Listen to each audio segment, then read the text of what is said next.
Hey guys, how are you all? I hope you all are doing well. Today we are gonna see an amazing what-if story, but before we start, it's just a humble request that if you are new here, please subscribe because it actually motivates me a lot to post more. Also, the stories on my channel are fully written by me, so if you have any suggestions for what-if stories, please let me know below the comment section. Now without any further delay, let's start. What if Naruto Uzumaki was Harem Jinchuriki in Rosario? Part 2. Mocha looked to the man, the police committee. So, you're the ones who are in charge of public safety. What can, don't, Mocha, Jin cut in, raising a hand. Mocha looked to the club president, giving him a confused look. He merely shook his head, looking towards the one named Kuyu. Kuyu picked up one of the papers, scanning it over once before tossing it onto the table and kicking over the box of papers. Hey, what are you doing? Kurumu cried out. The group just watched as Kuyu looked up with a grim expression on his face. Do you realize what you're all doing by handing out papers that have not gone through my inspection? This is a direct act against the protocols set up by the Public Safety Commission. Anything that you do on campus grounds must be approved by us, first and foremost. Mizore shook her head. We haven't done anything wrong though. Kuyu sent her a glare. Oh really? He pointed to the stack of papers on the ground. That stack of papers is evidence telling me otherwise. Selfishly doing whatever you want without our approval is a direct disturbance to the safety and order of the academy. Sukune decided to speak up. How is that a danger to the students?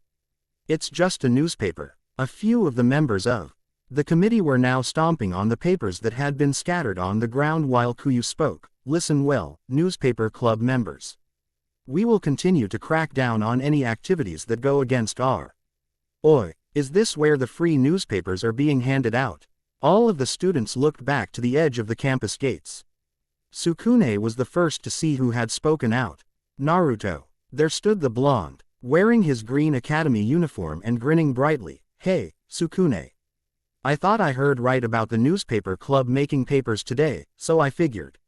He stopped as he saw one of the police committee members' feet on a newspaper. What are you doing with their papers? Kuyu decided to speak. This group is disturbing the order and peace of the academy by distributing products that have not been inspected by us. The whisker-marked blonde raised an eyebrow. Who the hell are you guys? A few of the students in the crowd gasped at the tone Naruto was taking with Kuyu. We're the Student Public Safety Commission. The police committee is another name we go by. So these are the bastards, huh? Naruto rolled his eyes. How are they disturbing the peace by offering free newspapers? The students around here can choose to read them or not. It's not like they're being forced to take one. Jin recognized the blonde as one of Haji's younger members in the karate club. He was about to speak when Kuyu replied to the blonde. These articles were unapproved by us. As such, they could contain slanderous and distasteful material that should not. Whatever, you just need to lighten up and worry about the bigger problems around here. Naruto spoke, walking around him and grinning at Yukari. Yukari-chan, I'd like a paper please. I heard Kurumu-chan published our recipe on making perfect banana bread, and I figured I'd. Wham! Naruto felt a sharp pain in the small of his back. He rolled onto the ground a few times before getting up and dropping into a stance, glaring at Kuyu. I sure hope that was your knee having a muscle spasm, because I do not take kindly to being kicked from behind. You apparently do not understand the authority we have here, Naruto Uzumaki. Kuyu spoke. Yes, we know who you are. We have the names of all students on this campus. Now, I advise you put that paper down and continue about your business unless you just ick me in the back and know you expect me to just let it go. Look, pal, I don't know where you're from, but back where I'm from, you'd usually end up getting a good beating for such an underhanded move like that. Mocha spoke up. Naruto-kun, just let it go. We can't give away these. No way, Mocha. These punks think that just because they have uniforms that they can boss everyone around.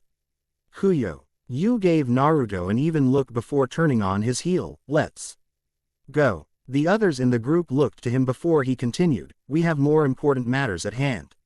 He looked over his shoulder. If I should find out that you are continuing to hand out any more of these papers, there will be severe consequences.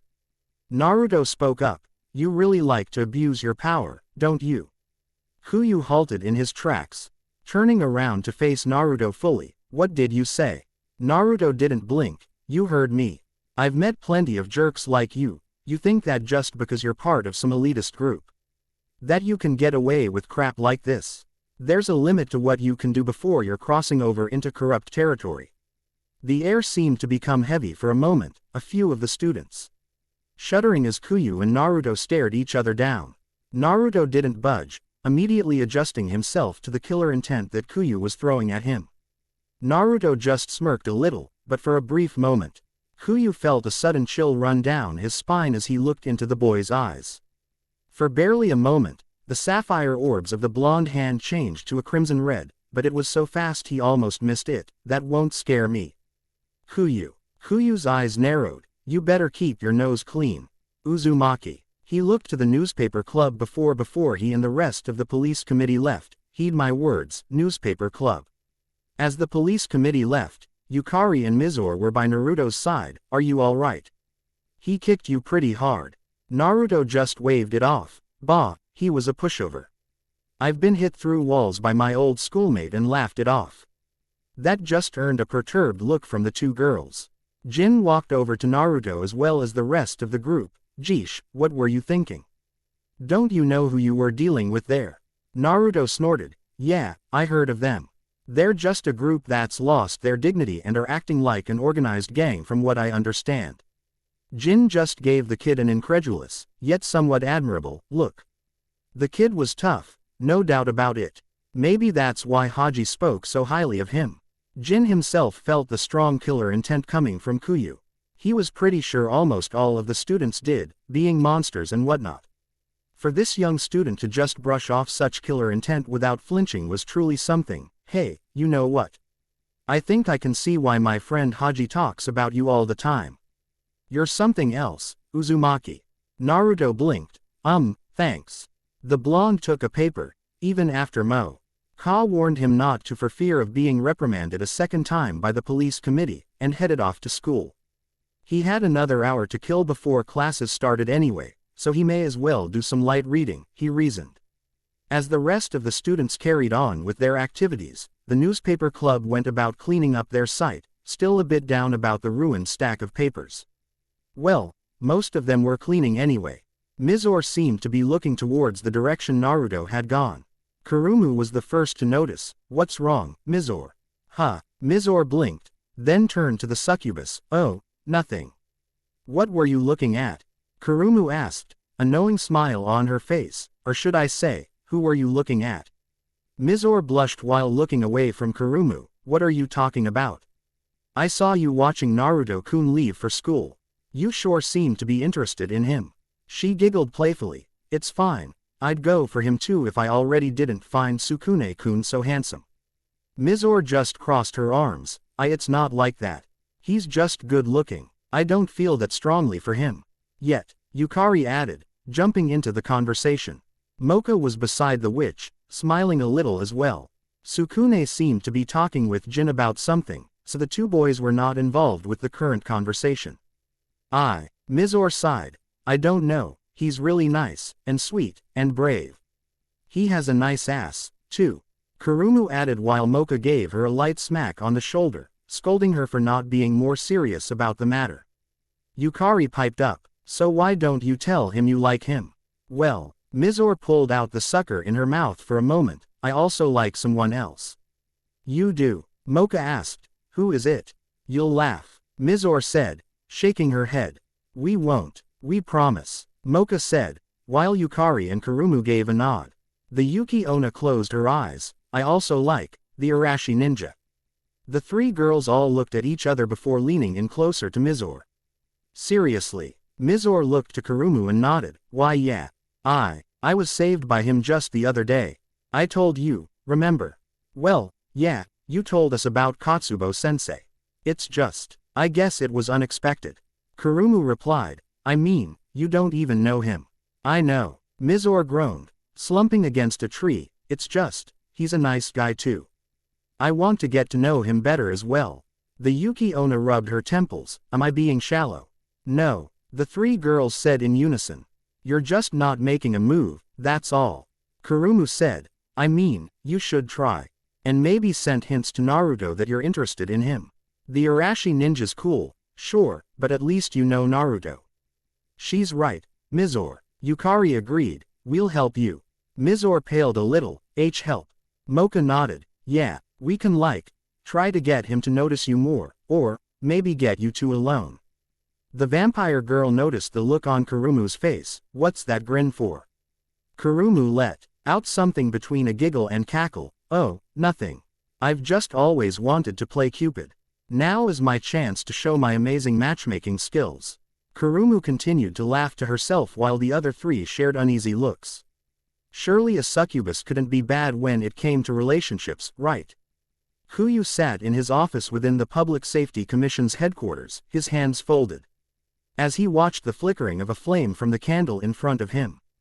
The scene of the blonde-haired first year from earlier today replayed in his mind over and over. There was just something about that boy that was off. He usually got the desired effect from letting out a wave of bloodlust, students cowering and rebellious people shutting up. That Naruto though, he's not like the others. Kuyu said aloud, he'll have to be monitored more closely. He got up and put out the candle with his fingers. Walking out of the room, the image of those red eyes stuck in his mind. Eyes of blood-red color.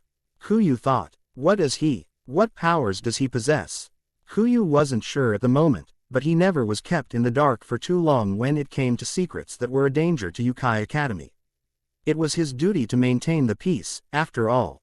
He walked into a room with a computer, and logged on. Accessing one of the monster database programs, he searched up a basic profile search on monsters with red eyes. The search brought up about 20 or so types of common monsters with red eyes. He frowned, knowing that he couldn't narrow it down with just those results. He racked his brain, trying to remember the faintest details. Slitted irises. He quickly entered in additional information on eyes, changing the irises to slitted, then entered it into the search. The COMPUTER program took a few moments before the results appeared on the screen. Kuyu looked at the screen before his eyes widened a bit, his hands tightening as he gripped the table. The results had narrowed down to 4. He looked over the monsters listed, and grit his teeth. This wasn't good. This wasn't good at all. Getting to know you. Rosario Jinchuriki. Chapter 6. Getting to know you. Sakura C. Old hear a dull sound from somewhere outside of her unconscious mind. She didn't know what it was, but it was becoming louder and more clear as she found herself focusing on it. Opening her eyes and looking around, Sakura awoke to an image that sent jolts of elation and worry through her body at the same time. Naruto was sitting by her bedside, his breathing coming out in ragged breaths as he had his hands covering his face. That explained the noise that awoke her, at least. She tried to move, but found herself weighed down by weakness and the bandages wrapped around her. She instead settled for smiling a little and whispering, Naruto. The blonde stopped his crying for a moment, and looked up. Streaks of shed tears lined his face, eyes red from prolonged crying. He blinked several times before looking away. Sakura-chan. You're all right. For the most part, yes. Sakura replied, laughing weakly, I'm glad you're okay, too. I was worried that Akatsuki would find some way to this world and capture. I'm sorry. The Rosette stopped talking upon hearing the random apology from Naruto. His head was bowed low, and his hands were resting on his thighs.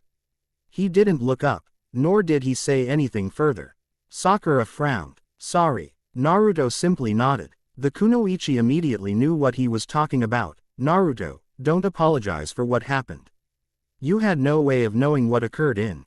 There's no excuse. Naruto spoke firmly, his voice harsh, though it sounded more like he was yelling at himself than her. I was the one Akatsuki was after, and then I go and abandon the village and leave it to fend for itself. That's not true. You never abandoned Konoha, Naruto. Tsunade-sama ordered you to come to this world, wherever it is, and stay safe. She could see that Naruto was hardly listening. Naruto. Look at me. The blonde looked up slowly, his eyes barely meeting hers. If you go and continue to beat yourself up over what happened, paralyzed from the waist down or not, I'll beat the living daylights out of you. She attempted to get herself up to a sitting position, slapping Naruto's hands away when he offered to help. He waited a good minute for her to try and get adjusted, using only one arm and being unable to move her legs at all. Sakura-chan, just let me. I can do this myself. Sakura argued, her eyes watering a bit. I'm not helpless. I can still. Her legs were getting tangled in the sheets, and she began cursing before sniffling. Damn it. Naruto lifted the girl into a comfortable sitting position after she caved in and let him help, thanking him quietly when she was finally situated. Sorry about that. Sakura apologized. I'm still kind of caught up in the fact I can't use my legs anymore. Kakashi-sensei told me about your condition. Naruto looked down. I'm sorry to hear. Don't be. It was my fault for not being careful. Sakura cut in. I just need to adjust to having zero mobility in my legs right now. Though, Sakura was quiet for a moment. I guess the nurses managed to get an X-ray done on me. They say there's a slight chance that they can help my spinal cord damage. I may have limited mobility regained later on, though the chances are that even if I do, I'll never be able to do more than walk with crutches. That's great, Naruto exclaimed, relieved to hear some good news for once. So here's a chance you can move on your own again. Sakura smiled a bit before looking down at her legs. Maybe, though. I don't know if I'll have much feeling. Pressure may be all I can feel if they're fixed. She clenched her bedsheets tightly. I know it's a bit selfish to say this, but she sighed. It had to be from the waist down. Why not just the knees, or maybe? Naruto put a comforting hand on her shoulder. Sakura-chan. Quote. Sakura looked up to the blonde-haired boy. Well, I doubt I'll ever be able to capture the interest of any guys now. Naruto frowned. What do you mean? Sakura waved a hand at her legs. It's not like I can feel anything if I wanted to do things with, well, you know. Things? Naruto asked. Sakura gave him a look before speaking barely above a whisper. Naruto. She shook her head. I could explain it to you in medical terms, but you'd never get what I'm talking about. Just don't worry about it. Naruto just squinted a bit in confusion while Sakura just shook her head. If you say so, Sakura-chan. I'm a guy, and I still like you. That'll never change. The rosette blinked a bit before blushing prettily, with a hint of embarrassment. Thanks, Naruto. Anytime. Naruto grinned, his innocence as evident as ever. Sakura reached out for Naruto's hand and held it firmly. Anyway, back to what I was originally saying. Sakura let out a breath. You better stop blaming yourself. Kakashi-sensei visited me in Sae few days ago and told me that you pulled a disappearing act on him. I can understand why, but, if you were hurting, Naruto, then you should have talked to someone. I was here. You were out like a light from what Kakashi-sensei told me. Sakura was quiet for a moment. Well, yeah, but you could still have talked to me. I wasn't comatose. Naruto smiled a little. Hey, well, I guess I like to have someone that talks back to me. Then let's talk now. Sakura spoke, her hand still holding his. We can talk about anything you want. Quote. Anything. Naruto just chuckled. Right. He looked up for a moment while thinking. Well, I joined a club already. Sakura smiled. The karate club, right? Naruto nodded, though he was giving her a confused look. Why yeah. How did you know? Kakashi-sensei said he found out from some friends of yours when he was looking for you. He said they were both girls, too. She grinned as Naruto seemed to have a look of understanding on his features. Kakashi-sensei also said that the two girls really respect and admire you, from what it sounded like. Really? The blonde asked suddenly. I mean, really? Wow. The kunoichi giggled a bit. Yeah. Apparently you've gained a reputation from what Kakashi-sensei told me. He said that you're an amazing student in gym class, huh? I guess. Oh. Did you know they play soccer here, too? It's awesome. Sakura-chan, it's kind of scary how we have some of the same sports as they do. Sakura listened happily as Naruto started to ramble on about everything he'd done so far in school, including the Arashi ninja situation, which Sakura found herself finding to be quite interesting. And by the time they were done talking, it was going on to 6 in the evening. Oh, Naruto. Good to see you. Naruto looked up from his seat by Sakura's bed, and was greeted with the sight of Sai, a thick cast over what was left of his right arm. And a few bandages wrapped around his leg and head. The blonde gave a nod to the former Root member. Hey, Sai. Good to see you. Sai nodded, then turned to Sakura. Did you know? They have this thing called internet here. It's really amazing. I can watch movies on it, read books, play video games. He shook his head. Apparently it covers the entire world.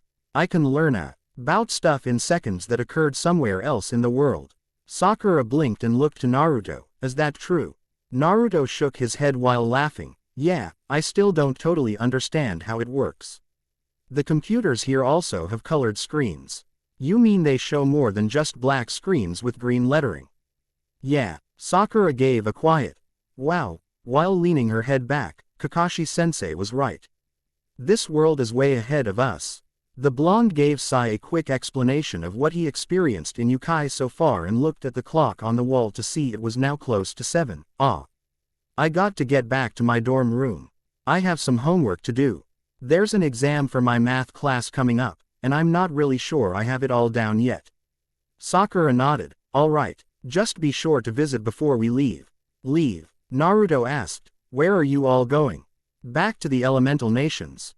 Sakura shook her head. No, somewhere in a country called Japan. It's apparently in a parallel world to this one where humans live.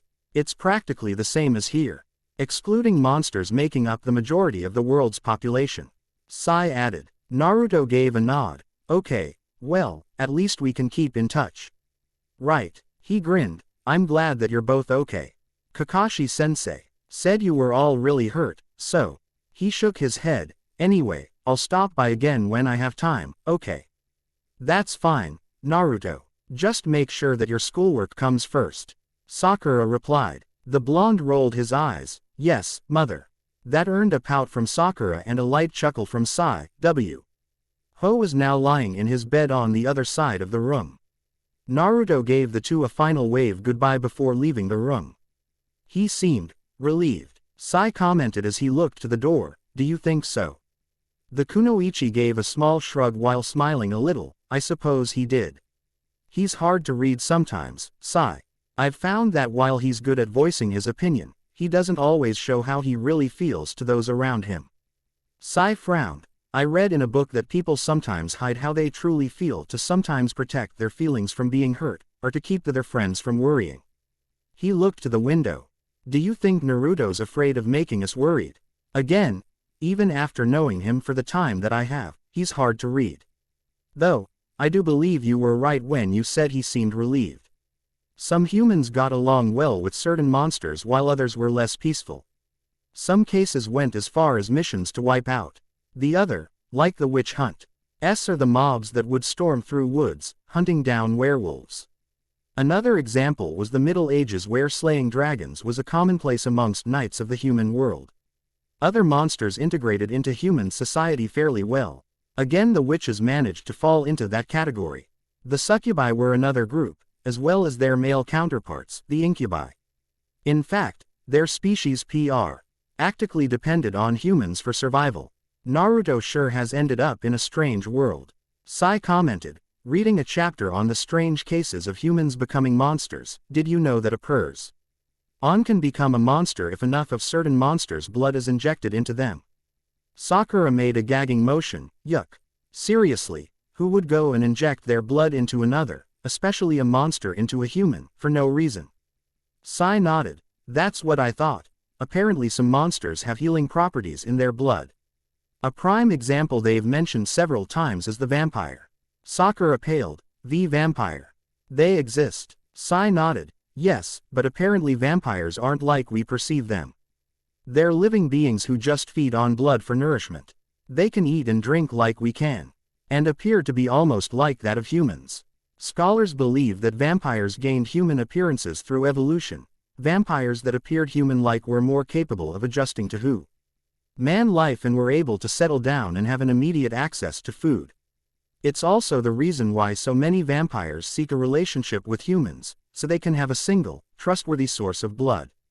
Wait, you make it sound like there are humans who willingly give blood to vampires. That's exactly what it says. Vampires are fairly proud beings. They don't like to take what they don't believe rightfully belongs to them. However, if a human willingly allows them to feed on their blood, then it's fine. The black-haired boy answered, I think I may need to ask to buy a copy of this book. Sakura found herself suddenly more wary of her surroundings. Vampires, monsters in general was a bit of a shock to her. Kakashi had to explain to her that most of the monsters on this campus in this school to better understand and become accepting of humans. If anything, she should feel safe here. Sigh. The boy looked up from his book. Yes, Sakura. See, can we leave the night light on tonight? Sai gave her a quizzical look. Why? Just because, Sakura replied. Sai shrugged his shoulders, unsure of her reasoning, but not questioning it. Besides, he didn't want to test the girl's temper. Even if both her legs were paralyzed, she still had powerful fists. Hey, look at this, Yukari exclaimed, pointing at a page in a rather dusty book she had rented from the library.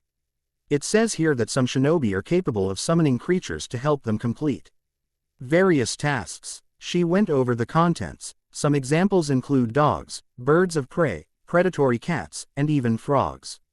How do they go about doing that? Kurumu asked, looking up from her spot on Mocha's bed. The girls had decided to hang out at the vampire girl's room, seeing as it was the weekend and they had nothing to do. Well, it says that shinobi made contracts in blood with their respective summons. Some of these creatures made individual contracts while others were contracts that applied to entire clans of creatures. She giggled. I wonder if the Arashi ninja can summon any animals. Maybe he'd call a snow leopard for Mizore to play out. Mizore retracted her pillow from the young witch's head. Not funny. The Yuki Onna had decided to let the girls know of her power, seeing as Mocha had accidentally let it slip while they were talking. Mizore, what kind of monster do you think Sukune is? Yukari asked, putting a bookmark in between the pages of her book before closing it. Kurumu chimed in, yeah, that, and he's so good at keeping his disguise, too. Mizore nodded, the same goes for Naruto. Kurumu grinned, we once again find our favorite blonde to be the topic of discussion, don't we, Mizore-chan? She giggled a bit as Mizore chewed a bit on her lollipop stick. You're just jealous, Mizore replied, to which the succubus blinked before sending the Yuki Onna a weak glare before sticking her tongue out. Well, Mocha tapped her chin, I honestly don't know. I mean, he's got those whisker markings on his face. Maybe he's a feline monster. Maybe they're tattoos, Kurumu suggested. They're real, Mizore replied. I think they're tattoos. Kurumu spoke, looking to the Yuki Onna. They aren't. Are too. Are not. Are too. Are. Yukari groaned. Stop it, already. You two have argued about this 5 times already. Mizore shrugged. I don't think Naruto-kun old have tattoos of whiskers on his cheeks. It doesn't seem like him at all. Care to explain what they are, then? Kurumu asked. Birthmarks. Mizore replied with certainty. Birthmarks. Who has birthmarks like that? Kurumu asked. Though, I have to admit, if they are by some odd chance birthmarks, then they're really cute on him. You know how to choose them, Mizore. Yukari and Kurumu giggled while Mocha chided them weakly, telling them it wasn't nice to tease Mizore about her feelings for Naruto. So, when are you going to ask him out? Yukari asked. Maybe he'll take you for a romantic stroll to the park nearby. Yeah, and then you can pull out the rope and handcuffs and find a sturdy tree to bind him to. Kurumu laughed while ducking as an icicle kunai went flying over her head. Sorry. She wiped a tear from her eye. Honestly though, Mizore, when are you going to tell him? The Yuki Onna sighed. I don't know. I honestly don't think he'd want to be with a girl like me. At least, not in a romantic way. Mocha frowned. Why do you say that? I'm too quiet and boring for him. Mizore answered. You're not boring, Yukari exclaimed. Besides, who's to say he doesn't like quiet girls? Kurumu nodded. I think that deep down he's a really sensitive guy that wants to have a tender relationship with someone. You sure about that? Mocha asked. I think he's a bit hyper at times. Kurumu tapped the side of her temple while giving a proud look. We succubi are good at picking out the nice guys. I thought you just tried to make them all your slaves. Yukari joked, earning a headlock from the succubus. The girls chatted about the two boys a bit longer before Mizore excused herself, saying she had to do some work for the paper, which she was told by Jin to do a new article for. Seeing as the Public Safety Commission had been rather upset about the papers, and decided to do her entry on the mystery that was the Arashi ninja. So maybe she had a mild obsession with the masked warrior. She at least was hiding it a little by applying it to a legitimate cause. The first order of business, finding out where the shinobi was during this time of the day. From what she heard from students, he could blend into the shadows with relative ease. He patrolled the campus at night time, and there was no safe place to do misdeeds without him finding out. At Saint, that's what some of the students that she had interviewed had stated. He sounds more like an omnipotent being than a ninja, Mizore thought as she trekked down the walkway leading to an area with benches. Mizore hid behind a bush, watching the area for any sign of the enigmatic shinobi. For almost a half hour she waited. Then a half hour became 1 hour. Maybe I'm in the wrong part of campus, Mizore thought as she fiddled with the camera Jin had lent to her. Then she saw it. If not for her keen sense of sight, she would have missed it. A blur flew over a few branches, casting a brief silhouette against the moon while it ran past. Mizore sunk low to the grass and readied her camera. The figure landed on a branch no more than 20 yards from her. She looked through the lens of the camera, and felt her heartbeat quicken. It was him. The Arashi ninja stood on the branch, surveying the area without making a sound. She couldn't help but find herself blushing as he moved with such serene grace. I wonder if he already knows I'm here, she thought. She prided herself on being rather good at sneaking about. She was always told by the fellow Yuki Onna back home that she inherited that from her mother. She adjusted the lens, preparing to take a picture of the Arashi ninja as he was adjusting his weapons pouch when. Evening, Mizore-chan. The Yuki Onna let out a shriek as she jumped back suddenly. Ice knife in hand and prepared to throw it. She paused as she looked to see the Arashi ninja. How are you? The ninja chuckled before letting out a whistle that sounded like one of the birds she heard on campus. The shinobi standing on the branch looked towards them, then gave a nod before dispersing in a puff of smoke. The shinobi that had sneaked up behind her laughed. I'm not a shinobi for nothing. Mizore-chan, I could feel a presence in the area when I stopped here for a moment. My clone was more exposed so I could figure out who's here while it drew away. Attention. Mizore blinked before raising her camera. Naruto was blinded by a flash of light. Gah. He rubbed his eyes and sighed. You could have warned me. I did. The Yuki Onna replied with a small smile. You're a shinobi. Though, you should have been ready. Okay, you win. Naruto grunted, offering the girl a hand and pulling her up so that they were both standing. What's with the camera? Mizore raised the camera in front of her. Jin Senpai was hoping to get photos of you for the new issue we'll be putting out. That is, if it's approved by the Public Safety Commission. Naruto sighed. I heard about those jerks. I mean, I'm no expert in student rights and all that, but isn't it kind of overstepping boundaries? When someone just says that you can't publish a paper, are on suspicion of disturbing the peace. I guess, she shrugged, it's beyond our say, though. We can't do anything about it, even if they're a bunch of jerks. She held the camera up. Can you take off your shirt? I want some good pictures. The young shinobi blushed a bit. What? That's a bit much, don't you think? Mizore shook her head. No. Nudity is a bit much. Why, you're going too far, now. Naruto took a step back. What's with Jin asking for pictures of me, anyway? Oh. Mizore pulled the sucker from her mouth. I think he wants to show the school that you're helping keep this place safe. Naruto was a bit surprised by her reply. Really? He thinks that I'm helping. Mizore smiled. Most likely. If you ask me, I think you're helping. Naruto felt his shoulders loosen up a bit upon hearing that. Well, I'm happy to hear that. He chuckled. I guess I was never the kind of guy to let people just get away with the kind of crap that I see happen here. Someone's got to do something about it. Aren't you worried about getting into trouble with the police committee and the academy? Mizore inquired, listening intently. Now as she made room for memorizing the conversation in her mind. Naruto shook his head. It wouldn't be the first time I was unpopular with groups that have authority. I've learned to deal with such issues. Wait, so you've done stuff like this before? The blonde laughed. Hardly. I used to be a hellion before I got my act together. He scratched his bandana-covered head. Hey, then again, I guess pulling pranks helped teach me how to hide from the people I did them to. Mizore decided to not pry any further. The ninja seemed reluctant to share too much information on his personal life as it was. So, can I take your picture? You just blinded me with the camera a moment ago. Didn't you? Naruto asked. What exactly are you looking for? Showing off your chest would be nice. Mizore stated casually. That, or maybe you could flex your biceps. Quote.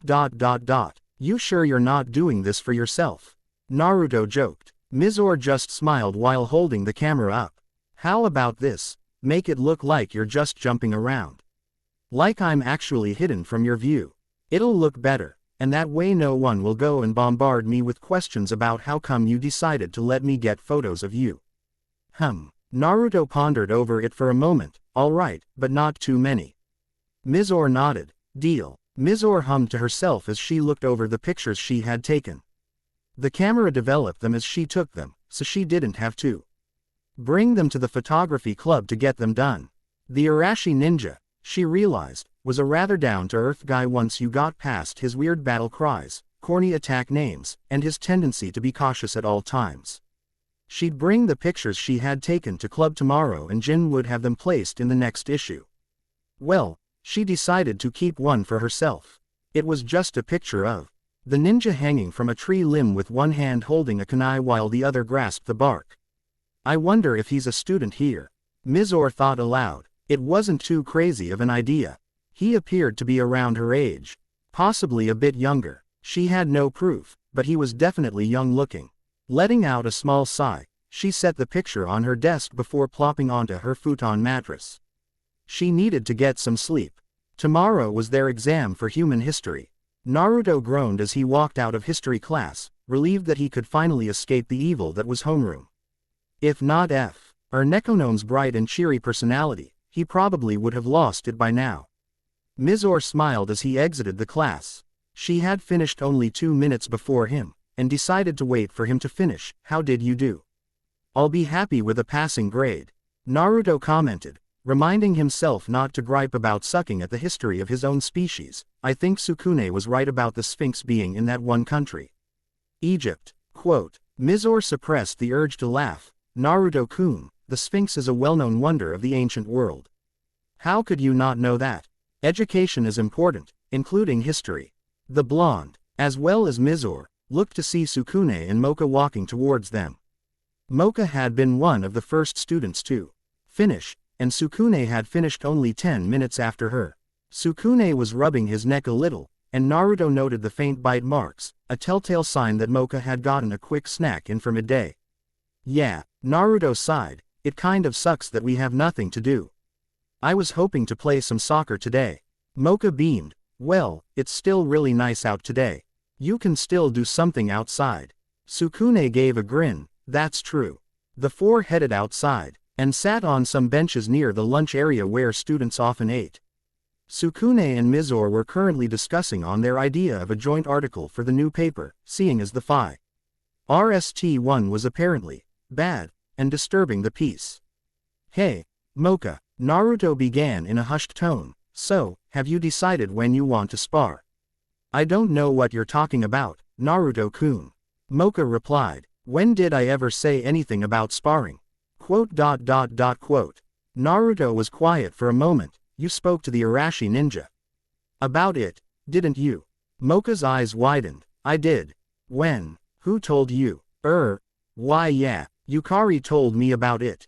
Naruto lied. I remember her saying after you beat up Jin that you wanted to, Oh, Mocha exclaimed. Well, in all honesty, I don't really remember much when my inner self is awakened. She takes over, and I slip into a dream-like state, almost, though I can recall bits and pieces, though nothing specific. Really? Naruto asked. I didn't know that. Mocha wrapped her fingers around the rosary around her neck. Well, the memories were clearer when we were fighting Jin than the first time Sukune removed my rosary against Seizu. Only a little, though. Naruto gave a grunt of understanding. Maybe Yukari was just exaggerating things again. She must have been amazed by your sealed self's power, and thought it'd be a cool idea, haha. She's still only 11 years old. After all. Mocha giggled. True. The four began to talk about classes, Naruto griping over math while Mocha chastised him for not studying enough. Then the topic that Naruto hoped to avoid was brought up.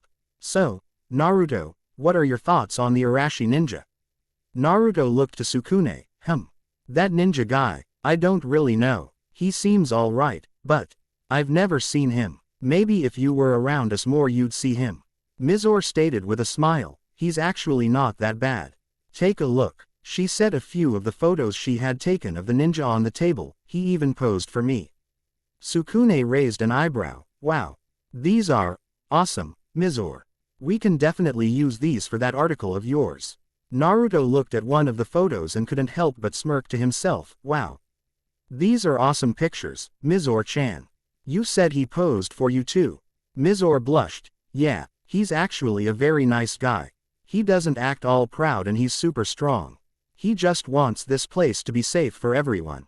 Mocha grinned. Yeah, sounds like a knight in shining armor, huh? The Yuki Onna blushed more. I never said that. The two girls laughed while Kun just turned to Naruto and rolled his eyes. Yeah, but he's a cool guy, Naruto.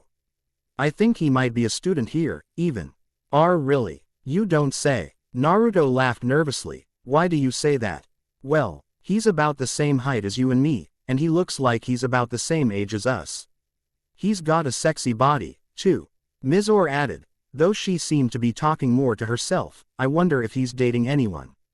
I don't know. He's probably doing like they do in comics and living a double life, you know. Mocha added, it's always that way with those types. Ha ha ha, you think so? Naruto scratched his head. I think that's a bit far-fetched, don't you? Why would a student be doing vigilante stuff? That's kind of risky, isn't it? Precisely. That's why he's sexy. Mizore stated while putting the pictures away. Well, I better get going. Our hour's almost over, and I can't be late for club. She got up and said goodbye to the others, but turned to Naruto as he too got up. Naruto-kun.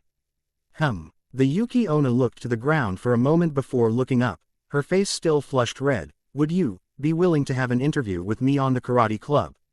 Me? The blonde gave her a perplexed look. I guess, but I think Haji Senpai would be a better choice. He's the president, after. I'd really like it if you were the one I interviewed. I know you better, and I'd feel more comfortable with you as my interviewee. Really? I mean, I guess I could, but I don't know if I can answer all the questions you ask, and I'm sure that Haji Senpai could. Mocha decided to help her friend. Catching on to the ulterior motive behind Mizore's supposed interview. Naruto, that's just fine. It's good to have younger students be interviewed sometimes. It means that the newspaper is aimed towards all students, not just club presidents and upperclassmen. Sukune nodded, though he wasn't aware of Mizore's feelings for Naruto. Yeah, Naruto. I think it'd be cool to have you in our newspaper. I'm interested in the karate club too. Mizore blinked. Well, I was kind of. Mocha seemed to understand. Sukune-kun, let's go. We need to get to work on the second drafts of our articles. She grabbed him by the hand and gently pulled him away. The vampire girl gave Mizore a wink before heading off towards the school. She sure seemed to be in a hurry. Mizore just smiled. Yeah. So, do you want to have that interview later on? Sure. I've got nothing going on after karate today. Naruto grinned. How about 8 tonight? Mizore nodded. That sounds great. Where would you prefer to meet? My place or yours? Naruto scratched his head and chuckled. Your choice. The Yuki Onna thought it over for a moment. How about your place? I'll save you the trouble of having to rush over to my dorm room after club. I'm sure you'll want to get cleaned up and all that. Okay. Sounds like a plan. As Mizore followed after Mocha and Sukune, Naruto suddenly realized something. Crap, Mizore's going to visit my place. He blinked. Does that mean I have to clean it up? He let out a groan and headed off to karate club. What about the headmaster? Has he given you access to his information? Asked a girl with long, dark lavender hair. Kuyu frowned. It appears that the headmaster is still unwilling to allow me the restricted files on Uzumaki, Kido. Such denial of that information perturbs me even more than the lack of information we have on his record. The leader of the police committee answered, we have no way of finding out what his weaknesses may be. Let alone where he's from. The file that Kuyu was referring to lay in front of each of the police committee members in attendance. It had a picture of Naruto in his school uniform, along with his name, age, weight, and height. Nothing else. The other fields of information were simply given, and nothing more. So, is this because the headmaster doesn't see Naruto as a concern, or what? Kuyu shook his head, unsure of the chairman's actions as well. The headmaster showed no signs of alarm when I brought up the issue of Uzumaki with him. He simply stated that we should continue to go about our business. And if Uzumaki does anything that is seen as openly against school policy, that he will take care of it. Kido growled a bit. It's like he's protecting that first-year bastard. That last category, however, was what bothered him the most. If Naruto was a kitsune, then surely Naruto had about the same amount of power as him, or possibly less. Still, there was the fact that when he released some of his killer intent, the blonde-haired boy simply brushed it off. If he's a kitsune, then he could prove to be a major threat to me, depending on his powers. Though, vampires can be just as bad. Kuyu thought, perhaps I should get someone to monitor him, though, if he's that attuned to powerful Yuki like mine. Keep an eye out for him. The same goes for the newspaper club. They were a problem last year, and it looks like Jine has decided to continue the tradition with the new members. That is all. Kuyu finished. The police committee members all left the room, taking their copies of Naruto's school identification paper with them. Kuyu was soon alone in the room. He picked up the copy of the paper, and studied Naruto's face. The boy had rather vibrant blue eyes, but he swore he saw them turn a deep red for a brief moment during their short encounter. Not only that, but he has those odd markings on his face. Kuyu murmured, as he tucked the paper away in a folder. All the more reason to keep an eye on him. Naruto stood in front of the sandbag hanging from the ceiling, and took in a few deep breaths before getting into the stance Haji had shown him. He opened his eyes, and quickly dealt a palm strike while exhaling, then grabbed the bag and kneed it twice before kicking it, causing the massive object to swing on its chain. Yuto waited for it to come back towards him before getting in his stance and delivering a front thrust kick. The chains creaked as the bag swung back and forth several times. Looking to the clock on the wall, Naruto exhaled a deep breath. Looks like I got about 2 hours to spare before Mizore-chan stops by my place. He turned back to the bag, and began a quick volley of elbow and knee strikes, finishing with a spinning back kick. Rip. Ah. Shit. Naruto cursed as sand poured out of the bag and onto the mat. Naruto had managed to beat the sand bag to the point of ripping the fibers that held it together. He watched in mild dismay, and pride, as the sand piled underneath the now useless bag. Clap. Clap, clap, clap. Well done, Naruto. That was an almost flawless execution of the spinning back kick, and I don't recall ever teaching that to the first-year members. Naruto looked up to see Haji standing at the dojo entrance, a wide grin on his face. Thanks, Haji Taiko, but I think I'll need to clean. Don't sweat it, Naruto. You get home. We finished an hour ago anyway. I'm the one in charge of locking up. So I'll clean that sand up and we can use it to refill our next bag. The karate club captain walked up to Naruto and took a good look at the damage dealt to the sandbag. He let out a low whistle as he examined the fibers. Whoa, that's a clean hole in the bag. Haven't seen something this bad almost 2 years, haha. Sorry about that. I'm guessing this will come out of the club's budget, huh? Not a problem. We have leftover bags from last year's purchases in storage. Besides, breaking a sandbag is something that should be celebrated for first years. He laughed as Naruto just gave him a perplexed look. Okay, so it's not bricks or tiling, but they put down every member's name that has ever destroyed any of our equipment while training. Hey. Seriously? Naruto asked with a chuckle. That's kind of cool, actually. Haji gave Naruto a hearty slap on the back. Right. Now, get a move on. You're going to make the rest of us look bad if you keep staying after club's done. Naruto took his duffel bag and headed back to the boys' dorm. After a quick shower and cleaning his room, he sat down and plugged away at the reading assignment on Middle Ages Dark Times for Humanity and Yukai. He had to admit, he was kind of glad that his world Veer had to deal with the plague that infested the world during these times. Then again, his world had to deal with ninja wars, madmen who craved power, and evil organizations bent on conquering the world. A knocking at the door caused him to jump a bit. He had been so caught up in his reading he never noted the time. He got up, turning towards the door, only to see Anbu's uniform lying haphazardly on a chair by his table. Crap, he picked it up and nearly stumbled as he opened his closet door and threw it in before shutting it. Then he got up and opened the door leading to the hall. Hiya, Mizore-chan. Mizore was standing in front of Naruto's door, smiling a little as she was greeted by the blonde, "Hello, Naruto-kun.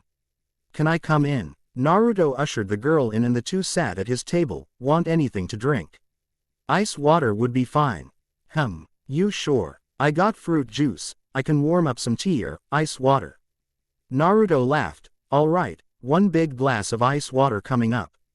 The blow. ND supposed that with her being a yukai with an affinity to ice, she was a being who preferred cooler liquids to drink.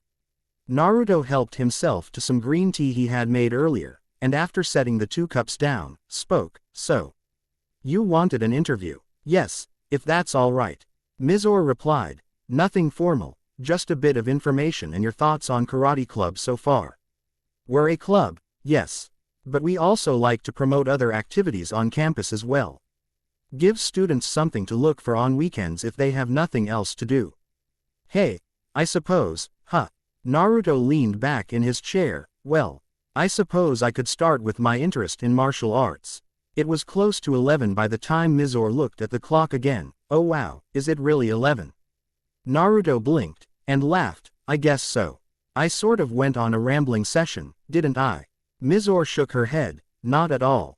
You told me lots of interesting things. Hopefully I can get it all in the article for our paper." Speaking of which, Naruto began. "What does Jin plan on doing with that student police group or whatever?" Mizore shrugged. "I'm not sure." She looked around. "Don't tell anyone this, but we manage to hand out the rest of our first copies to students interested while they passed by our room. Try to keep that under wraps, though. We technically are breaking rules, or so Jin says the police committee is stating to be the case." She sighed while putting her pen down. "As far as what we're going to do, I'm not sure." Kurumu is hellbent on printing her double chocolate brownie recipe along with a few others in the next issue. "Tell me you're not joking," Naruto stated, to which Mizore simply shook her head. "Man, I tried those brownies of hers. I nearly cried, they were so good. I don't know how she does it. But she's got a knack for making desserts." Mizore frowned a bit. "Well, yes, but she's horrible in most of her other classes." "Hey, yeah, but Yukari's helping her, right?"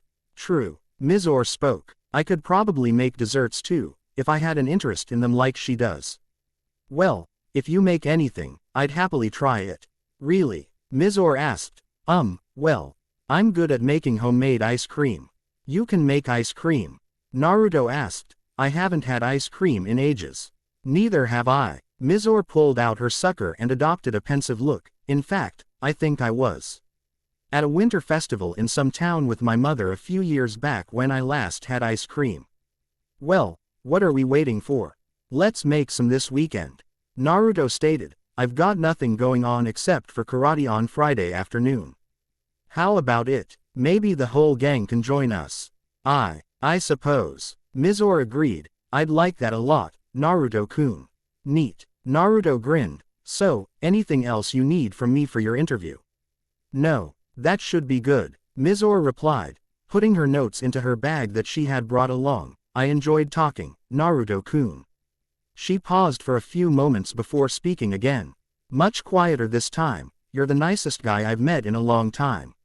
Naruto placed a gentle hand on hers. "Hey, don't worry about it. That Okudo bastard's not coming back, if what I heard about him was true. He was like a squid in the frozen food section of a food market according to what students said." "Hey, Mizore laughed a little. The Arashi ninja protected me from him. Okudo tried to. She was quiet again. Naruto didn't press her to continue. Well, I also heard that a certain student helped the Arashi ninja. At least, I've heard rumors that a student helped. He winked when Mizore blinked in confusion. You know of my powers. And no. Naruto waved a hand. I just thought that, well, since you were being bothered by Okudo that you. Mizore frowned. Oh, well, if you want to know my powers, I can show you. Naruto understood that this was a very personal matter. Mizore-chan, you don't have to show me your powers. Whatever happened, doesn't change the fact that we're friends, alright. Quote. Mizore sighed and held Naruto's hand a little. Naruto-kun, I trust you to keep it a secret.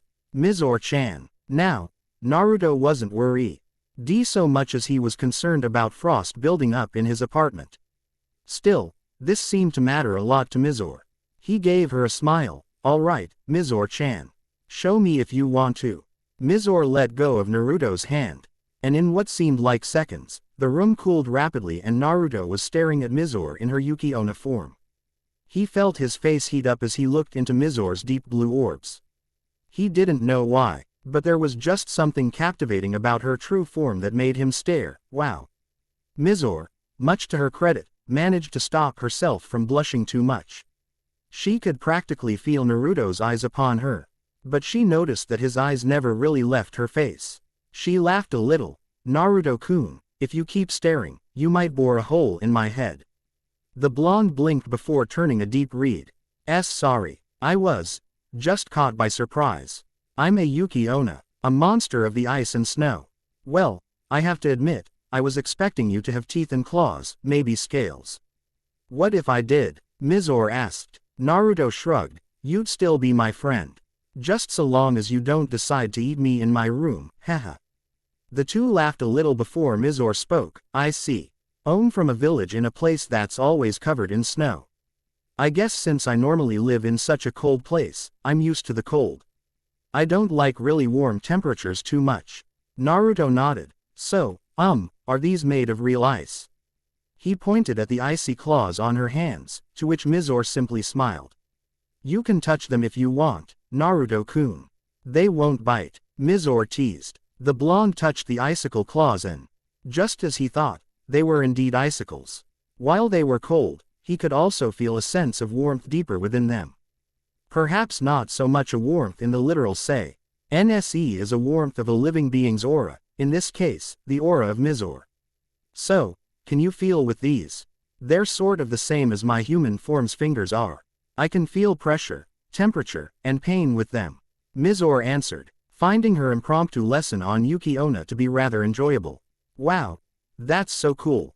Your hair also kind of looks like ice, huh? Yes. I've been thinking of getting it trimmed, though. I've really been letting it go. She ran a hand through her crystalline-like strands. Do you think I should?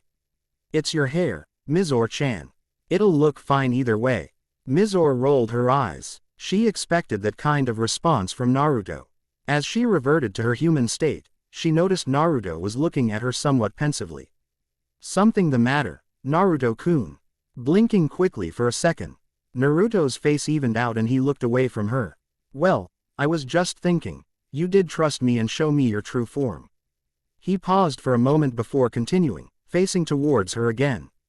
I'm not too comfortable explaining what I am yet, but I think you deserve a hint at least, to show that I trust you too. The Yuki Onna felt her blush coming back full force. That's okay, Naruto-kun. I'm honored, but it was my choice, and you don't have to. Naruto held up a hand, stopping her.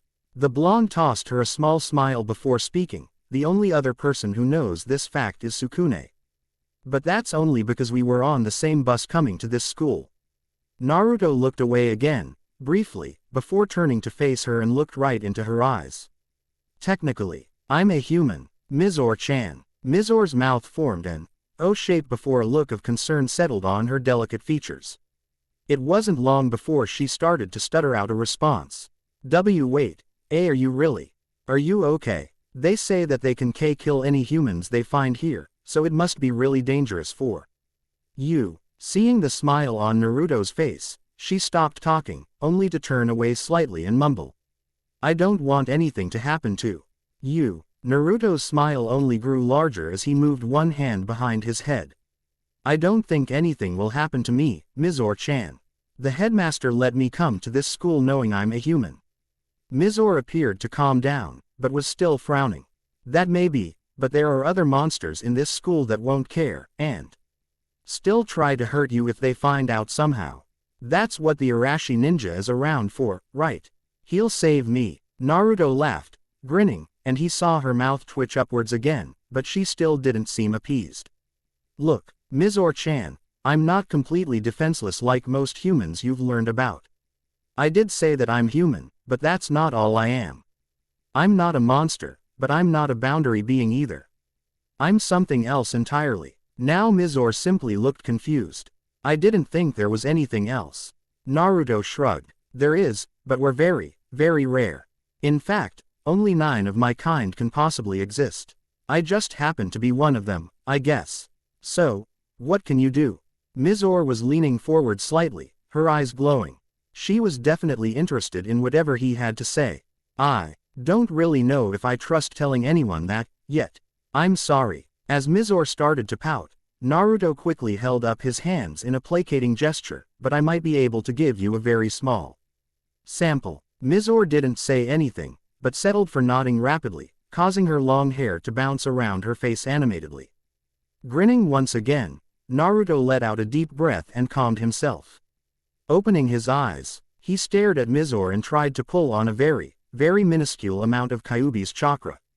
It wasn't at all easy, but he lifted his hands to see that his nails were slowly growing longer. He watched as Mizore's face showed surprise, and she gasped as she pointed at his face. Why, your birthmarks? They're getting larger, and your eyes have changed, and your teeth look a lot sharper too. That's cool. She looked thoughtful for a brief moment before talking again. You kind of look like Mocha when we saw her transform, but your eyes aren't red and you have special markings on your face. Naruto's grin only enlarged, showing off his now sharpened canines even better. Really? I heard about how she transformed. That's actually good to know, in case I need an excuse. This, however, is just a small sample of what I can do. If I go any further, there could be problems.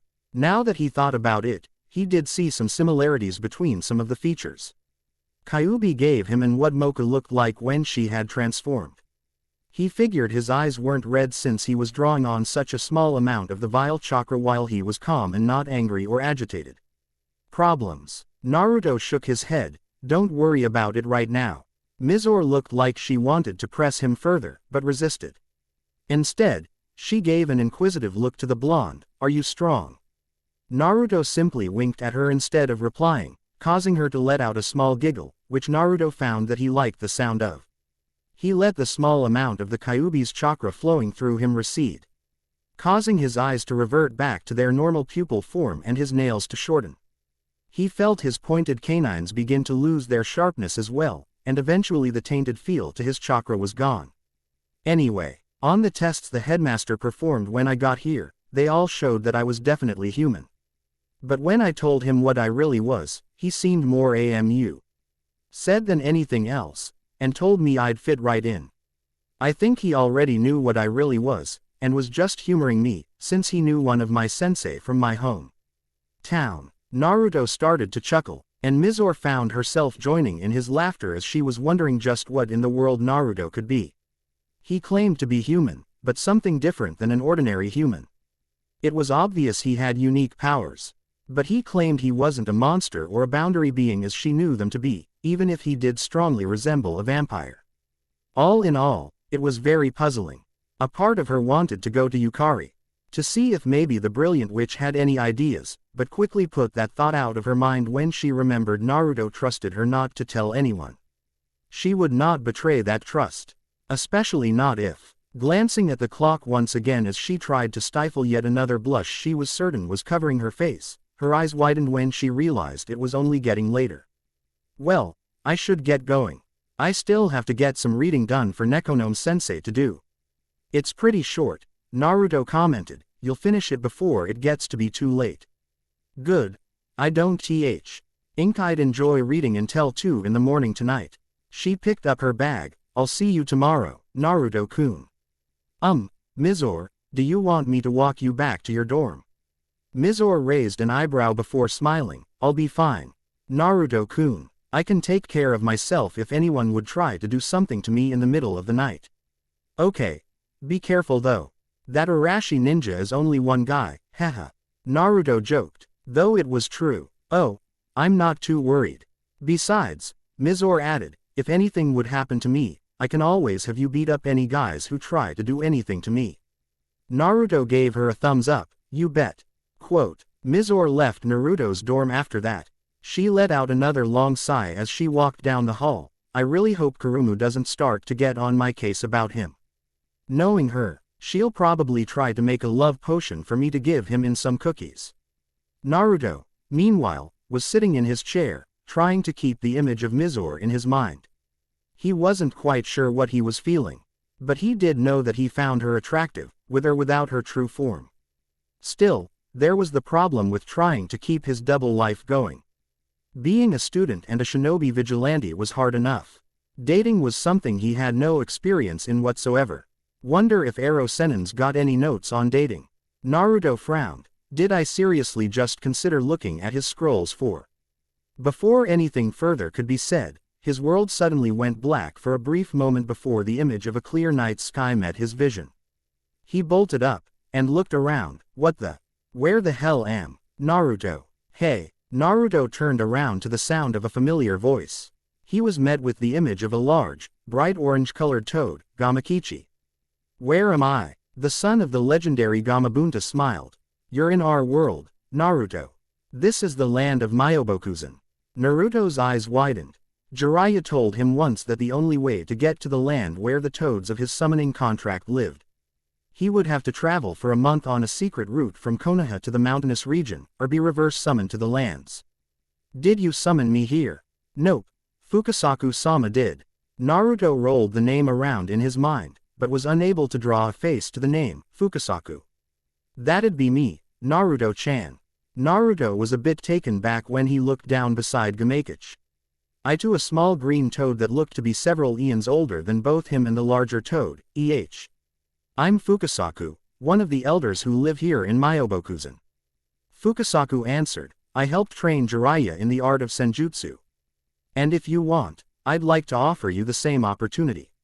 Senjutsu? Naruto asked. He recalled Jiraiya mentioning such a thing once, stating that it was a whole league above any normal shinobi art. That was it though. Wait, you mean to tell me that this grandpa of a toad taught Ero Sennin?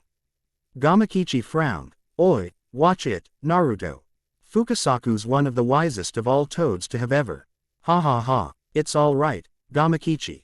Fukasaku hopped over to Naruto. It's obvious why Jiraiya-chan had such a fond appreciation for you as a student, Ehehe. The elderly toad looked over the blonde once. I received a letter from Tsunade-sama via Katsuyu some time ago about your current living situation. Yeah, did you also get word about? Yes. What happened to Konoha was a great tragedy. We got word from the Slug clan some time ago about the attack on the Hidden Leaf. Naruto sighed. I should have been there. Naruto-chan, I'm sorry, but you being there, wouldn't have changed anything in your current state. Pain beat Jiraiya-chan in Sennin mode, and Shima and I were both with him as well. Naruto clenched his fists. I should have been with Ero Sennin back in Omegakure as well. Maybe then he would still be. Naruto-chan, that's enough. Fukasaku stated firmly, and let out a sigh. Look, my boy, I understand that your main objective right now is to stay in Yukai for your own safety. And I would probably suggest you continue to do so.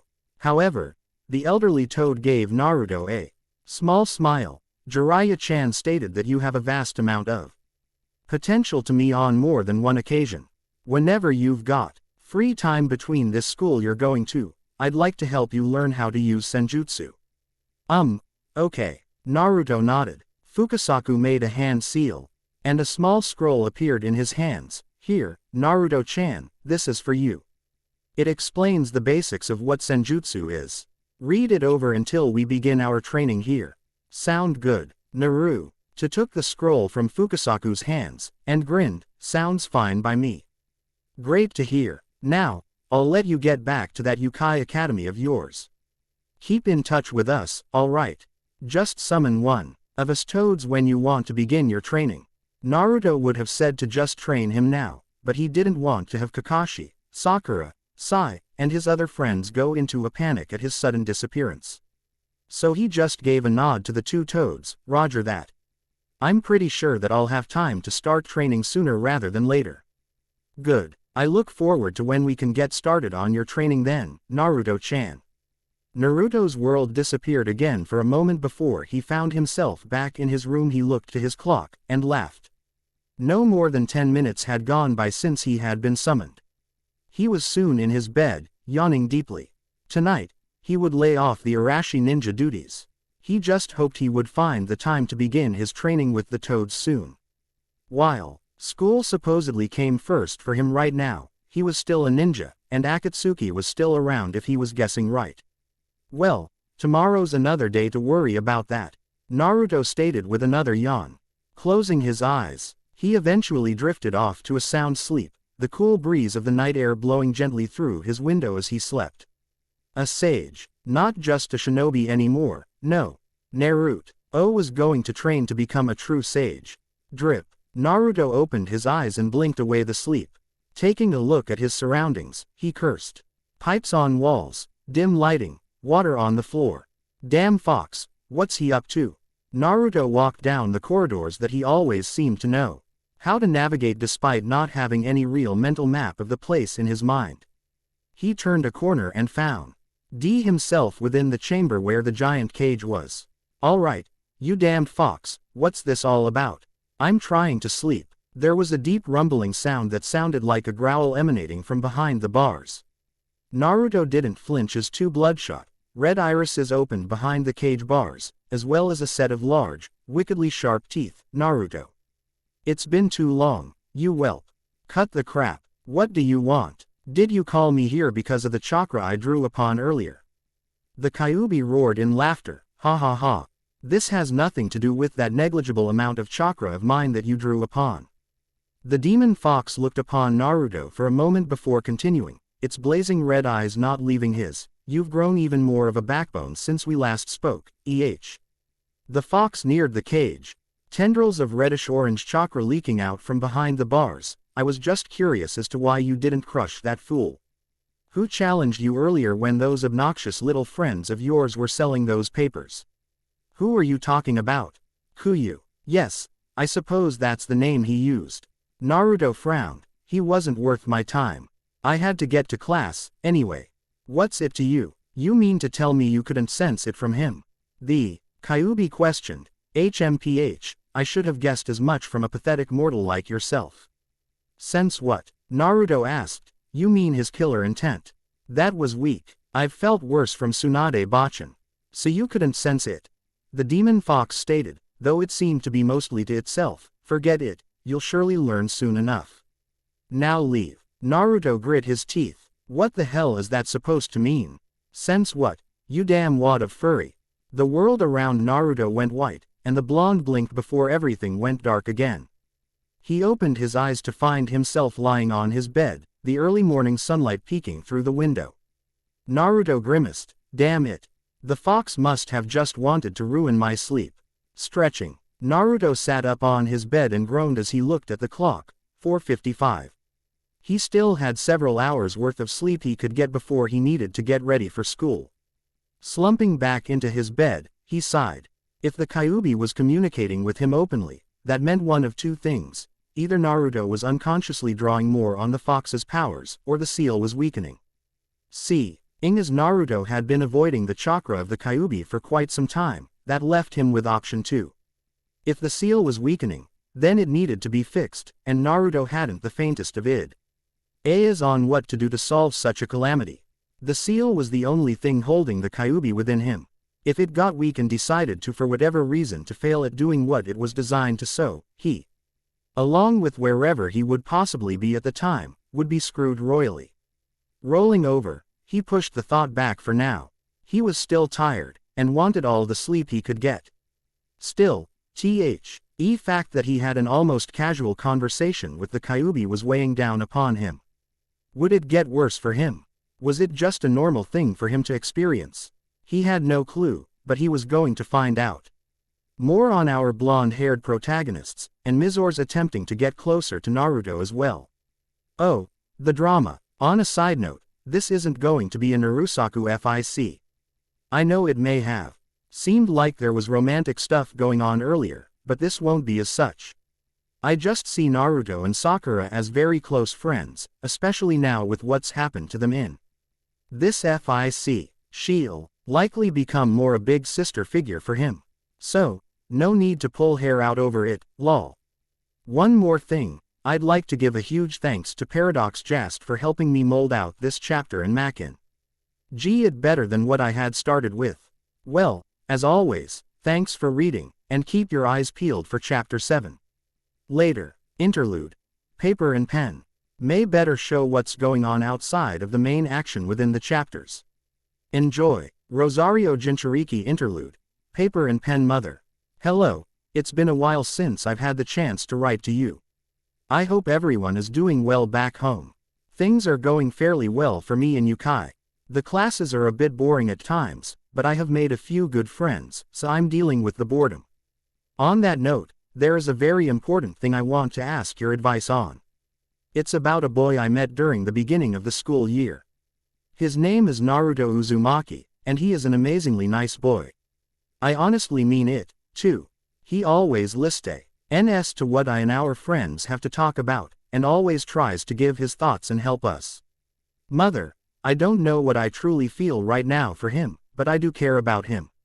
I know you said the topic of finding a husband sometime in the next 2 or 3 years while I'm still young and able to have children. I think Naruto may be the possible person in that regard. Mother, I haven't talked to him at all about it yet, and it's a bit of a personal topic. I want to eventually bring up this topic with him. Though I don't think it will be for a while. He makes me feel special, and he gives me a warmth that I find comforting. I know this may sound a bit romanticized, but I honestly feel happy around him. On top of that, Naruto is the top student in gym class, easily better than almost all the upperclassmen. He is in karate club, and isn't afraid to speak his mind to those around him. He comes from a little village I have never heard of, but he doesn't talk much about his personal life, although he's very outgoing. In private he is a very reserved person when it comes to talking about personal things. Still, as I said before, he is a very caring person.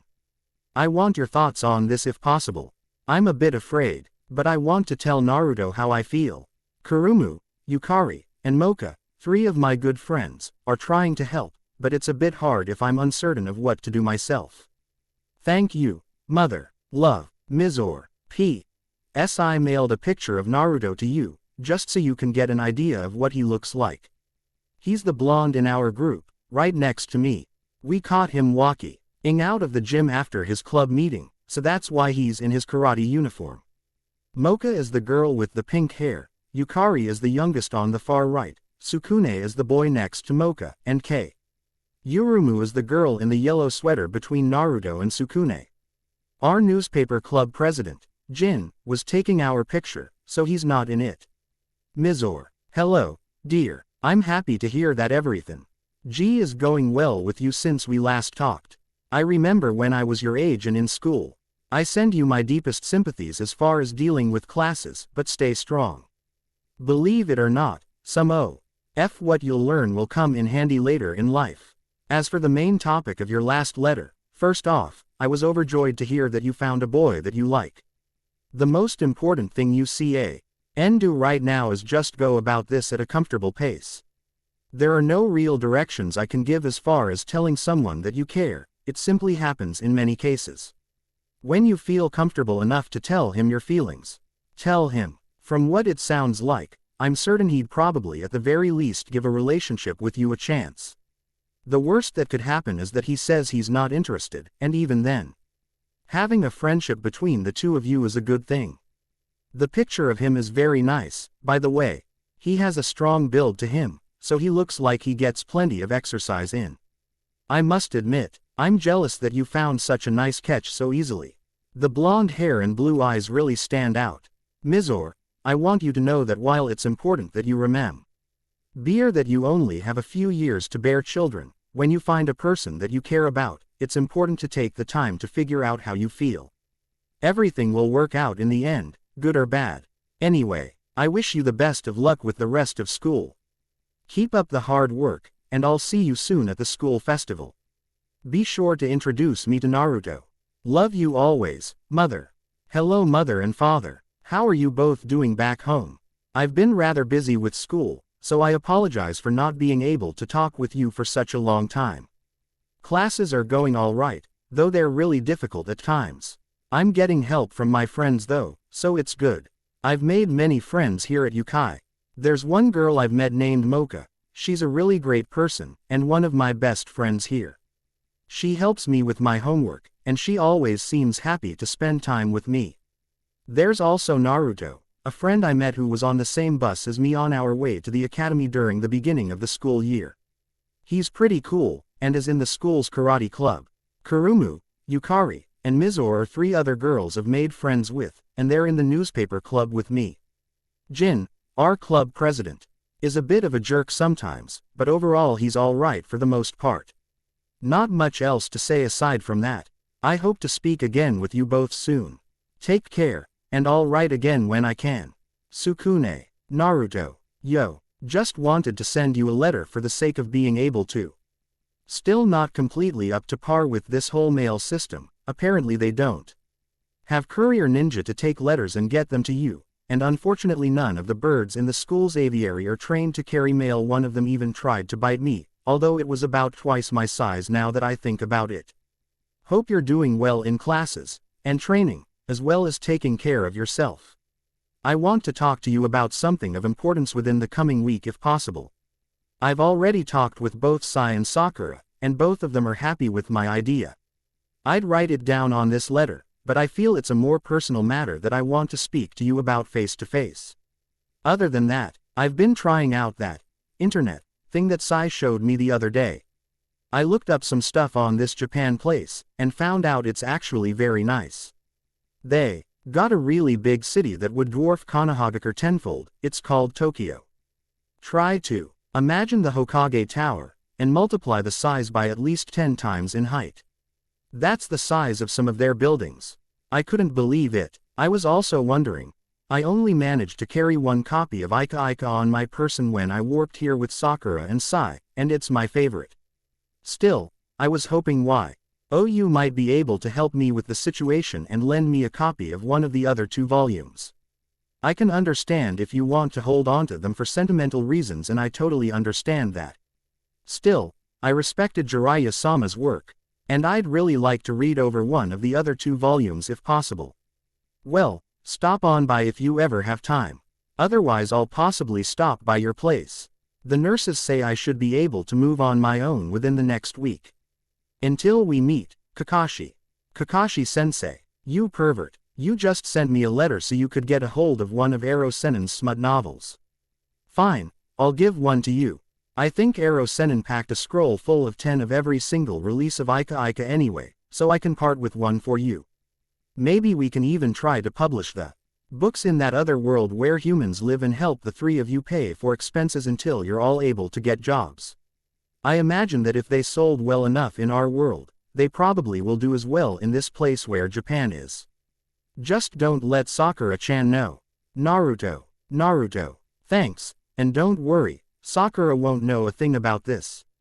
Kakashi. Hi Mom. Hello. It's me. School's lots of fun. Well, most of the time it's boring. But club is fun and I've made lots of great friends. There's this one boy named Sukune, and he's so handsome. I think he's my destined one. I'm trying hard to show him that I really care about him. But he seems to care more about this girl named Mocha Akashiya. It's kind of hard, because Mocha's a really good friend of mine, but she knows I like Sukune too. Sukune is a really nice boy, so I don't think he wants to hurt either of our feelings. I don't want to pressure him into a situation like that, but I don't want Mocha to take him from me, either. Well, aside from that, another boy that I've become friends with is Naruto Uzumaki. He's in my home economics class, and he's really cool and funny. I talk to him during our lunch break all the time, when Mocha's got Sukune to herself. That is, and Naruto always has some kind of joke or story to tell me. On top of that, my friend Mizore. She's a girl that's in my newspaper club, has a crush on him, but she's too nervous to tell him. I'm trying to help get the two together, along with Yukari. She's a witch who's really smart, so she skipped a few grades, and Mocha, but she's too unsure of herself. It's so cute and frustrating at the same time. I hope to see you soon. The festival will be coming up, and I can introduce you to Sukune and my other friends then. Take care until then. Love you much. Kurumu. Kurumu. Hello, honey. I was so happy when I got your letter. It's good to see that you're enjoying school. I bet all the boys are swooning over you, aren't they? This Sukune that you told me about sounds interesting. I want to meet the boy for myself and see what's got you so head over heels for him. If he's your destined one, then don't give up on him, sweetie. If you want, I can help convince him that you're the right girl for him. I am proud of you, however, for respecting your other friend Mocha's feelings. That's very mature of you to not be mean about it. In a way, you've grown up a lot since you left for Yukai. Just remember that being nice doesn't mean you can't compete, honey. You're my daughter, and I don't expect you to go down without a fight. I'm a bit surprised that you're not only being a proper succubus, but also playing Cupid, too. You've got to introduce me to your two friends. I bet they're just so adorable together. Keep it up and I'm sure they'll eventually start to fall for each other. Alright, well, I look forward to seeing you, Kurumu dear. I miss you so much. Love you, Mom. Kokoa. Hello, dear sister. It's been a long time since we've spoken last, hasn't it? I miss seeing you, since you haven't tried to ambush me in quite a while, so I wanted to send you this letter. School is going well for me, and I've made many dear friends here. There's one student among the many boys here that I am especially good friends with named Sukune Aono. He's kind and not bothered at all by the fact that I am a vampire. He found out by accident, so please don't tell anyone that he knows that I am a vampire, plus he has very tasty blood. I've joined the school newspaper club, and am enjoying it a great deal. We get to write up the articles that are handed out to the students. And my friends are all in the club with me. Yukai Academy is so much more fun than school was for me back in the human world. I've had a wonderful time here so far, but I still think about you and Kahlua every now and then, so please know that I always keep you too close to my heart. I hope to hear back from you soon. I love you, Kokoa-chan. Mocha, Oni-chan. Jeesh, you really have gotten soft on me. That letter made me sick to my stomach with how sugar-coated you made everything sound. Well, I'm glad you're doing well at least. I haven't fought you in a long time though, so you better not have gotten rusty on me. Otherwise I'll beat you when we meet next. I'm doing well for the most part. School's kind of boring, and I'm not sure what the plan is for when I'm finished here. Hopefully after I'm done at this school I'll get to go to somewhere where there's stronger people. Everyone here is weak. Who's this Sukune that you were talking about? You make him sound like a boyfriend of yours or something. You said he's got tasty blood, too. You've been drinking his blood. Oni-chan, I can't believe you'd stoop that low and go drinking some lower-class monster's blood. Well, I guess I'll have to meet this Sukune when I get a chance to see you. Take care of yourself, but don't get any softer on me. I want to fight you, and it'd be pointless to fight you if you're not at your best. Later, Kokoa. Mocha. Hey, I know this is weird to be sending you a letter, but do you have any idea when Naruto's birthday is? I was just wondering in case Sukune ever told you. You know that Naruto and him talk a lot and all that. I'd ask you up front, but I can just imagine someone overhearing it and spoiling my idea to possibly throw a party for him. Thank you, Mizore. Mizore. Oh, are you going to try and get Naruto a present, Mizore?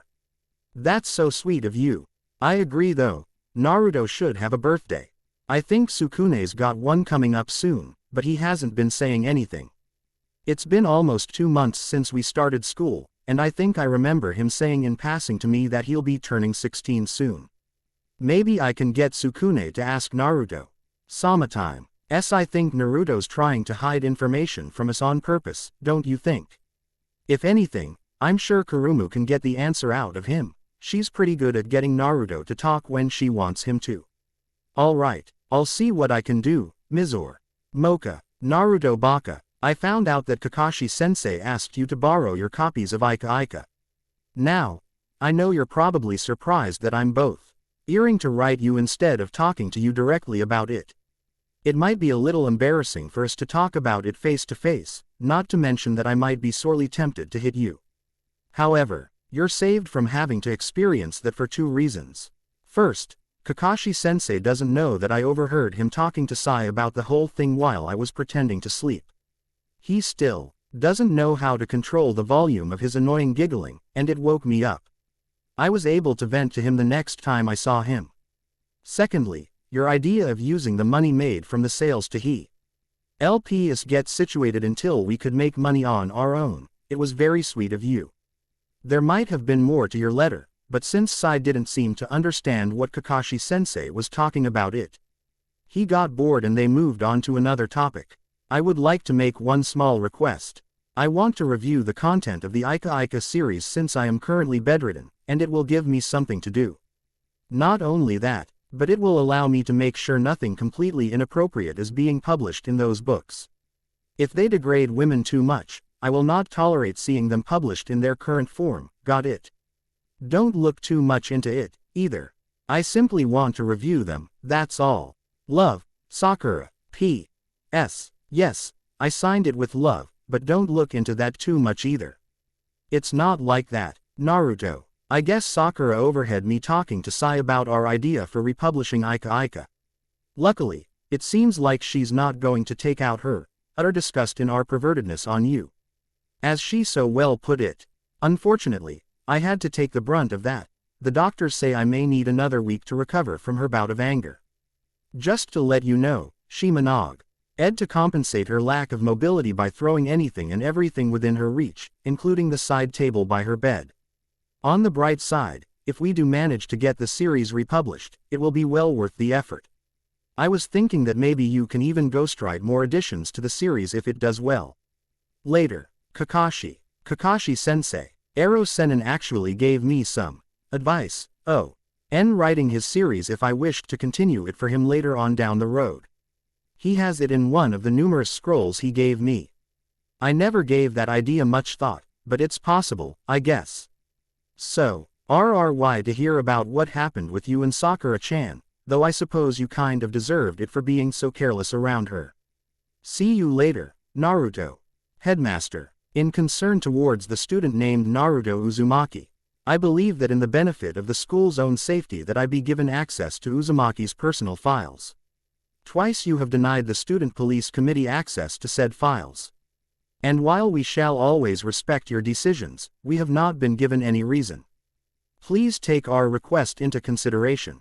Kuyu, head of the Public Student Safety Commission of Yukai Academy. Kuyu, while your concern about the supposedly disruptive behavior of student Naruto Uzumaki has been an issue for your organization for some time, I assure you that Uzumaki is not a threat to the Academy's safety. As such, I feel there is no reason for you to view his files. Headmaster of Yukai Academy, Tenmei Mikogami. End of interlude. There you have it. Parents and children writing back and forth. Naruto and Kakashi talking about Ika Ika. Kakashi discovers the internet. What lies in store for our heroes? Well, I have the answers, but I won't tell you. Am I mean for doing so? Possibly. Do I lose sleep over it? Not at all. Well, keep your eyes peeled for the next chapter. Another shout out to Paradox Jast for helping me with this little addition to Rosario Jinchuriki. Thanks Jast. A New Family. Rosario Jinchuriki. Chapter 7. A New Family. But Kensuke, we can't do it here. This is a public park. What if someone sees us? But Miyoko-chan, can our love for each other really be bound by such trivial matters? Who cares if anyone else sees us? Naruto felt his face heat up a bit as he continued reading. He had been a bit adamant about it at first, but after some gentle persuasion from Kakashi, who stated that Naruto was adult enough to read such things, the young shinobi decided to read the literary works of Jiraiya. He didn't want to admit it, but the old sage knew how to write his adult novels. There was actually quite a bit of humor laced into the chapters, and while the material was far from child-friendly, it also wasn't downright raunchy like Naruto had imagined. He had read a few pages in the past, but only bits and pieces. Reading the whole story was a completely different experience for the blonde. He was a bit sad that he never gave his godfather's books a chance when he was still around. Then again, Naruto half suspected that Jiraiya just liked getting a rise out of Naruto, and honestly didn't mind the fact that the young shinobi didn't want to read the adult novels. Enjoying a good book, are we? Naruto jumped up in surprise and spun around to see Kakashi squatting on the entrance of his open window. He gave Naruto his trademark ZY wave as the blonde shoved the book under his bed. Kakashi-sensei. What are you doing here? Saying hi, isn't it obvious? Well, yeah, but why? Kakashi surprised Naruto by not replying right away. He instead scratched the back of his head and sighed, "Are you busy at the moment?" Naruto shook his head, "Nope. Karate club was cancelled today because of a budget meeting for Haji Senpai and the other club leaders." The seasoned Junin nodded, "Good. I was hoping I could talk to you about something rather important."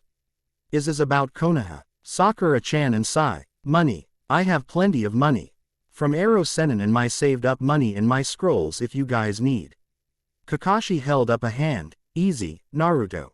As for the questions, yes, sort of yes for both Sakura and Sai, and no." Kakashi took in a deep breath, and was a bit relieved that Naruto decided to give him some time to collect his thoughts. He stopped speaking again and groaned, "Damn, this wasn't supposed to be so damn hard to do. Naruto, I know I'm not necessarily the best role model in the world, and I know you, Sakura, and Sai are all old enough to care for yourselves, but..." Naruto raised an eyebrow as Kakashi got up from his perch on the window and leaned against the wall. "You alright, Kakashi-sensei?" "I'm fine, just trying to pick my words here." "Well, just say it like you mean it. That's probably the best thing to do." "Hey," Kakashi chuckled, "I suppose with you that's probably the best. Naruto, I'll just come out and say it. I'd like to adopt you as my son." "Hey, see, that wasn't..."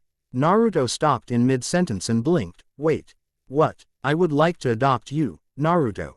I think it'll be a great experience for all of us." "What do you mean by, all of us?" The Junin nodded.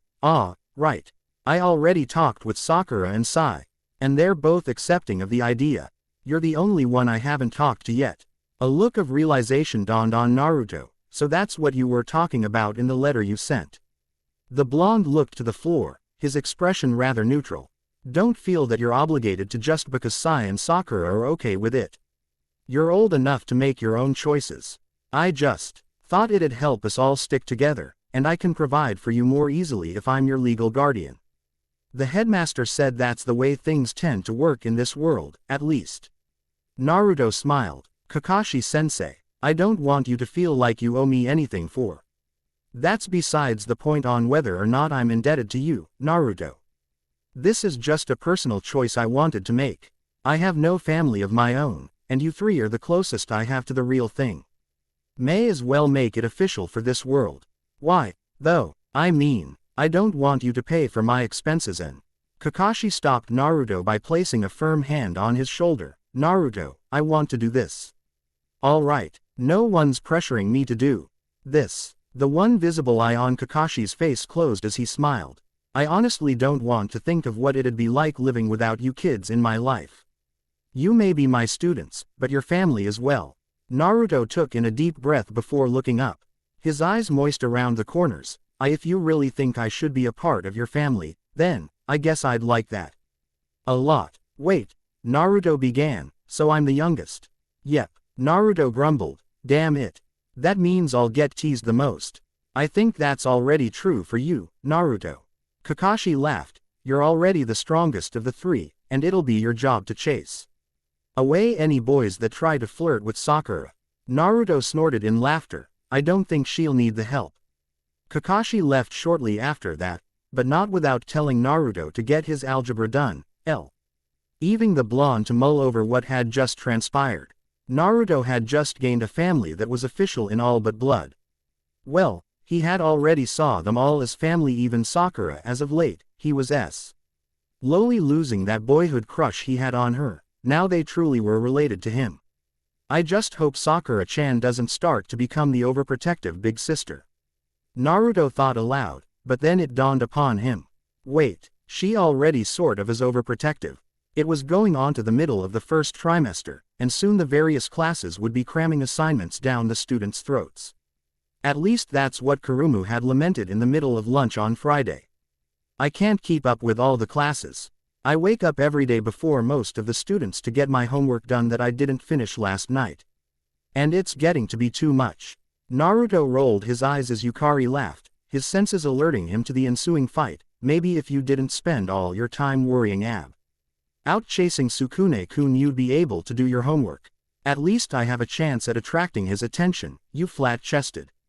Naruto closed his eyes as he let the dull thrumming of Kurumu and Yukari beginning to exchange blows and insults fade into the background. He'd gotten quite used to their squabbling, and to be honest, he sort of enjoyed the insults once in a while. How, lowly witch, yeah, you're just jealous that I have a youthful apira. Ow. My hair. Mocha managed to calm the two down, though the vampire girl was now being assaulted via groping from Yukari. Kurumu scooted closer to Naruto and grinned. So, I heard you had an interview with Mizore the other night. The young shinobi couldn't help but notice the glint in the succubus's eyes. Why yeah. We talked about the karate club and stuff like that. ... That's it? Kurumu asked with a knowing smile. Nothing else? Not really. Naruto and I simply discussed the club's activities, that's it. Gah, damn it, Mizore, stop doing that. Kurumu shrieked as the Yuki Onna popped out from underneath the table. Seriously, that sneaky behavior of yours is creeping me out. I'm not being sneaky, Mizore replied as she took in a mouthful of chilled soba. Besides, Naruto-kun saw me earlier when I first got here. Kurumu gave the blonde a questioning look, to which Naruto simply shrugged. I just thought she wanted to eat in a shady area. I mean, don't want the noodles to get warm from the sun, right? The succubus shook her head before continuing. Well, either way, we need to get that article in soon, Mizore. Hell, now we have to meet the deadline and get approval from the Public Safety Commission. She sighed. It's so annoying. Naruto gulped down the last of his ramen that he had prepared earlier for lunch and laughed. Bah. That policing group is nothing more than a bunch of power-hungry students. That's all. Sukune, who had been content with just listening to the others, piped in, Naruto. You shouldn't be talking so lightly about them. He lowered his voice before continuing. I've heard bad things about them from Jin Senpai. Oh no, not things. Naruto waved a hand dismissively. Sukune. Don't worry about it. They have no legitimate reason to place me or any of us under arrest.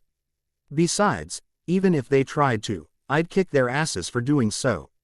Well, you felt that killer intent that their leader gave off, Naruto. He was really creepy. Mocha spoke. I don't like them at all.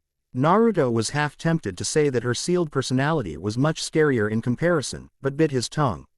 No need to embarrass Mocha. Like I said, don't worry about them, Mocha-chan.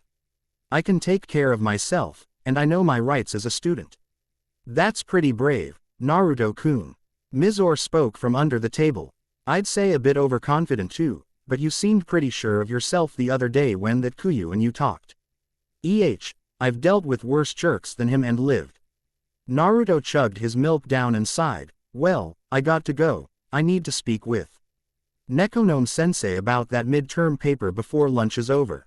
See you all later. Naruto dashed off toward the academic buildings with his backpack on one shoulder. Mizore watched his back as he disappeared behind the entrance doors and blushed a bit. He really doesn't let things like the student police committee bother him. How is he so confident like? Mizore's thoughts were interrupted by a snickering voice. She looked up to see Kurumu looking down at her with that knowing smile. What? Kurumu just kept grinning. You've got it bad. I do not. Why didn't you ask him out or anything like that? ... I sort of did. Mizore began. In fact, we were going to make ice cream tonight. I though. UGHT about having the rest of you come to my place so we can do that, but I'm not so sure if that's a good idea. He might get the idea that I just see him as a friend if everyone else is. There. Kurumu gave a smile. Mizore. That's great of you to ask him over like that. She frowned though when Mizore said nothing further.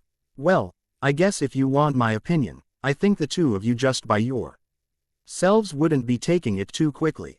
You sure? I don't want to make it seem like I'm trying too hard to get his attention.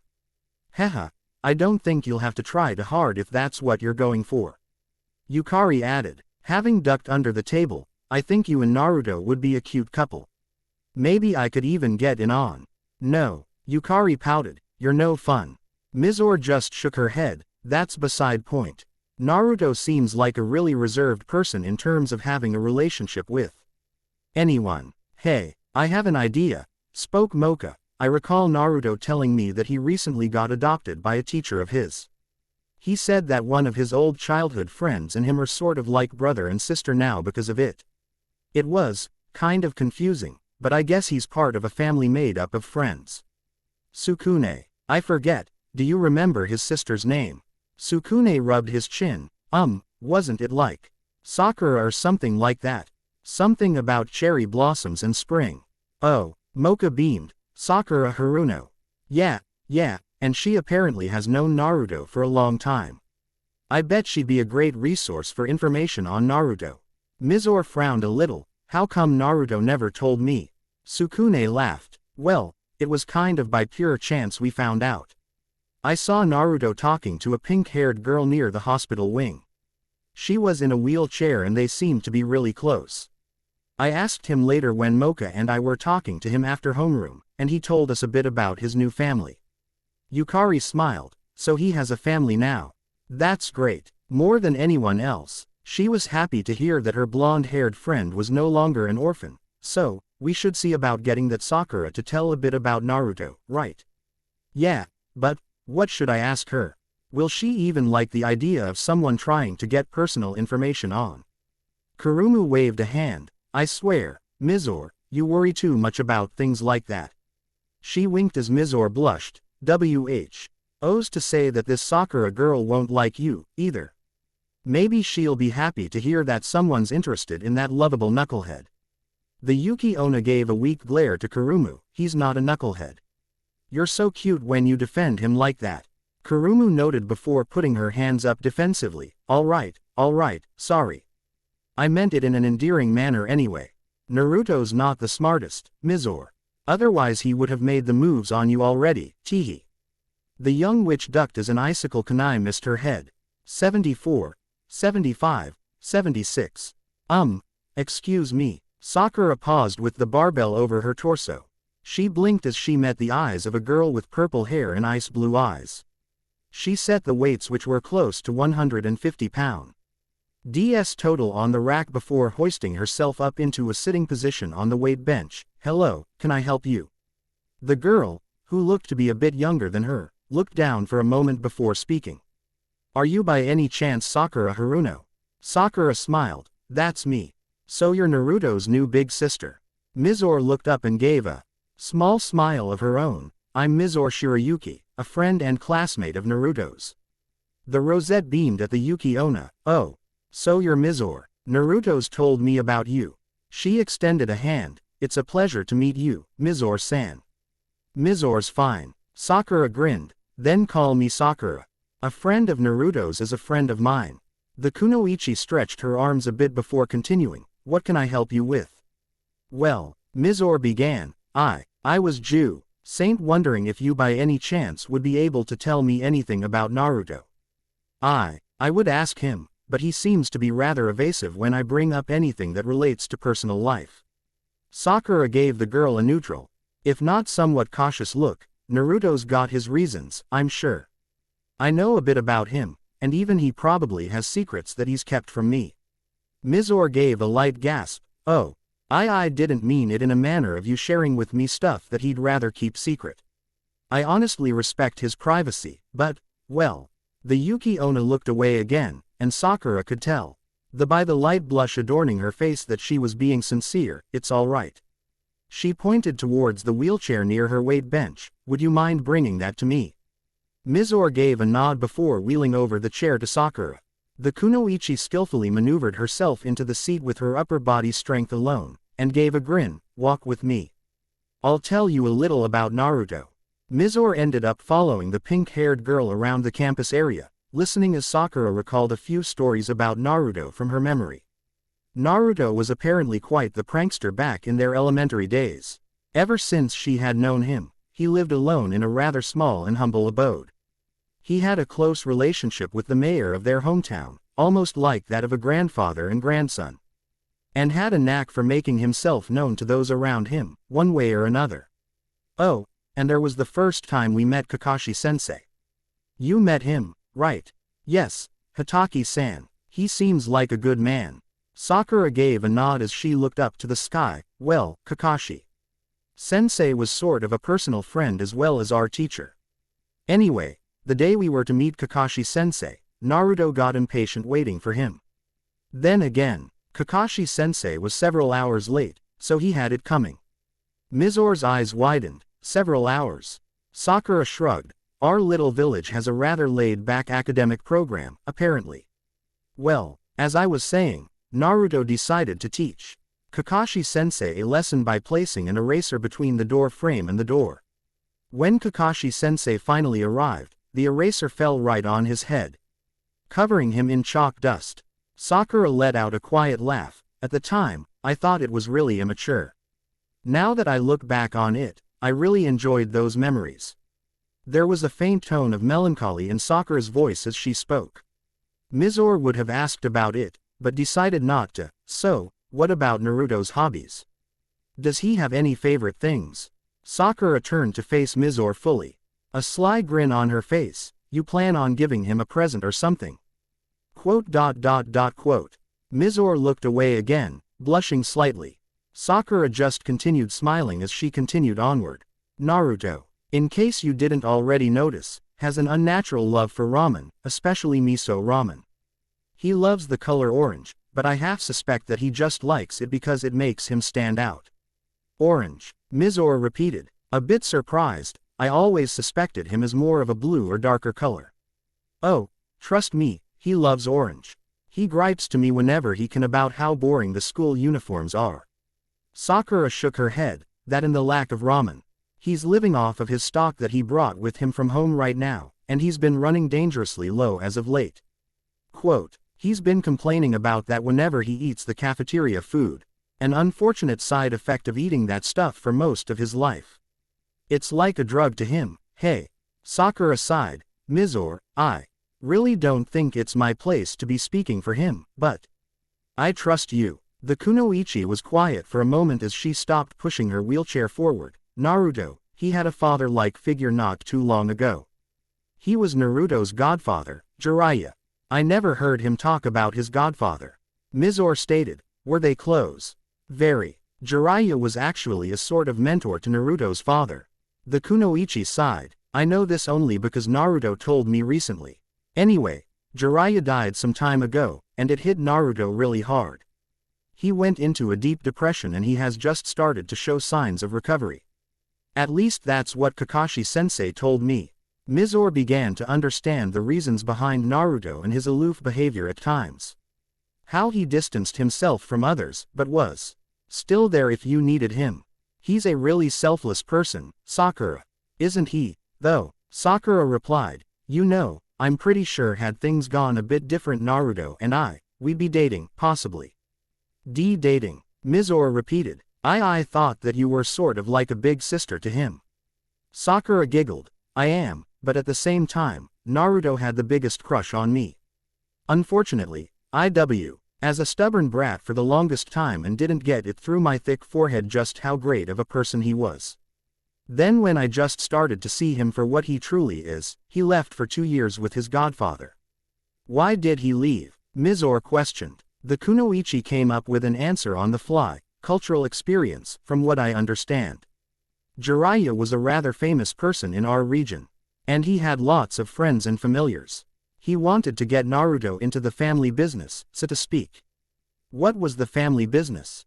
Oh boy, Sakura was starting to get into dangerous territory.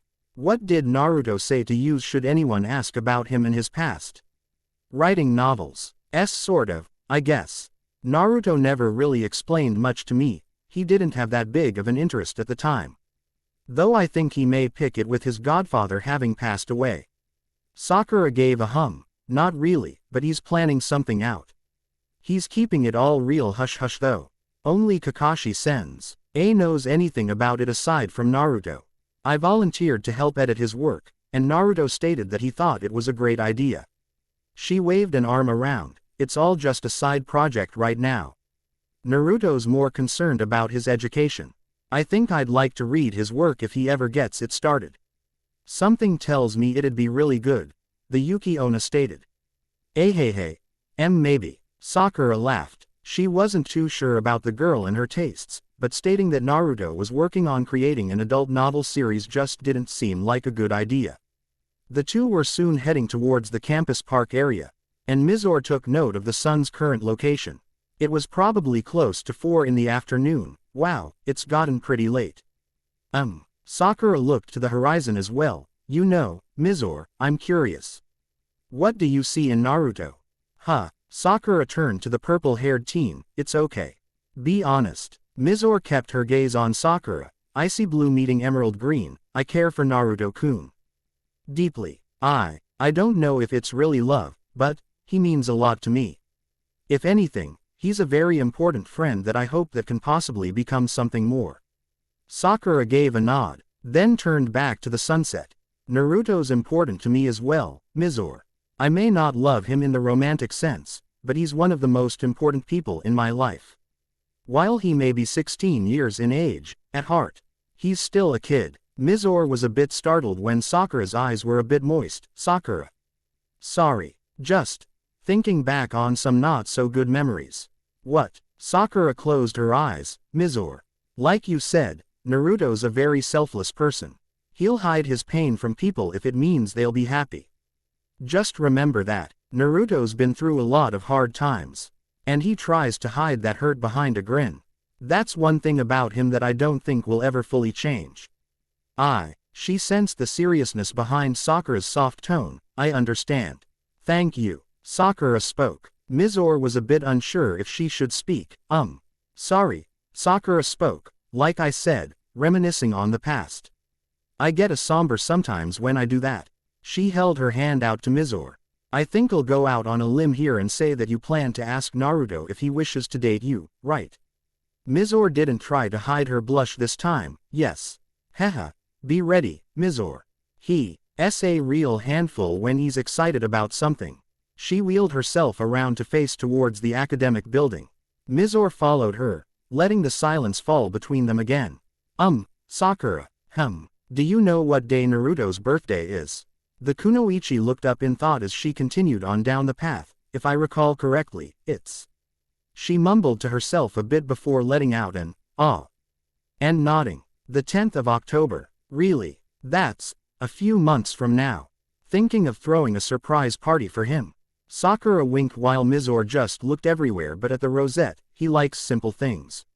If anything, just wishing him a happy birthday would make his day, though getting him a gift would only be right. What does he like? Ramen. A punching bag for practicing karate. That's the thing. Sakura began. He'll take anything you give him. A gift from a friend is something worth keeping, at least in his eyes that's the case. Well, that didn't help Mizore's current dilemma. Trying to get a boy to know you care for him, throwing a party for him, and not knowing what he likes or what to get him. Such is that of the cruel world of romance. Mizore. Sakura spoke. I believe that as long as you get him something that you believe expresses how you feel, he'll like it. He can be dense as lead sometimes, but he's also a perceptive guy when the time calls for it. She chuckled. If all else fails, I'll knock it into his thick skull about how you feel. Well. Mizore gave a small bow. Thank you, Sakura. I truly appreciate you taking time out of your day to talk with me about Naruto. Don't worry about it. I want Naruto to be happy, and I think you might be the person to give him the kind of happiness he needs. Sakura replied. Happiness he needs, Mizore repeated, trying to filter out the suggestive undertones from Sakura's statement. The kunoichi raised an eyebrow, catching on to the Yuki Onna's thoughts. She snickered a bit. And Mizore tried to stammer out an apology, to which Sakura merely waved off. Don't worry about it. I won't lie. Naruto's got a great body. She gave Mizore an even look before continuing. Just don't push him into something he's not comfortable with. I would never. Mizore responded, her eyes widening a little. I don't believe you would. In turn, if Naruto does anything that you feel uncomfortable with, well, just let me know. Soon enough the two found themselves near the hospital wing of the academic building. Sakura bid Mizore a good day, and headed back to her room, certain that the nurses were going to have a conniption fit about her being out for so long when she should be resting and trying to recover. Sure enough, as soon as she reached the front desk area, the nurse was on her. Haruno-san, where have you been? I know you said you were going out to get some fresh air, but you can't be out and about for such extended periods of time like that. It's bad enough that you insist on going to the weight training area every other. Sakura tuned out the distressed nurse, already certain she knew what was being told to her. Eventually she gave a half-hearted apology to the nurse, stating she'll be more careful in the future, and headed into her room. She was surprised to see two girls sitting by Sai, having a casual conversation from what it seemed like. Sai was the first to notice Sakura's arrival. Oh, Sakura, you're back. He gave her a wave. These two are Mocha Akashiya and Yukari Sendo. They're good friends of Naruto's. Sakura gave a nod to the two, their names sounding familiar to her. Pleased to meet you both. I'm Naruto's sister, Sakura. Mocha beamed. So it is true. Naruto told us that he was adopted just a little while ago. She walked over to Sakura and extended her hand. I'm happy to finally meet you, Sakura-san. Naruto has told us a little about you. Wow. Sakura laughed a little. It's not common for me to meet another girl with my hair color. Sakura took the girl's hand and shook it. Thank you for looking after Naruto for us. Haha, Naruto's pretty good at taking care of himself, actually. Spoke the younger girl, who wore an odd hat of sorts on her head. He even protected me from a group of bullies one time. He did. Sakura began. You were being picked on. Yukari nodded. Yeah, I guess I sort of got myself into trouble, but he helped me out. So it's all good now. The witch walked over to Sakura and grinned. Naruto sure is lucky to have such a pretty sister. She inched closer. Are you dating anyone right now? Mocha put a hand over Yukari's mouth. Hey.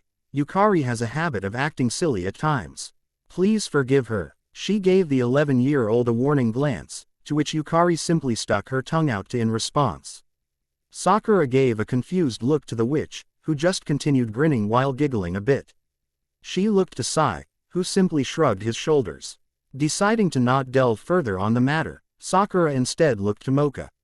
So, was there something you needed? Is it about Naruto? Yes, actually, I was hoping you could tell me when Naruto's birthday is.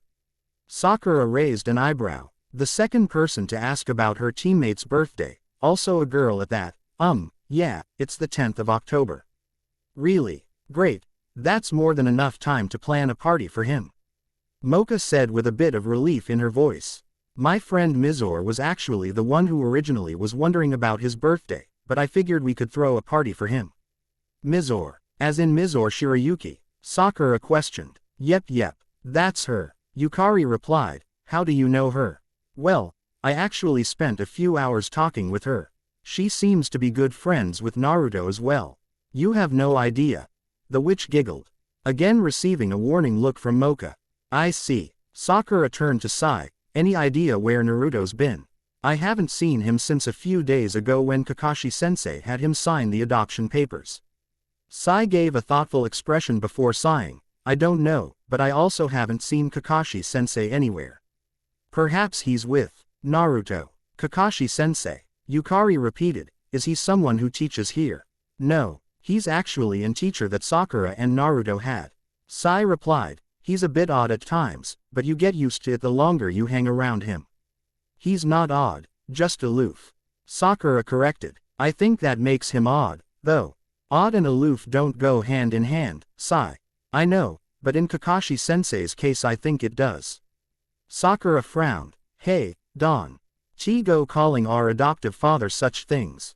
It's mean. It's true though. Sai stated as he turned his attention to the book he had been reading earlier about surviving the human world for dummies. Sakura rolled her eyes as she looked back to her two visitors. Anyway, I suppose you two could get together with Mizor and whomever would be interested, and then we could plan a party for him.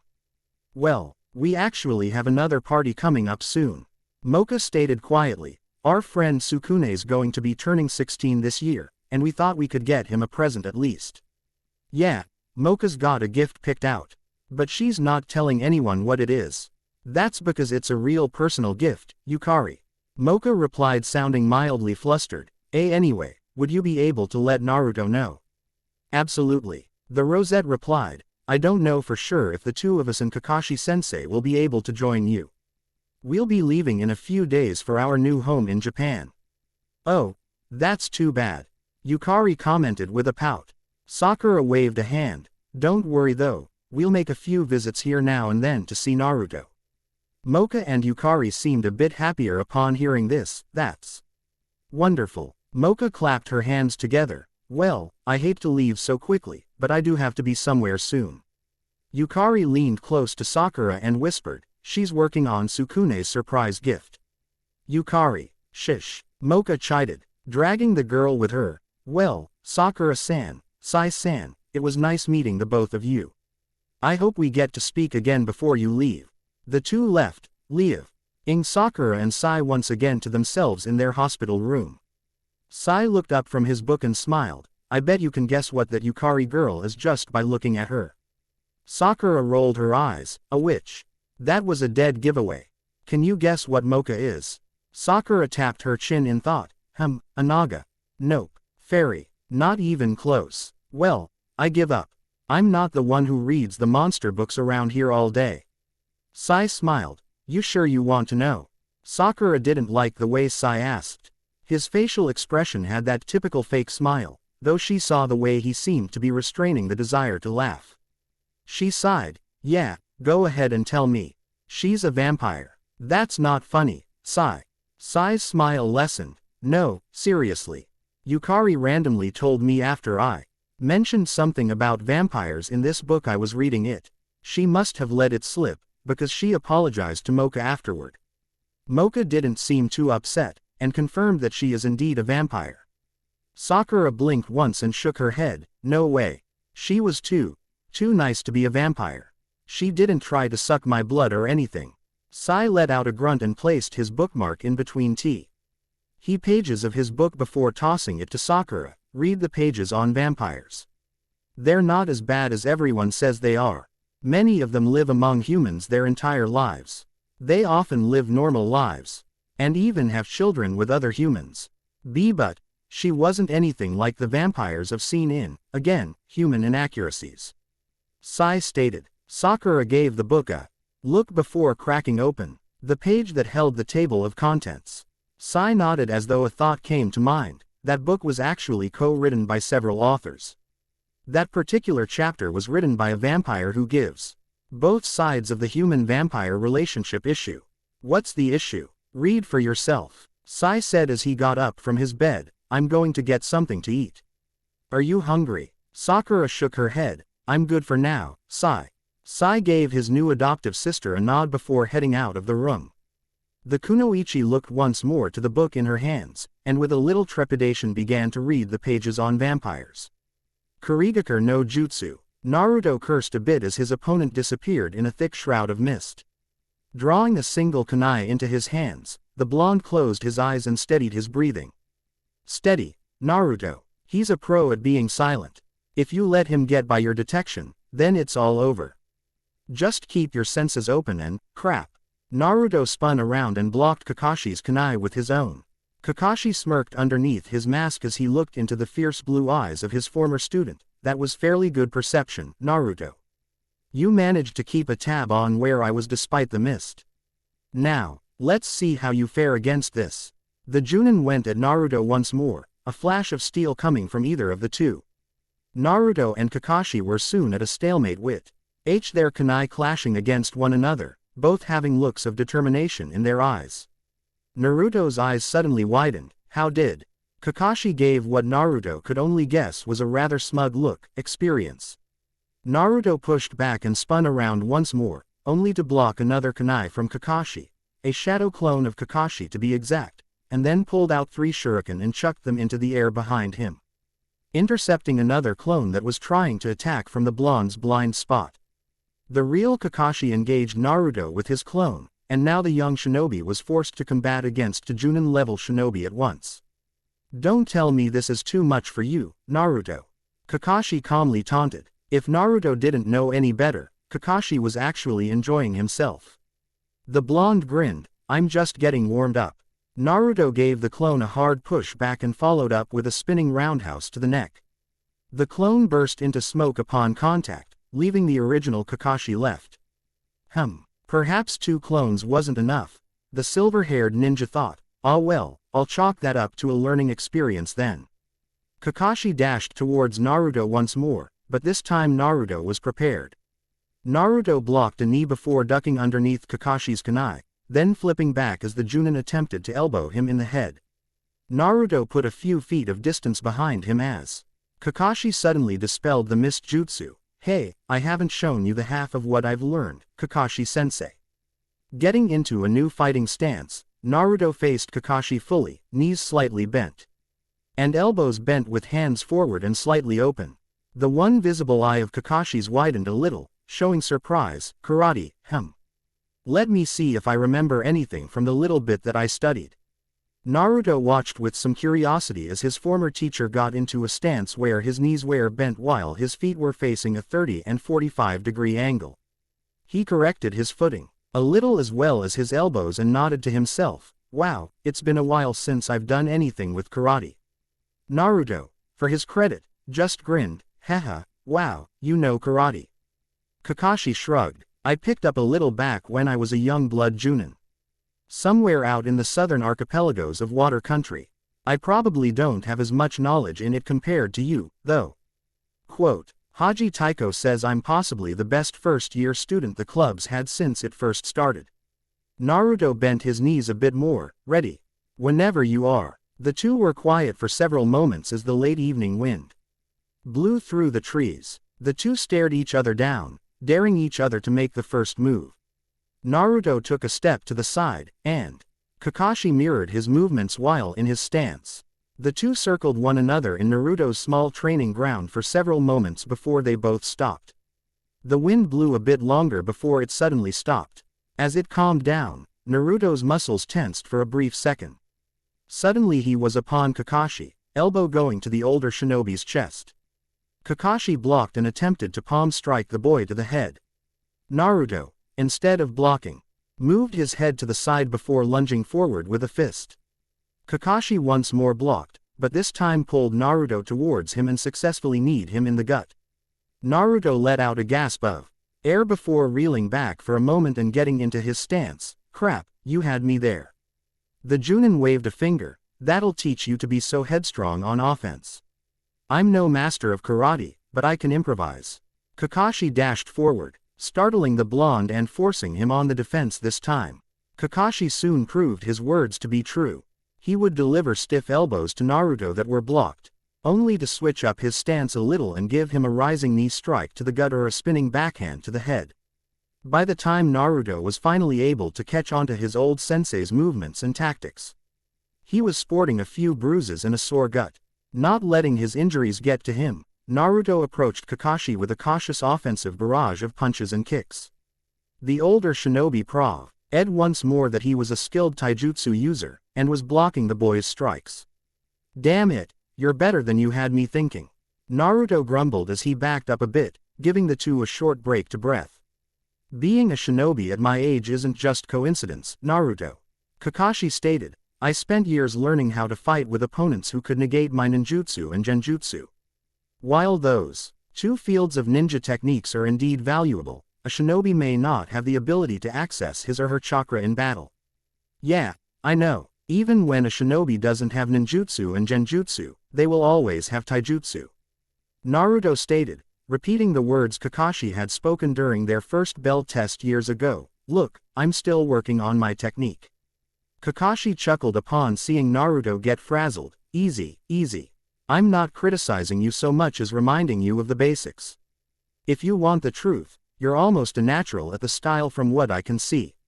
If what your club's captain sees in you is good, then I suppose he's right. Kakashi gave about a Naruto, which was returned. Well, I think we can call it a night. Kakashi spoke, looking up to the slowly darkening sky. It's probably close to 6 by now. Naruto rolled his shoulders a bit. Yeah, I suppose. I need to finish up some social studies work for Nekonon-sensei's class anyway. Kakashi frowned. You didn't take care of that before we left to train here? No. Naruto admitted sheepishly. I did leave a clone behind to take a look at the schoolwork, but I can't always trust them. They sometimes screw me over and just shirk off their duties. So yeah, I still have to look it over in case. The Junin groaned. What did I say? I said I'll train with you just as long as your schoolwork's done first. Kakashi shook his head. You cannot neglect your studies, Naruto. Oh come on, it's not like I need to learn anything about society or anything like that. I'm already human. Wrong. Kakashi replied. First off, our world and this other world where people live are different in numerous ways. Knowing their history and the way their society functions will be important should we decide to stay there. Fine. Naruto grumbled in defeat. So, when did you three plan on heading to Japan? In 2 days' time. Naruto frowned. Really? My club has a mock tournament in the human world in a few days. I was kind of hoping you'd be able to show. Oh, Kakashi sighed. Do you have a schedule for any more of the events for your club? The blonde gave a nod. Yeah, I can give you a sheet with the dates if you guys want. I'd love to have you guys show up and see me in action. Naruto flexed an arm while grinning. Kakashi merely rolled his eyes. Okay, hotshot, just get me the schedule Tomo. Row and we'll do what we can as far as seeing you at your meets. Besides, I'm sure we'll stop by and see you during the Academy's events as well. The two were soon packed and heading back to the campus area. The walk was quiet for the most part, but Naruto had something on his mind that he wanted to talk about with Kakashi.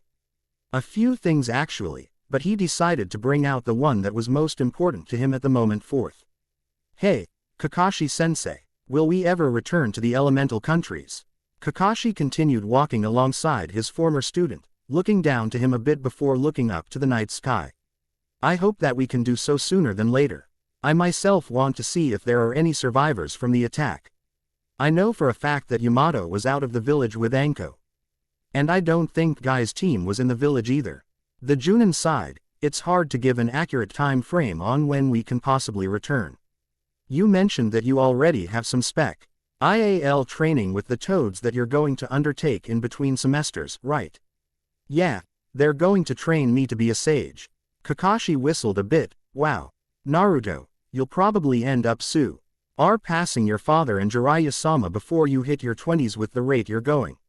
When Kakashi didn't hear a response from the blonde, he looked to see Naruto looking to the ground. What's wrong? Naruto smiled, albeit with somewhat of a somber look in his eyes. You think that I really can do that? I don't think so. I know so. Jiraiya-sama said so himself, didn't he? The Junin put an arm on Naruto's shoulders. I suppose.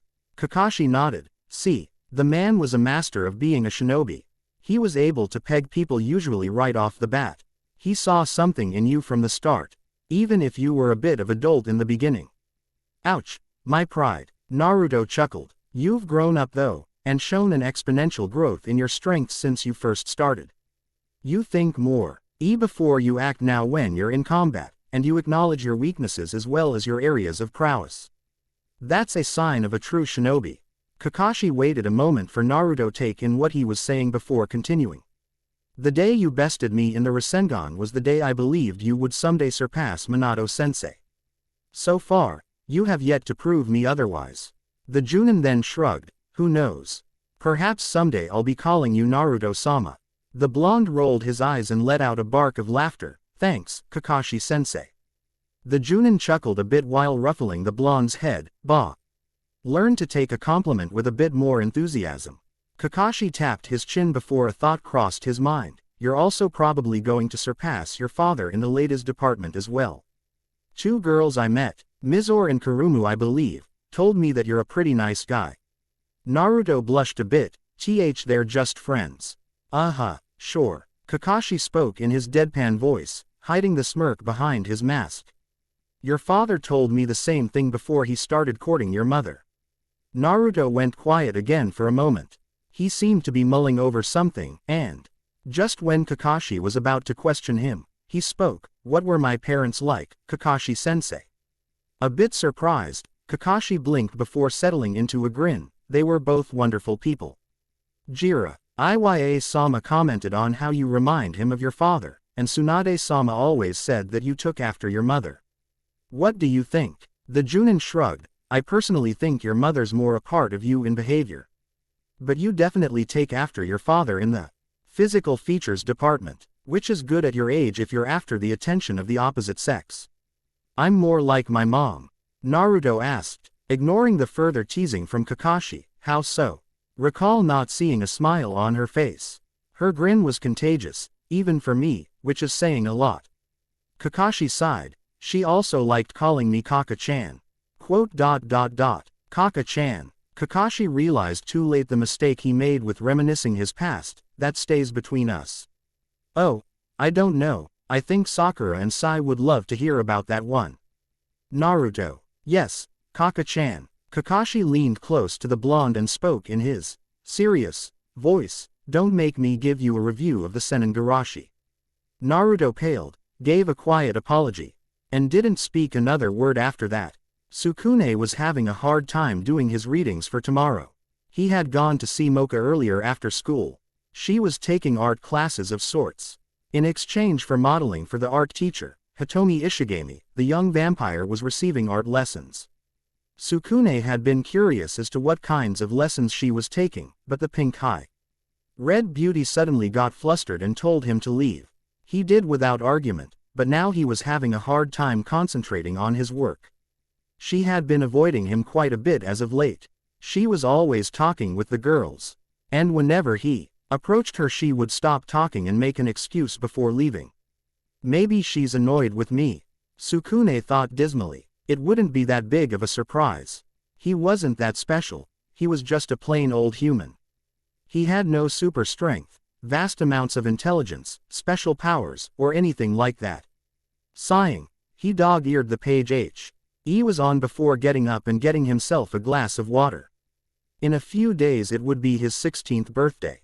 He hoped to spend it with Mocha, but with the way things were looking for him now. Knock knock. Sukune turned to his open door to see Naruto grinning. Hey, Sukune. You still haven't gotten that reading done for Nekono's class. Sukune gave Naruto a weak smile. Nah, I'll finish it before I turn in for the night. He took in the blonde's appearance. What were you doing? Running a marathon. You're drenched in sweat. Naruto laughed. Just a little late night running. A mock tournament this weekend with my club against another karate club. I have to be in top condition. Haji Senpai's placed me in the top tier for the first years, haha. This weekend. When are you leaving? Sukune asked. Tomorrow after final period. What's wrong? Am I going to miss something? Sukune shrugged. Not really. It'll be my birthday on Friday, though. Naruto frowned. Ah, really? He leaned against the wall. You should have told me. I would have gotten you something. He thought for a moment. Maybe I can get Kurumu to let me take suggestive pictures of her and let you have them. Sukune blushed. That's alright. I'll pass this time. Hey. Naruto shook his head. Your loss, I guess. Well, I'll make it up to you when I get back. We're going to somewhere in Tokyo, Japan. Maybe I'll get you something while I'm there. If you want to. You don't need to get me anything, Naruto. Sukune stated. I appreciate the thought though. The blonde gave Sukune a thumbs up. Don't mention it. You like any kinds of music? Sports. Music. I'm kind of partial to anything, I guess. The more guitar, the better. I like soccer, too. The shinobi gave his friend a nod. Alright, guitar and soccer. I'll think of something. He looked at the clock on Sukune's wall, which read 8. He looked back to Sukune and waved. Well, I got to go. Mizor's expecting me at her place in half an hour. We're making ice cream, I guess. No clue how she plans to do that, but I'm sure it'll be cool. Later. Sukune. Later, Sukune waved goodbye to the blonde. As soon as Naruto was gone, Sukune flopped onto his bed. Naruto, there was a guy who could get a girl to like him. Why couldn't he be more like him? The guy had confidence to spare, was athletic, and a natural at listening and making small talk. He was pretty sure Mizore had a thing for him. Mocha, Yukari, and Kurumu seemed to mention their names quite a bit during club when the Yuki Onna was out taking pictures for the paper. Sukune shook his head. He couldn't be like Naruto. As great of a person the blonde was, Sukune wasn't as outgoing as him. He liked sports, sure, and he didn't mind gym, but he was ready sure Naruto would mop the floor with him in a game of basketball or soccer. Staring out his window, he grunted in exhaustion before turning back to his book. He may as well try to finish it. Not like he had anything else to do. I still can't believe that ice cream's that easy to make, Mizore-chan. Naruto stated with childlike enthusiasm, taking another spoonful into his mouth. This is just like the chocolate ice cream I had back home. Mizore smiled as she ate her frozen strawberry-flavored dessert. I'm glad it turned as well as it did. I was worried it'd end up being too icy. Yeah. Speaking of which, where did you get all the ice for this from? I didn't see you walking from the cafeteria with a bag of ice or anything. Mizore simply flicked her wrist, causing a few flakes of snow to flutter into the air. A look of understanding appeared on Naruto's features before he laughed with a hint of embarrassment.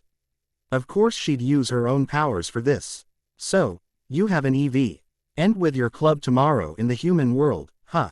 Mizore asked, taking a spoonful into her mouth and blowing out a small breath of cool air. I hope you do well. Naruto laughed. It's more or less just to see how well the new members can do in karate against people outside of our club. I'm sure I'll do all right. The two continued chatting about anything that came to mind. Sukune's party, which Naruto would unfortunately miss, but still planned on getting a gift for, and the term papers due for class. By the time they had finished off the 2 small cartons they made, it was close to 10 at night. Haha, well, now that I gained all the weight back that I had burned off from running today, I guess I'll be on my way. Naruto joked, earning a giggle from Mizore as well.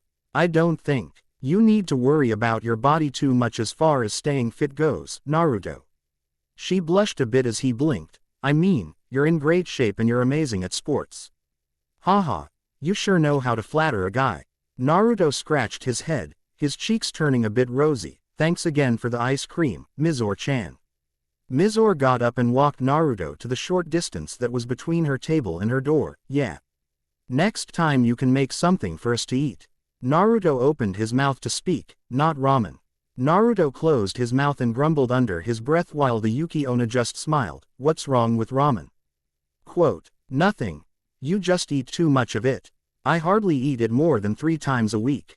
The blonde exclaimed. Exactly. Mizore stated. Yeah, well, how about why? Oh, you and those suckers you have in your mouth all day. Aren't you worried about getting cavities from all that sugar? I brush my teeth. Mizore replied. Besides, they help keep me cool.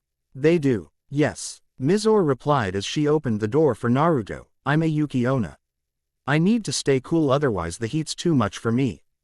They can't be that cool, can they? Naruto asked. Mizore replied. By leaning close and blowing on his neck. Her breath sent a pleasant shiver down his spine. Does that answer your question? Why yeah. Wow, it felt like someone placed an ice cube on my neck just now. He grinned as Mizore placed the sucker back in her mouth. You sure are cool, Mizore-chan. I'm just a Yuki Onna. Mizore mumbled. Thank you though. Naruto surprised the girl by wrapping his arms around her. I mean it though. You're a cool friend, and I'm glad I was lucky enough to meet you. The purple-haired teen found herself unable to register what was happening for a few seconds. Naruto. Hugging. Warm, strong arms. She couldn't help but close her eyes and rest her head a bit on his shoulders. Thank you, Naruto-kun. The shinobi pulled back and let go of her and found his face heating up a bit. Mizore was no different, having a hard time trying to keep the head rush from making her fall over. I better get going. I need plenty of rest for tomorrow. Naruto left Mizore's after that. As he walked down the hall, he replayed what had just transpired. I hugged Mizore-chan, and she hugged back, and rested her head against me and it was like the beginning of one of those scenes in Ero Sennin's books. Only real. She's cute, and I like her. Maybe. Naruto placed his hands behind his head and grinned. Maybe he would have to bring back 2 gifts from his trip to Tokyo. Naruto woke up the following day and went about his usual morning ritual. After getting cleaned up, he was out the door and off to class. The day went by rather quickly, he noted, and soon enough it was the last hour of his school day. As the bell rang, he headed off to the gymnasium where he would pick up his uniform and gear before getting on the bus to Tokyo with his club. He was greeted by the other members of the karate club as he did so. Naruto, you ready for the tournament? Naruto waved to one of the upperclassmen members. Haha, you bet. Oi, Naruto, be sure not to beat up the other team too much, alright? It's just a spar. I'll try. Naruto laughed as he approached his locker. He picked out his duffel bag and made sure that everything that he needed was there. He headed towards the bus where Haji was waiting for the club. As soon as he spotted Naruto he grinned. There's our star first-year member. Well, I wouldn't say that. I still have a lot to learn. Naruto humbly replied. Haji laughed. That's true, but the fact that you acknowledge your need to learn more says a lot about you. I'm counting on you to show what we're truly made of, Naruto. You've proven that you're well versed in the basics, and a little of the advanced techniques. Just do your best and you'll be fine.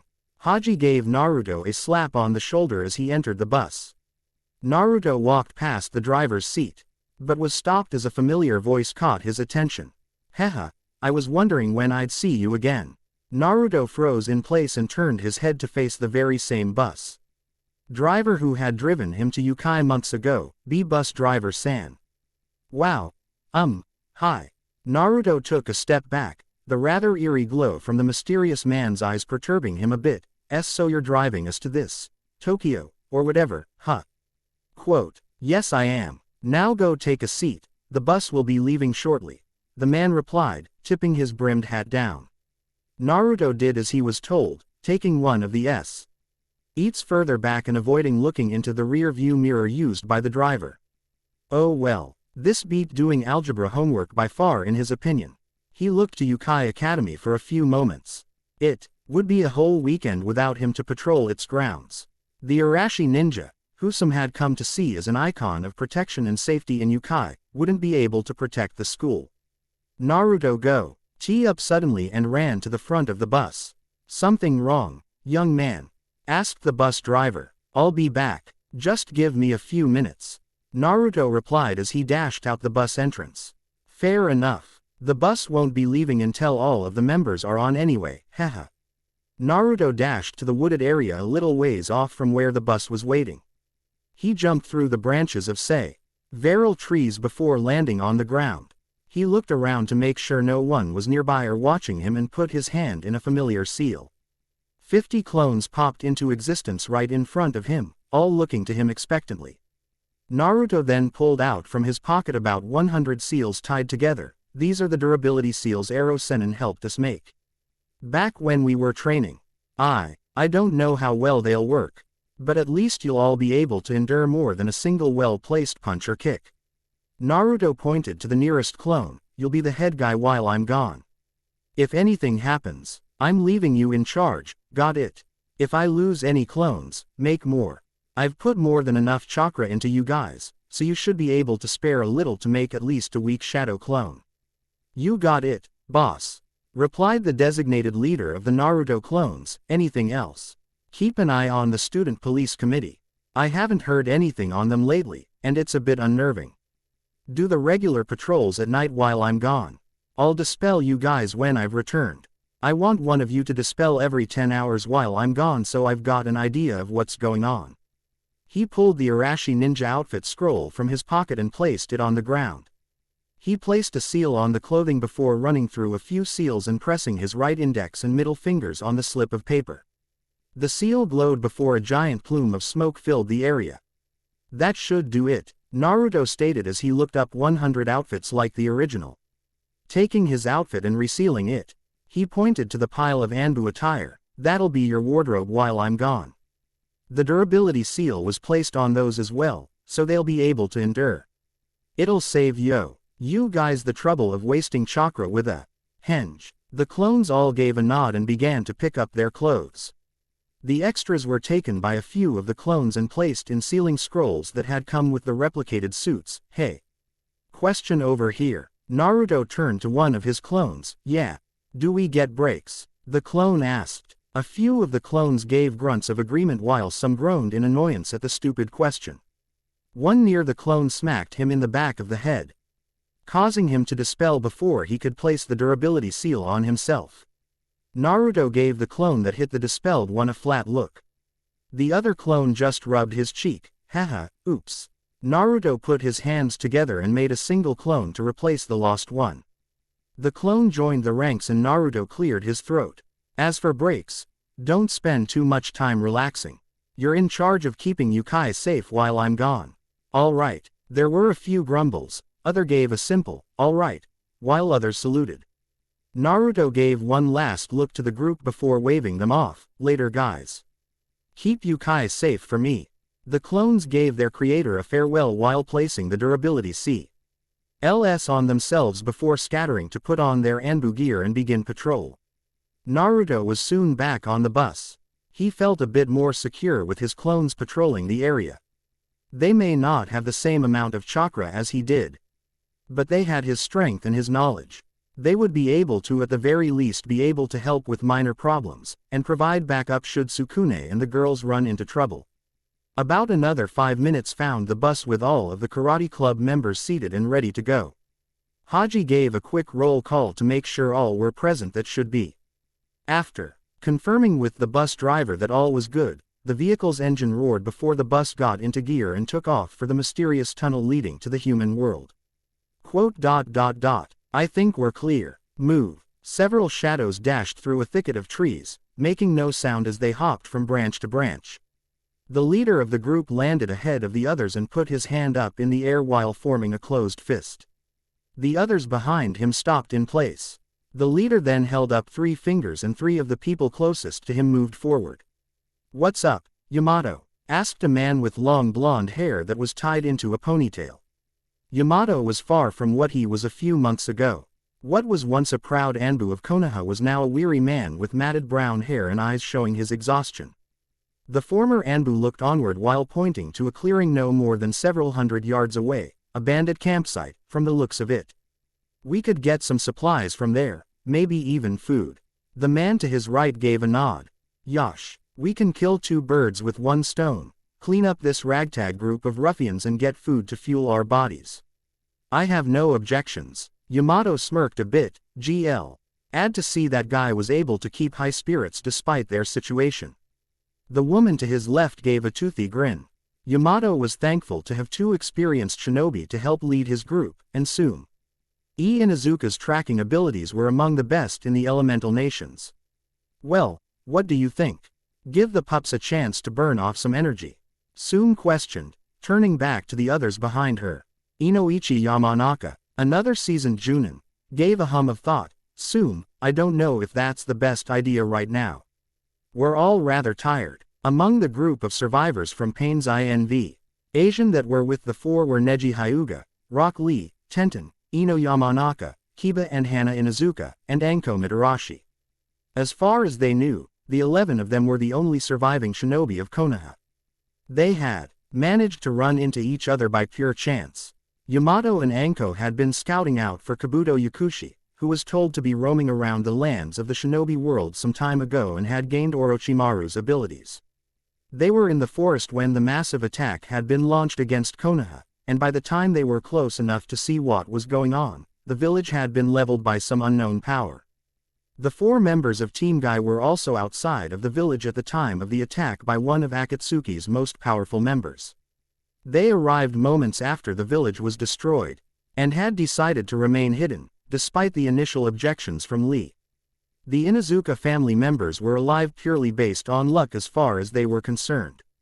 They had been on the rooftops of Konoha when the mysterious force blasted down onto the village. They had been knocked off the roof where they had been standing and were luckily not crushed by anything. Hana Sue, Eldent, Say the same for her 3 hounds, as well as Tsune's companion Kuromaru. Kiba therefore was thankful to still have Akamaru with him after the attack on their home. Now they were shinobi without a home or village to claim loyalty to.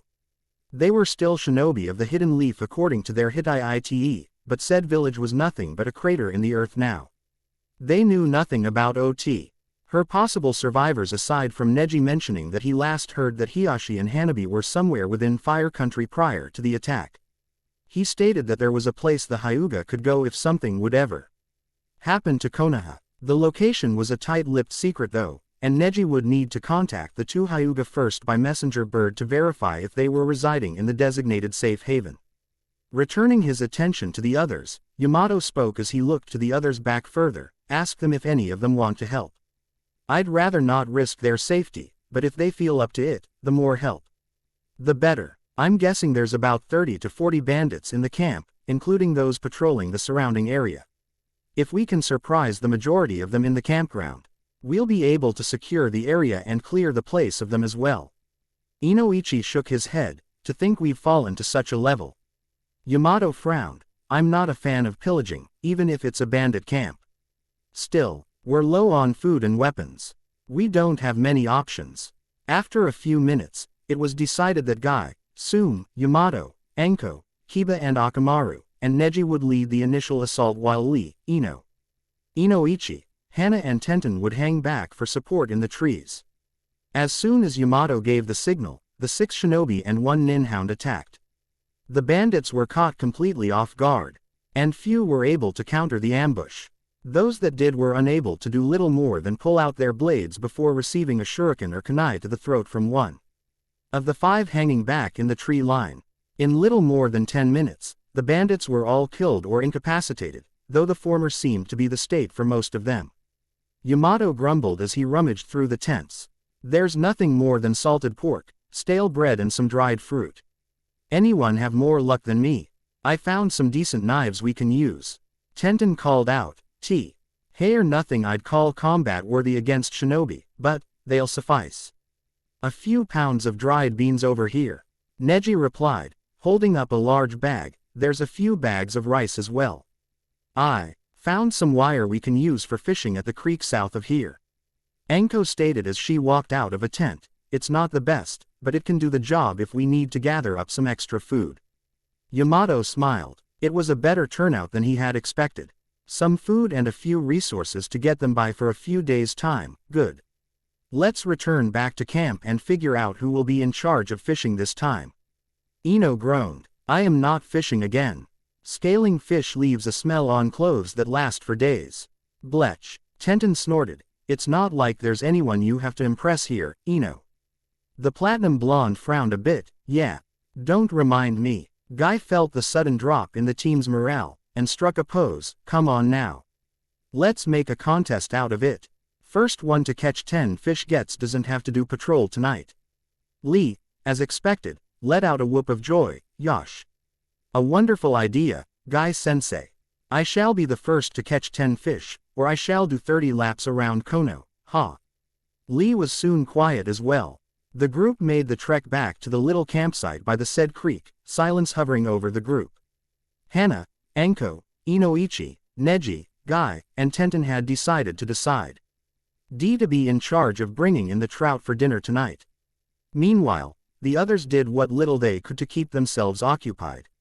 Yamato went and gathered some firewood while Lee tended to the cooling embers to get said fire going again.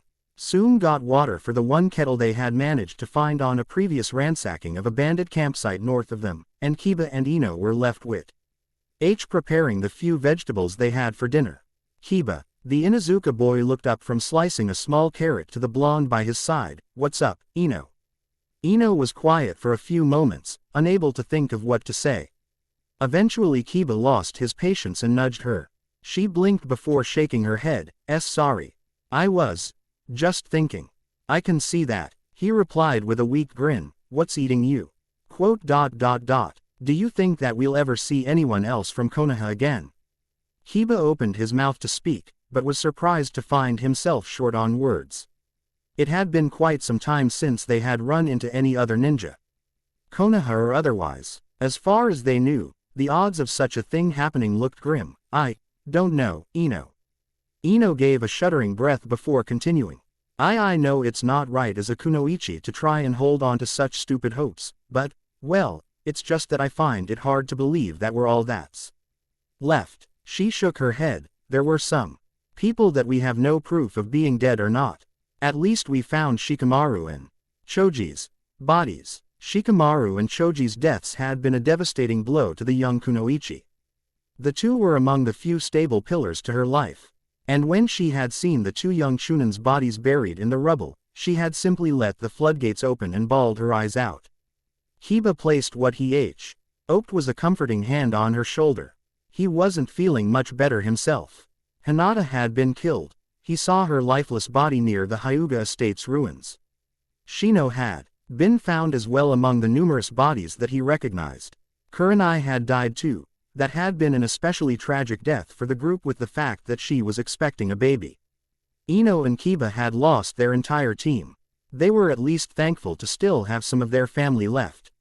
Ino leaned into Kiba's shoulder and began to sob quietly. I just wish that I had been there. Maybe I could have helped. Kiba didn't try to resist when she ended up hugging him a bit. He didn't know what to say. He had never been a master at using his words. He preferred action over word of mouth, in all honesty. Still, Ino was his friend, despite how little they actually knew about each other. They had graduated and grew up in the same rookie genin group. Those kinds of bonds don't just fade when you're a shinobi. I feel the same, Ino. Hinata and Shino, and Kurenai sensei. They all were killed too. I was off helping fight the enemy in a different area. Kiba found himself shedding tears as well. Lee, who was looking towards the two, sighed sadly, which surprised Kiba a bit. We have all lost dear friends. I only wish I could have been there to help. I would gladly give my life in exchange for the life of our friends. But, Lee, don't say that. Ino spoke quietly, looking up. Our friends wouldn't want that. They would want us to keep living. Lee blinked before looking down. You are right. Forgive me for thinking such things. Ino managed to smile. It's all right, Lee. Just don't go and think that you deserve to die because you survived the battle. Kiba gave a nod as well. Yeah. Besides, we still have allies with Suna. It may not be Konoha, but they would more than likely welcome us to their village. You think so? Kiba gave a toothy grin, his sharp canines poking out from beneath his upper lip. Definitely. Right, Akamaru. The giant white nin hound gave a loud bark while wagging his tail before walking over and sitting next to Ino and giving her a friendly lick. Ino laughed a bit before petting the dog. Thanks, Akamaru. Lee clenched fist before speaking again. I am certain that as long we have faith in ourselves and continue onward, we will do fine. He turned back to the fire before continuing. Yosh, let us continue with preparing the fire and food for dinner. The other two silently agreed, and continued to clean the vegetables and cut them into smaller portions for the rest of the group. It may have been a rather bleak situation for the group, but there was one thing they still had, despite all that they had lost, their lives. For the next installment, thanks for reading. Suspicions arise. Rosario Vampire is the property of Akihisa Aikta. This story is not for profit in any way, shape, or form, aside from gaining wealth in the form of word count. So no money is being made, in other words. Rosario Jinchuriki. Chapter 8. Suspicions arise. And the winner of the freshman class division is Uzumaki Naruto. Yukai Academy's karate club erupted into cheers while they ran to meet up with the victor of the final match for freshman classes. Naruto was sweating a bit, but grinning like it was going out of style. He was holding a ribbon and a small framed certificate with his signature on it. Great job, Naruto. Man, I never saw a guy win by so many victories before, haha. Haji slapped Naruto on the shoulders while laughing. That was a mighty damn fine performance, Naruto. I think any future contenders against you will be watching for your legs from now on, hey. The whisker-marked blonde scratched his head in embarrassment. Hey, right. I hope that last guy will be alright. I think I overdid it a little. Bah, it was his own fault for not blocking your foot from hitting near his temple. It's a good thing he had the proper headgear on. Naruto was a bit surprised that he had won the mock tournament. Sure, there was no trophy, but he had proof of his prowess to show. The others. Naruto. Naruto turned to see Haji still by his side. He noticed the other members heading back to the lockers to change before taking a break for the evening before heading back to the academy. What's up, Haji Senpai? Haji held up a black belt. And Naruto's eyes widened. It may be a bit earlier than I usually would see fit for a member, but you've proven you're capable in the martial arts today. Congratulations, Shoten. Haji Senpai. Are you sure? I mean, I guess I'm alright at this, but I've only just started karate. I wouldn't say that for sure. You definitely have experience in martial arts, and I think I just needed to hone your skills a bit for karate to sink in as well. You learned the style and basics of karate faster than any other member I've ever had join the club while I ran it. Haji placed the black belt within his hands. You've earned it. Thanks, Haji Senpai. Thank you for the awesome performance today, Naruto. You've put Yukai Academy on the map for tournaments earlier than I expected. He headed towards the lockers as well. Great work today, Naruto. Looking down at the belt in his hands, he smiled. The young shinobi was surprised to be given the honor of Shoten black belt so quickly.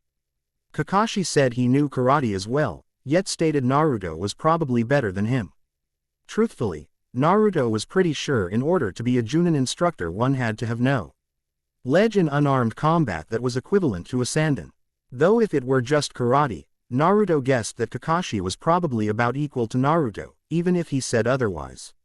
Naruto untied his WHITE belt wrapped around his waist and tied on his brand new black one.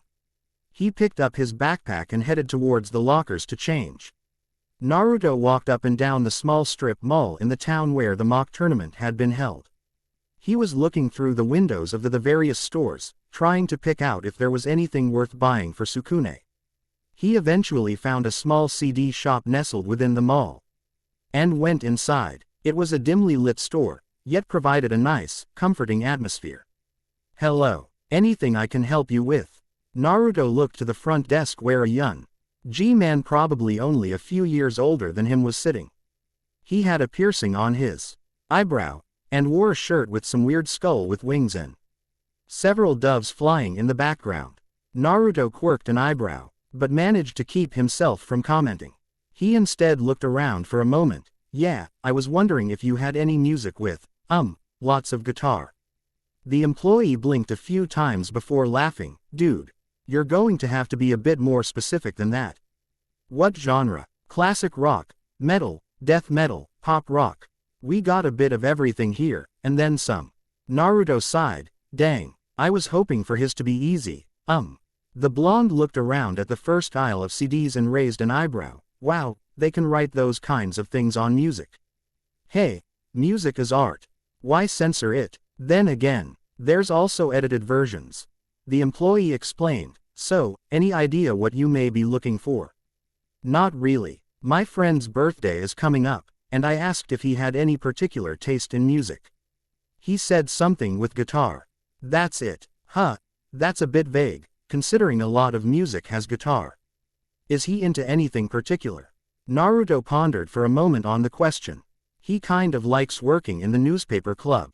He's a pretty mellow guy, and I think he'd like something a bit on the quieter side as far as music goes. Not sure though. He also likes soccer, I guess. I see. Let's try the singer and songwriter section. I can help you there a bit. About a half hour later Naruto, with the help and guidance of the young employee, picked out a music album of some random artist he never heard of before. The employee assured him that the songs were easy to listen to, and great for a guy like Sukune, according to what Naruto had given to him for a description at least. Then he got a quarter pound of homemade fudge wrapped up for Kurumu, since he assumed she'd probably appreciate homemade sweets, being the great baker and cook that she was. He also got her a small set of cooking ware, a small pot, 2 frying pans, a skillet, and a saucepan. Naruto perused through a small grocery store, and after some deliberation bought a 12-pack of tomato juice for Mocha. He was pretty sure she'd like the thought, and it would hopefully offer some small amount of relief for Sukune as well. He was pleased to see that he still had a healthy wallet full of money. Apparently Konoha's ryo was worth about the same amount as the Japanese yen, and Naruto had plenty of money to throw around with all the mission funds he had saved over the years. Plus there was the money left behind by Jiraiya, which he hadn't touched yet. It was close to the time for Naruto to be heading back to the hotel they were staying at. They would be leaving in about 2 hours. Yet he still had one thing left to do before he headed back. Finding a gift for Mizore. He hummed to himself as he stood in front of the entrance of a small jewelry store. Part of him though, UGHT of just going down the strip mall to the nice little knick-knack store and get her a nice trinket. He decided against that idea though, seeing as he probably would get something that was either not her taste or something cliché. Like a snow globe, clothing was out of the question. He had about as much fashion sense as Kakashi had blonde hair. I wish Ero Sennin was here. He'd at least offer some kind of advice. Naruto grumbled as he took in a deep breath, and walked into the store. The sound of a bell jingled as he opened the door, and a middle-aged woman greeted him with a smile. "Hello, dear, what can I help you with?" Naruto offered a smile, and gave off the clear vibe of uncertainty. "Hello. I'm looking for something to get for a friend of mine." The woman smiled. "Girl or boy?" Girl. She's about my age, maybe a little older. She's in my high school, and, well, she's a nice girl, and I just wanted to get her something nice." The woman grinned a bit as she walked out from behind the counter. "That's sweet of you. Is she your girlfriend?" "And no, just good friends, that's all." "Really?" The woman laughed. "If I asked her, would she think the same?" Naruto blushed. "She's just a special friend of mine. I don't know what exactly to make of it." The woman gave a small giggle as she walked over to a glass case full of different sparkling jewelry. "What price range are you looking at?" Naruto thought for a moment. He could easily go into 6-digit numbers with the amount of money on him, but he wasn't sure that it would be a good idea to get Mizore something too expensive. He just decided on a number, somewhere around 6,000 and 8,800 yen. Well, I think this may be the perfect place for you to look then." "Shish." He pointed to a wide selection of necklaces, some just simple golden chains while others had intricate little pieces of jewelry hanging from them. "These should be within your price range, and on top of that, all of the jewelry here is from an ethical source." "Ethical?" Naruto repeated. "What do you mean?" Unfortunately many diamonds are taken from areas under struggling conditions in the world. Some areas are war-torn. Others have internal conflict. Jewelry, especially diamonds, are often mined and often help finance the fighting." Naruto frowned upon hearing that. He heard of such things happening in the elemental countries as well. Civilians were taken captive during wars and mined for metals and diamonds that were used to help armies make more weaponry and make jewelry for various feudal lords. "That's very good of you to buy non-conflict diamonds," Naruto said. "Yes, though as a result the jewelry can sometimes be a bit pricier." However, she gave Naruto a knowing grin. "Considering that you seem like a nice young gentleman, I'll give you a discount."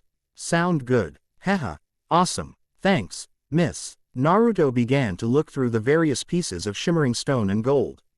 He eventually settled for a small white gold necklace with a circular stone of turquoise hanging on the end with a small snowflake hanging on either side of it by the string of gold. It was a little pricier than he had stated earlier, but the woman had given him a generous 10% discount, which he thanked her profusely for.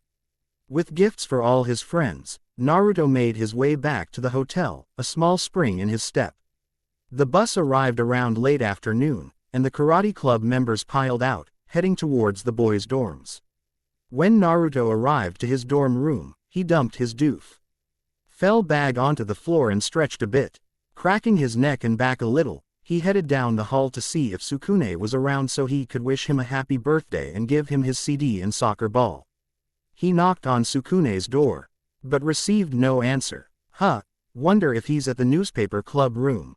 Naruto walked back to his room, and picked up the bags of gifts he had gotten for everyone. May as well give the gifts out to everyone else if he was heading to the club room. Opening his window, he looked around before leaping out and onto a tree branch, landing gracefully and hopping down to the ground. He made his way along the road to the main academic building, and within only 5 minutes' time he was heading up the steps to the newspaper club's room.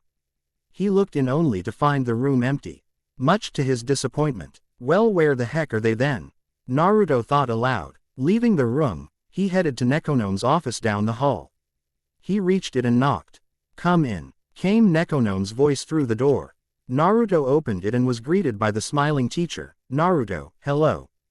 How are you doing?" "Fine, Nekonome-sensei. I was wondering if you knew where everyone in the newspaper club was by chance. I checked the room and it was completely empty." Naruto replied. "Oh, that's because Sukune is in the hospital right now." Naruto nearly dropped his bags. "What? How did he wind up there?" "Oh, it appeared that Ishigami-san was kidnapping female students and using them as stone statue models. She's apparently a gorgon or so I heard. Anyway, Sukune was trying to talk to Mocha during one of her sessions of art lessons with Ishigami, and the girl was being attacked by her. Sukune got bitten by one of Ishigami's snakes and was turned to stone, though. I guess somehow Mocha managed to break the spell on Sukune-kun and the other students." She smiled. "Rest assured, Ishigami is no longer serving as a teacher here." "A shame, really, she was a really great artist." Naruto cursed under his breath. His clones should have told him about this. Where were they at a time like that? "Huh, you think the Arashi ninja would have shown up?" "Oh, well, it all happened indoors. And considering the fact that the Arashi ninja tends to stay outside of the faculty buildings, he probably didn't know. That's what some of the students guessed at least. He's been gaining quite a bit of popularity though. 2 students found their missing take-home exams thanks to him, and he also helped a girl from being attacked by some wild plants in the forest." "No kidding," Naruto said. "Well, thanks Nekonome-sensei. I'll see you tomorrow. Goodbye, Uzumaki-kun." Nekonome called back as the blonde disappeared around the corner. Within a few minutes, Naruto was making his way down the hospital wing. He received directions to Sukune's room where he was being cared for from the nurse at the front desk, and quickly reached his destination. Naruto gave a quick knock to see if Sukune was awake. If he was sleeping, he'd rather not wake him. The doorknob jiggled a bit before opening, revealing Yukari. "Naruto. You're back. Hey, Yukari-chan. Is Sukune alright? I found out from Nekonome-sensei after I stopped by and you guys weren't at the club room." Yukari shrugged. "It could have been worse, I suppose. Sukune-kun's alright, but he's a bit weak right now. Mocha went all super mode on Ishigami-sensei and beat the stuffing out of her. Mizore and Kurumu arrived with me right when Mocha finished her off. That was about 2 days ago, though." "Huh, well, I'm back." Naruto walked in, and was greeted by the other 3 girls. "Hello, Naruto-kun. Sorry we didn't leave a note for you to find us. We were just stopping by to see Sukune." Mocha began. "He just woke up a little while ago." "Yeah, I heard the story from Nekonome and Yukari." He shook his head. "What's up with the teachers around here, huh? First that Katsubo jerk and now the art teacher. Well, if you ask me, she got off easy." Kurumu began. "Mocha cracked her once on the head with an axe kick and that pretty much ended it. I would have liked to freeze her." Mizore added before looking to Naruto. "How did your mock tournament go?" "Oh, it went pretty well. The guys thought I did all right, at least." "Good to hear that everything went well, Naruto." Sukune said. "Hey, is that a black belt you're wearing?" Naruto looked to the belt around his waist still, and laughed. "Oh, haha, yeah, I guess so. I just kind of put it on when the guys asked me about it on the bus ride home. Never took it off since then. Haha." The group went quiet for a moment before Mizore spoke. "Naruto's a black belt now, wow." Kurumu grinned. "I bet the girls will be all over you now." She laughed when Mizore gave her a weak glare. "Hey, who knows, right?" Naruto lifted up the bags in hand. "Hey, I got you guys some stuff, including you, Sukune. Happy birthday." Sukune pulled out the soccer ball and grinned. "Nice. Thanks, Naruto. Oh, there's something else here too." He took out the CD. "Huh, can't say I ever heard of this artist before. What style of music is it?" "Don't know. The guy at the store said it was chill. Whatever that means. Lots of guitar though." Sukune gave a nod. "Well, either way, thanks, I appreciate it a lot, Naruto." Naruto gave a nod before handing the pack of tomato juice to Mocha. Here you go, Mocha. Don't drink them all at once, haha. Mocha beamed. Thank you, Naruto-kun. You didn't have to get me anything. She gave him a hug before opening tea. He pack of juice cans and cracking one open before drinking it happily. Yukari happily accepted the gigantic book, glomping Naruto and saying that he was the best friend anyone could ever have. Kurumu gave Naruto a hug as well, smiling up at him and giving him a quick peck on the cheek. So, did you get anything for Mizore? Kurumu asked knowingly, saving best for last, huh? Naruto rubbed the CK of his neck and handed the small box to Mizore. It's just a small little gift. Hope you like it. The lady at the store said it was the right stone for your birthday, I think. Figured you'd like the design and all. Mizore opened the tiny box, and her eyes lit up. Naruto, this. She went silent, then looked up to Naruto. Naruto-kun. Thank you.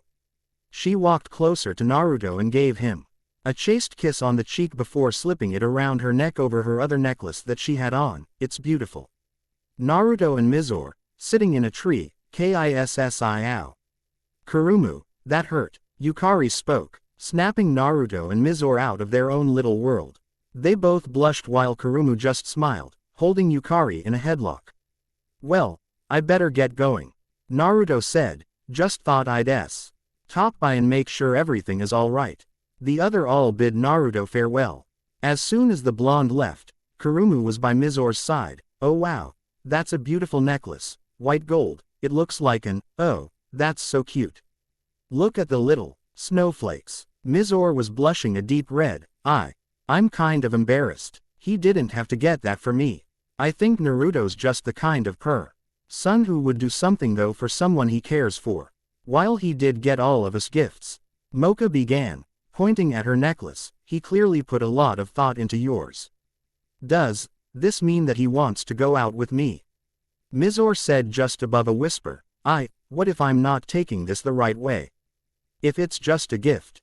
Oh, stop worrying so much. You should go for it anyway, Mizore. Kurumu stated, putting a comforting hand on her shoulder. He obviously thinks of you as more than just a friend. Maybe you should be the one to see what will become of that, Mizore mumbled, add a few words that Kurumu couldn't hear, said a quick goodbye to her friends, and dashed out of the room. Kurumu smiled triumphantly as the door closed. They grow up so fast. The succubus shook her head. Mizore managed to catch up with Naruto. Hey, Naruto. Hold on. The blonde turned to the Yuki Onna, smiling. What's up, Mizore?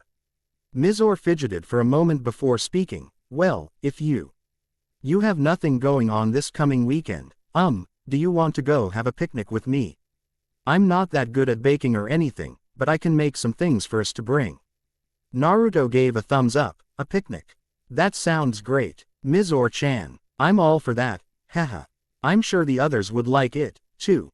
Well, I was actually wondering if could just be the two of us that go. Mizore smiled as Naruto blushed. Maybe. Call it a date. Date. Naruto repeated. He scratched his cheek and reddened a bit. Why yeah, sure. A date it is. Good. Let's meet at the hill near the track where they have the sport meets. It'll be empty on the weekend, so no one should bother us. Mizore continued. I'll see you tomorrow then. She quickly gave Naruto another kiss on the cheek, this time a little longer than before. She smiled cutely as Naruto just laughed, his cheeks a bit rosy as he scratched his head. Later, Mizore-chan. The Yuki Onna walked down the hall at a quickened pace, looking over her shoulder every couple of steps to see Naruto heading down the hall in the opposite direction back to his dorm. Right now, her stomach was doing cartwheels and she felt like her chest was going to burst. A date, sure, it wasn't that big of a deal, but still, it was a date. It was just a picnic, but it'd be just the two of them. I hope I can figure out how to make some miso ramen before this weekend. She thought as she headed home. Naruto headed back to his room briefly before leaving once more through the window and headed off to the forested area near the dorms. He stood on a tree branch and gave 3 shrill whistles. Several seconds passed before about 7 clones appeared before him, all decked in their Arashi ninja attire. Hey, boss. How was the tournament? It went well. Hey, You guys hear about the incident with Sukune and the others involving that Ishigami or whatever? The group of clones all gave nods, and one spoke up. Yeah, we would have taken a small group and helped if we knew. It was inside though, and the last thing we need is to be walking around in the school after hours. It'll likely cause problems. Nothing big, replied another one of the clones. We're all still here. Considering the fact that no memories that aren't originally ours popped into our head. Right, well, job well done then. Dismiss yourselves and the other clones will do the same. Hopefully they won't all do it at once. The 7 gave a salute before disappearing in a puff of smoke. Naruto was suddenly hit with memories that weren't his. He cursed as he felt several more clones dismiss themselves. Then more. Damn it, I thought they'd get the hint, and not dismiss themselves all so soon. He gripped his head in pain before looking around. Better get home before I pass out. Normally Naruto wouldn't be affected by 50 clones dismissing themselves, but this was different. The clones had existed for about 2 days now thanks to the durability seals he had placed on them.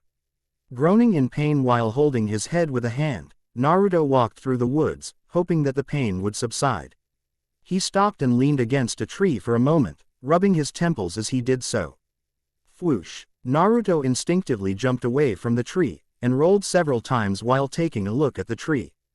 It was covered in a thick webbing of sorts.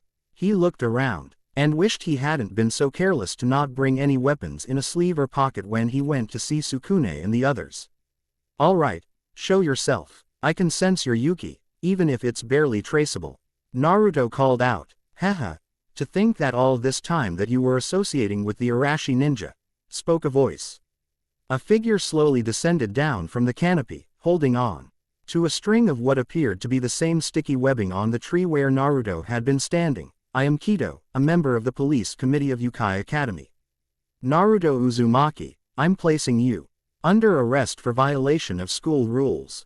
You've not only caused problems with defying the orders of the Public Safety Commission involving the incident with the school newspaper, but you've gone and decided to become an associate of that pathetic vigilante. I think pathetic is a bit off, don't you? I've heard more good things about what he's done compared to what I hear about your little clique. Naruto retorted, realizing that his cover wasn't blown entirely. She must have thought that he was merely speaking to clones of the Arashi ninja, not realizing they were his own. She probably did, and hear all that he had said to them as well, which he was thankful for. You little, the woman growled, you think we go and look for attention? We're just maintaining the order around here. I'm picking up the faint scent of bullshit right now. Naruto retorted, I've heard stories about you guys. Arrests based on little if any evidence, accepting bribes, abuse of power. You're just a typical group of individuals that's been given too many exclusive privileges, that's all. The girl gave another growl, and her midsection transformed. She began to sprout long, spindly legs from her now spider-like body. And her mouth began to form jaws not unlike that of an arachnid's. How dare you? This academy is just a grouping of monsters that's only held together because of us. Naruto just shook his head. You really ought to listen to public opinion more often. Most of the students around here are fairly well behaved. It's the few that make it look chaotic. Most of the students here think you're just a bunch of jerks. Maybe if you started listening to the public a little more, you wouldn't have as much trouble with them, right? In response to his statement, Kido shot out a few more strings of webbing. Naruto flipped back several times, dodging the thread with relative ease. He jumped into the trees, and the forest became silent. Damn him, where did he run off to? Kido growled, you can run. But no matter what, I can still smell you, Uzumaki. In fact, she grinned, you almost smell like a human. I guess my disguise is pretty good then, isn't it? Kido looked up in time to have a foot smash into her face. She screamed in pain while flying into a tree. Naruto landed silently and got into a fighting stance. Even if you manage to reveal who I am, you have no proof to back it up. I can simply state that the police committee is trying to force me to leave the academy because I'm standing up for myself. He grinned, you have nothing on me, admit it. Shut up. Once I've got you tied up in my thread, I'll haul your sorry ass to Kuyu, and we'll make you tell us the truth. Kido snapped, now hold still. The Spider-Woman shot out more strands of sticky thread at the blonde, intent on holding him in place. Naruto quickly rolled to the side, jumping off a tree trunk and flipping over Kido. The Spider-Woman was caught off guard by his amazing acrobatics, and never had a chance to try and dodge him as he landed hard on her abdomen. She screamed in pain as she felt several ribs crack under the pressure of his hard landing. The blonde flipped back a few times to put some distance between the two of them, but noticed she had been disabled for the moment. Naruto walked up slowly to the Spider-Woman, who was glaring daggers at him. You going to finish me off then, huh? I should, but I don't believe that will be necessary. No need to cause further problems for myself by being accused of killing a student. Right, Naruto replied, the usual, kind and warming tone gone from his voice. This was Naruto Uzumaki, the battle-hardened shinobi, talking. I'm going to warn you only once. You can tell this to Kuyu too, if you want. I'm sick of how you're treating the students around here. The newspaper club has done nothing wrong, and most of the kids around here hate living with the shadow of the so-called public safety commission looming over them. Either you get your act together and start taking your job seriously, or we're going to have problems. You have no right to tell us how to do our jobs. Kido snarled, lunging forward with one of her spider legs. Naruto caught the leg and gripped it tightly. You're not getting it, are you? He squeezed tightly, causing her to wince in pain. I have no grudge or vendetta with you, I'm willing to forgive and forget if you will too. He dropped her leg and walked off. Keep what I told you in mind, though. Either you guys get yourself straightened out, or the next time bad happens I'll make sure it's dealt with properly. He stopped, and turned around. Oh, and by the way, all that fighting was self-defense. Just so you know, I saw about 6 different openings and your attacks that I would have let me deal some serious damage to you. With that, Naruto jumped off into the woods, leaving Kido injured and by herself. She glared at the spot where Naruto had leapt off from, and dug her 2 human hands into the soil. Naruto Uzumaki would pay for what he did. No one made a fool of her like that. No one. The next day came without any repeats of last night's incident for Naruto. He had a rather splendid day for the most part, managed to make a great-tasting pasta dish with Kurumu for home economics class, and managed to get a B in a human studies test. Naruto decided to pay a quick visit to the public access computer lab in the boys' dorm that night.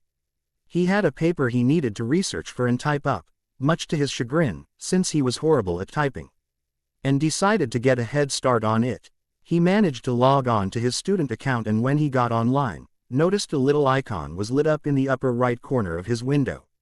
Hi, Naruto, it's Sakura. We got a computer. Clicking on the little attachment icon that was also lit up, he was surprised to see another window appear on the computer screen. A little loading bar appeared, and about half a minute later, an image of Sakura appeared on the screen. Are you sure this web camera is working, Kakashi-sensei? The manual says the green light thingy means it's working. Sai, what are you? The image of Sakura moved a bit before Sai looked into the screen, apparently holding onto the webcam. I think it's on. He looked at what must have been the green light. Yep, it's on. Akashi's voice could be heard off screen. Well, then put it back down before it breaks. We only have so much money, and the last thing we need to do is break something expensive. The scenery blurred for a moment before it was set back to face Sakura. The rosette smiled before speaking. Hi, Naruto. Hopefully you get this. We got a new house, and it's just outside of the mountains in this place called Japan. See, she sat up and moved the camera to what appeared a window looking outside. Naruto could make out patches of green, tree-covered mountains, and couldn't help but think of Fire Country as he took in the scene. The camera then moved back to Sakura, who now had Kakashi standing behind her waving. Well, aside from that, I've got a job lined up at a comic book store. They sell manga there. It's a bit cramped there. But the place was looking for work and I like organizing things, so it should be good for now. Kakashi gave a nod. Yeah, that, and I'm thinking of opening up a TTLE trinket shop or something as a side job while we get to publishing the Ika Ika series. Sakura's already read the first 2 books, and was really loving oof. Okay, Never mind. No need to hit, Sakura. Sai's face suddenly came into view, taking up the screen. Hello, Naruto. Sai, you're blocking the rest of us. Sai turned to Sakura. Oh, sorry. He backed up a bit. I found a nice place to work on my artwork. It's a bit hard using my other hand for drawing, but I'm getting better. I think I may try to apply to an art school when I get more experience in. They use something called graphic design. And apparently Kakashi heard that you can make lots of money with that stuff if you're good at it. The artistic shinobi stood back while Sakura looked back to the camera. Yeah, we're all doing great in Japan, Naruto. Hope you're doing well, too. You just let us know if you need anything, alright? We're family, and that means we take care of each other. Kakashi placed a hand on Sakura's shoulder. That's right. Naruto, you mean a lot to us, just so you don't forget. Keep in touch, and if you ever want to get in contact with us, our information should be on the email we sent. Our new address, phone number, and other stuff is there for you. By the way, I opened up a savings bond for the three of you, so that should help you all later on. Alright, well, I have to get going soon. My first day of work starts today, and Kakashi-sensei's going to try and see if he can get his little side business started. By the way, Naruto, can you mail us the third copy of Ika Ika by chance? Kakashi-sensei. Sakura sighed. She shook her head before looking to the camera again. Bye, Naruto. Sai and Kakashi waved goodbye as well, and the screen went black. Naruto smiled, while feeling pricks of moisture irritating his eyes. They were doing well. That meant more than he could put into words right now. He saved the email to his folder, and wrote down their contact information. He'd have to see if he could find Ika Ika tactics sometime soon. No doubt Kakashi and Sakura wanted to read it. Cracking his knuckles, Naruto hunkered down on the chair he was sitting in and set to work with his research. It would be a long night for him, but with the good news from his new family in Japan, and a date around the corner with Mizore in the back of his mind, nothing could bring his spirits down. All right, please pass your papers forward if you would. I'll grade them and return them. Be sure that any citation information you used is attached as well on the separate page that I instructed you to type it on. Quote, Mizore turned around. Naruto, what did you do your paper on? ZZZZ. Naruto. Mizore smiled a little as she saw the blonde holding his paper in one hand while resting his head on the other. Naruto, wake up. NNN. But I already summoned a toad, Arrow Sennin. Mizore held a hand to her mouth and took his paper and the small pile from the student behind Naruto before bringing them forward. Naruto must have been up all night if she knew him well enough. He likely took forever with typing. He was still learning the basics, and likely spent more me getting the words onto the paper than researching itself. Nekonome took all the papers and placed them on her desk. She was about to begin with her lecture for today when there was a knock at the door. She opened the door and was greeted by Kuyu and two other police committee members. Good morning, Nekonome-sensei. I wish to speak with Uzumaki-san, if you would. Nekonome frowned. NYA. Right now. What's the problem? Mizore quickly turned around and blew a chilly breath on his face. He scrunched his face up before blinking several times while gaining his bearings. What's happening? Naruto, you're to go with Kuyu-san. It's in relation to an incident with one of the members of the Public Safety Commission. Naruto raised an eyebrow, acting ignorant. Really? Well, all right. The shinobi stood up, offering a quick smile to Mizore, Mocha, and Sukune, who all were showing the same worried look upon their faces. When Naruto reached the door, he gave Kuyu a toothy grin. Hi there, Kuyu. Glad to see you're doing well. Hope you're still not bent out of shape about that little scuffle we had during the release of the first issue of the school newspaper. Kuyu didn't share the same enthusiasm. Uzumaki-san. Come with us. All right, lead the way. Naruto spoke, his voice as chipper as ever. With that, the three police committee members escorted Naruto out of the classroom. Nekonome watched the boy leave for a few more seconds before shutting the door. And now, where was I? Oh, right, human technology. Well, humans have been inventing since as long as they have. Mizore wasn't paying attention anymore. Naruto was just taken out of the classroom by three members of the Public Safety Commission, and it didn't sound like it was for a good reason on Naruto's part. Tapping her finger several times, she began to chew a bit on the stick her sucker was attached to. She eventually cracked the hard candy in her mouth, and unwrapped another one and absent-mindedly took an other one out of her school bag and put it in her mouth, all the while looking at the door Naruto had exited from. Naruto, I'll find out where you are as soon as I can. Meanwhile, Naruto was heading down the steps of the academic building, humming a tune while the other three accompanying him were silent as the stone walls lining the corridor they were walking down. What's the reason behind you taking me away from class? I'd like an explanation. Naruto grimaced. Well, you going to tell me? Still no response. So, any of you read any good books lately? Naruto frowned. Not into reading, I take it. He shrugged. To each their own. Personally, I'm a fan of action and adventure novels. Though I've got this one series that's kind of romantic with a bit of Uzumaki-san. I suggest you keep your voice down. We're entering the prison wing of our headquarters, and it's best to keep the volume down unless you wish to stir awake the imprisoned. Yeesh, you guys have a prison too. Man, you're only missing the torture chamber and you'd make for a classic evil organization, don't you think? Kuyu turned around, a smirk on his face. We have one of those, too. Blonde's eyes widened a fraction before he laughed. Hey, why am I not surprised? The doors before them opened, and they were soon within the cell block of the Public Safety Commission's headquarters. Naruto took note of the numerous cells that had students within them. A few of them glared at the four passing by, others looked terrified, and others didn't even appear to be aware of their presence. Oi! Let me out of here. I haven't broken any laws or done anything bad. You guys took away my camera and confiscated my filming gear.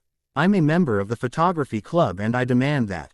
Silence. Kuyu snapped, and quickly thrust a fist between the bars, knocking the student in the face and causing him to hit the back of the cell wall. He slumped over, and appeared to be out cold. That was overkill. Naruto grumbled. You really ought to take a moment and few deep breaths or something.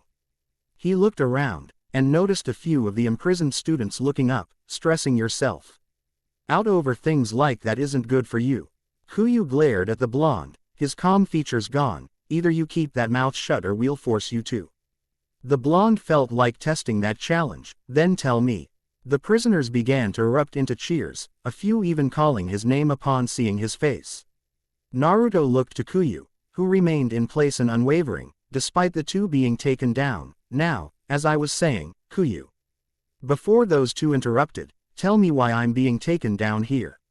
The head of the Public Safety Commission narrowed his eyes. You've been reported by one of the members of our committee to have been associating with the Arashi ninja. So, how should I know? He wears a mask. Naruto replied. He hadn't lied. Technically, he was just asking a question. Did you seriously intend on firing something like that at a prisoner? Naruto growled, his voice low and cold as ice. You really are a sick bastard.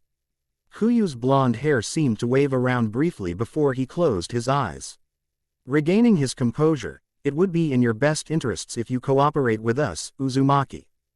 Going against us tends to lead to bad results. So, tell us, who is the Arashi ninja? Naruto just shrugged. Some guy in a ninja outfit, what else? I don't know. You're lying. I can tell. Kuyu began. Kito has stated that she witnessed you speaking to the Arashi ninja in what appeared to be a very familiar manner. Quote, yeah, maybe I was just thanking him for doing such a damn good job when the actual police force can't do their job. Kuyu's frown became more evident, and he snapped his fingers. Naruto heard the sound of an object flying through the air, and leapt away, only to find himself face to face with Kuyu. The head of the Public Safety Commission caught him and threw him to the ground. Naruto was surprised by the amount of force he felt from Kuyu, but managed to rise to his feet quickly. However, he had no chance to react as a sticky thread caught a hold of him. He grumbled as the strings of thread began to wrap around him. He channeled chakra into his body, but before he could summon enough power to free himself by force, he felt a sharp pain in his neck. He managed to turn his head slightly to see Kito taking her fangs out of his flesh. How? We planned this out, Uzumaki. We were correct in assuming you wouldn't help us. So, we decided we'll take you down by force. Kuyu began as Kido joined his side, spider-like eyes looking at him with a predatory gleam in them. As I speak, Kido's poison is running through your body, but it's only paralysis of the muscles. It's unfortunate. I wanted to kill him. Kido began with a snicker. You're lucky that we want you alive, Uzumaki. Naruto tried to move, but instead fell face first onto the floor. It.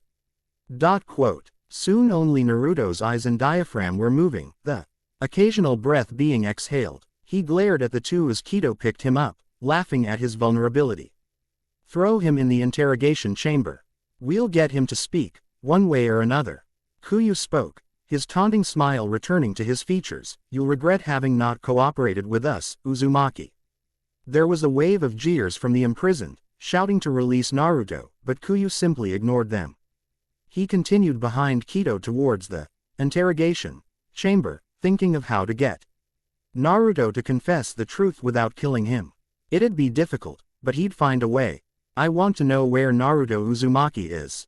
I said it twice now. It's none of your business, grumbled the CE committee member sitting behind the headquarters front desk. Now get out of here before I have to force you to. We don't have time to deal with stupid questions like yours. Mizore locked gazes with the male behind the desk, her eyes as cold as steel. She didn't flinch as he stood up, growling a bit. Kurumu, Mocha, Yukari, and Sukune, who were standing behind her, all looked rather miffed as well. It had been one whole day since Naruto had been taken by the student police, and they were starting to get worried. As was the case, Mizore decided to find out for herself what was going on. Why was he taken in by the Public Safety Commission? Kurumu asked. Naruto's nothing but kind to other students here. He's done nothing wrong. The committee member stood up from his chair, growling as he did so. What part of, get out of here, don't you idiots understand? This is your last warning before. Kamaji, I'll take care of things from here. Kamaji, or so the boy was named, froze in place for a moment before bowing. Yes. Kuyu-san. Kuyu walked out from a room behind the desk. You're the members from the newspaper club. What seems to be the problem here? Where's Naruto Uzumaki? Mizore repeated. I know he's here, and you wanted to speak to him about something relating to another member of the police committee. He's currently being questioned. Kuyu replied tersely. Now, is there anything else? I'm very busy. Before anything further could be said between the students, a short female member of the committee walked out of the door that Kuyu had exited. She walked up to Kuyu and whispered something in his ear. He raised an eyebrow. Right now? Yes, Kuyu-san. I see. Kuyu looked to the students before him. I must attend to other duties.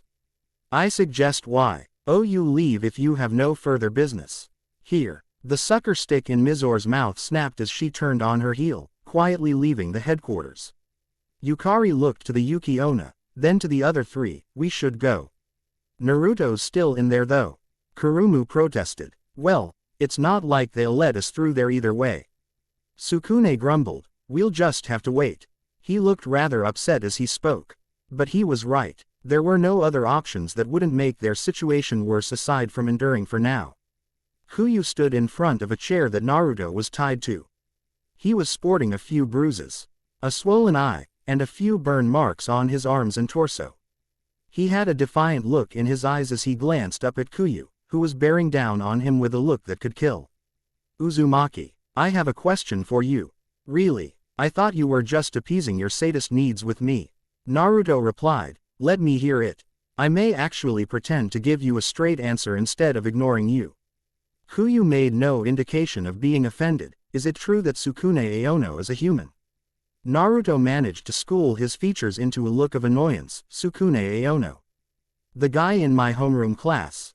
Are you serious? Quote, don't play dumb with me, Uzumaki. I have numerous sources indicating you know Sukune Aono well.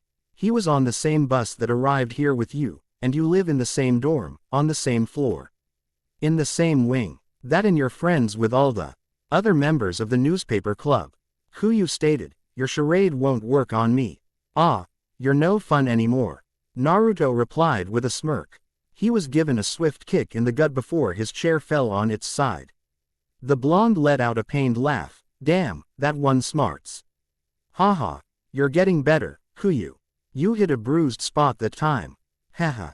Kuyu hefted Naruto up by the collar, chair rising up with him. You're really pushing it, Uzumaki. We have a source that says Sukune Aono is indeed a human. He smirked as Naruto groaned a bit from being jostled around so much. Now, tell me if he is a human. You're already in enough hot water with.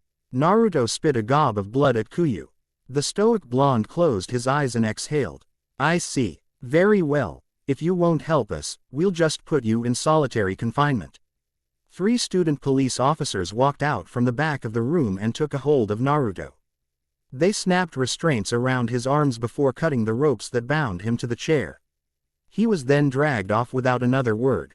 I sure hope your information is right, Ishigami. It's bad enough that I'm allowing you to be here with the recent happenings involving you. A feminine laughter was heard from the back of the room, and Hitomi Ishigami stepped out of the shadows. Oh, believe me, Aono is a human. He's got no powers as far as I can tell, and he relied on that Mocha Akashiya girl to protect him. If anything, she was protecting the boy, which if I remember correctly is also against school policy. Correct. If that is true, she is just as much of a lawbreaker as Sukune. I'll see to it that this matter is looked into, but you are to not involve yourself with me any further aside from dealing with Akashiya-san, is that understood? Yes, perfectly, Hitomi replied with a grin. Just leave the girl for me. Kuyu gave her a stern look, saying nothing further before leaving the room. He had to go about getting Sukune Aono apprehended. If there really was a human in their midst, it would be a problem if such information was leaked out to the student populace. It was Kuyu's duty to maintain the peace in the school grounds. For that, he was willing to do whatever was necessary, even killing a vampire or human, if such measures were needed. Suk-un sat in the newspaper club room with the others, the feeling of gloom evident in the air. Yukari was trying, with little success, to write up an article on good studying habits while Kurumu was merely sulking by the young witch's side. Mizore was standing at a window, looking out at every so often. There was a noticeable difference in temperature if one walked over to her, so the others thought it was a good idea to give her some space. Mocha, who was cracking open a can of tomato juice from Naruto, drank it down rather quickly before tossing it in the recyclable bin. I hope Naruto's alright. Sukune gave a nod. Yeah. He sure seemed fine when he left earlier today though. That's because Naruto would rather fake confidence than have us worry about him. Mizore spoke, surprising everyone else. Naruto-kun's strong. But he still can get hurt like anyone else. He just tries to hide it. The silence that fell over the area was deafening almost. Yukari gave a barely audible sigh before closing her laptop. What can we do? Though, the door to the room opened suddenly, alerting the others to the presence of Jin. He had a distraught look on his face, and was walking rather quickly to Sukune and Mocha. You two got to get out of here. Now. What? Why? Mocha asked. What's the problem? Jin shook his head, pulling Mocha and Sukune up. Kuyu's looking for the two of you, and I have a bad feeling about it. He seems pretty pissed off about something, and I figured I'd come here and find you. Why is he after us? Sukune inquired. Is it to do with Naruto? Jin quirked an eyebrow. Naruto. Oh, Haji's new black belt. No, I don't think so, but who knows? Kuyu's a creep and a corrupt bastard. He may just be looking for an excuse to tear the newspaper club apart, and is using your relations with that Naruto or whatever to undermine us. Kurumu got up. How can we get away from them? They can just go to the dorms, or any other campus building. Hiding from them is pretty much useless. I don't know, but you've got to get out of here right now. Jin said in an aggravated tone. Kuyu's the kind of guy that won't hesitate to eliminate an obstacle, be it a student or otherwise. The other 5 members of the newspaper club looked at each other, and seemed to agree silently on making a break for it. They headed towards the door, and opened it. They didn't make it more than a few feet down the hallway before the very group of people they were running from appeared at the top of the stairs leading to their floor. Jin cursed under his breath. Don't run, that'll just raise suspicion. Stealing themselves, The group continued down the hall, and as they had expected, Kuyu and a few student police stood in their way. Sukune Aono, Mocha Akashiya, we would like a word with the two of you. You guys again, Kurumu said in an exasperated tone. First you take Naruto, keep him in your stinking prison or whatever, and now you're taking Sukune-kun and Mocha too. Kuyu simply turned to the succubus. You simpleton. You're not aware. Aware of what? Kurumu asked. Of this boy's secret. Kuyu answered, nodding to Sukune. It's believed that Sukune Aono is actually a human. It felt like the air was crushed out of Sukune's lungs all of a sudden. His eyes widened a bit, but he said nothing. He took a step back, and felt a sudden nausea overtake him, though he managed to stay standing. Sukune, a human? No, that's not possible. Yukari began. How can there be a human in Yukai? They don't allow them in here. She's right. If Sukune were a human, he wouldn't know of this place. Mizore added. Only Kurumu and Mocha were quiet, both looking to the boy in question to see if he was all right. The air around them seemed to heat up suddenly as Kuyu spoke. I'm through playing with children, the two of you are coming with me. No further questions. Sukune couldn't find any words to say. He was still overcoming the shock from Kuyu finding out about him being human. How did he know? Did they manage to force the answer out of Naruto? His head fell as he sighed. I understand. Good. I've had enough difficulties over the past couple days as it is. Getting in the way of justice is a bad idea, especially for someone in your shoes. Kuyu turned down the hall, Mocha and Sukune trailing behind with the student police surrounding them on all sides. Sukune, you can't. Quote. Jin held up a hand in front of Kurumu. Don't, Kurumu. Jin Senpai, are you just going to stand there and let them do this? The succubus shouted, tears forming in her eyes. They must be trying to frame them for something. They may have forced Naruto to say something that wasn't true.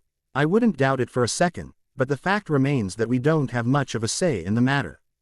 Jin whispered as Sukune and Mocha disappeared from view down the stairs. If Sukune is by some stroke of ill luck a human, then we're likely next on their east of people to imprison on the grounds of harboring a human being. Either way we're screwed. While Kurumu and Jin were arguing, Yukari was looking to Mizore. She felt a sudden chill run down her spine as she looked at the Yuki-onna. Her eyes were glowing a soft hue of blue, and the tips of her hair were forming frost. Mizore. This isn't right, Mizore whispered, her anger channeling through her voice. I can understand associating with the Arashi ninja, even if it's a stupid reason, but claiming that someone is a human, and imprisoning. Her fists began to tremble. How can is school expect to have monsters fit in human society while at the same time excluding humans like this? Even if by chance if Sukune is a human. Yukari nodded. I don't like it. It makes us seem like horrible beings. Mizore was determined now. She was going to get to the bottom of this problem, no matter what. Naruto cracked open an eye at the sound of laughter from outside his cell. He looked up and crawled towards the door. Quote. Some stupid kid here is supposedly a human. Kuyu's got him right now, and apparently some vampire girl is possibly involved. Not sure about the details, but, oh no, did they find out about Sukune? Naruto got into a sitting position. He pressed his ear against the door and focused chakra into his ears so he could hear better. That Sukune Aono kid, right? Yep, him and that Mocha Akashiya. Oh man, that girl's a babe. I don't know why she hangs with a loser like him, especially if he's a human. Don't vampires drink humans' blood? Hell, I think that's their favorite kind. But I'm not a vampire, so I don't know. They keep to themselves, anyway. TCH, yeah, stupid elitists. Yeah, well, we better get Uzumaki out of there. He'll probably start talking when we let him know about his friends, haha. Naruto ground his teeth in anger. It was one thing to lock him up, beat him to the point where he was having trouble seeing, and leaving him in a cell with no bathroom. But to do the same to his friends. Kuyu, you've crossed the line. Naruto stood up, hands still tied behind his back. He focused chakra into his arms and started to pull at his restraints. There was a loud snap, and he flexed his sore arms, happy to be free of the irksome ropes. Truth be told, he could have gotten out of the cell a lot sooner. he just decided to bide his time, hoping to come up with a way to expose Kuyu for his treatment of students and abuse of power. Something told him that despite how much liberty the guy was given, Kuyu was crossing over boundaries with his organization. The sound of clanking keys could be heard from beyond his cell door. Naruto quickly jumped to the ceiling, and with chakra, gripped the surface. As the door opened, the two guards looked in. Hey. What gives? He's not in here. What? He should. Naruto dropped down from the ceiling and crashed onto the student's shoulders.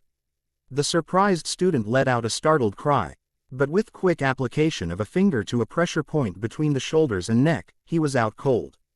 Naruto hopped off the boy and blocked a punch from the other guard before grabbing hold of his arm and twisting it around. The guard let out a pained cry, and Naruto twisted it just a bit more to bring him to his knees. Stop. That hurts like he You want me to let go, huh? Naruto began. Fine. Tell me where Mocha Akashiya and Sukune Aono are being held. You better be quick. I'm not in the mood for waiting. I can't tell you grog. Cell block 8. Cell block 8. Shit. Let go. Naruto did let go, and delivered a quick karate chop to the neck, knocking the guard out cold. He checked both of them for a pulse, and was happy to see both still had a steady heartbeat. With that done, he left the prison cell he had been held in.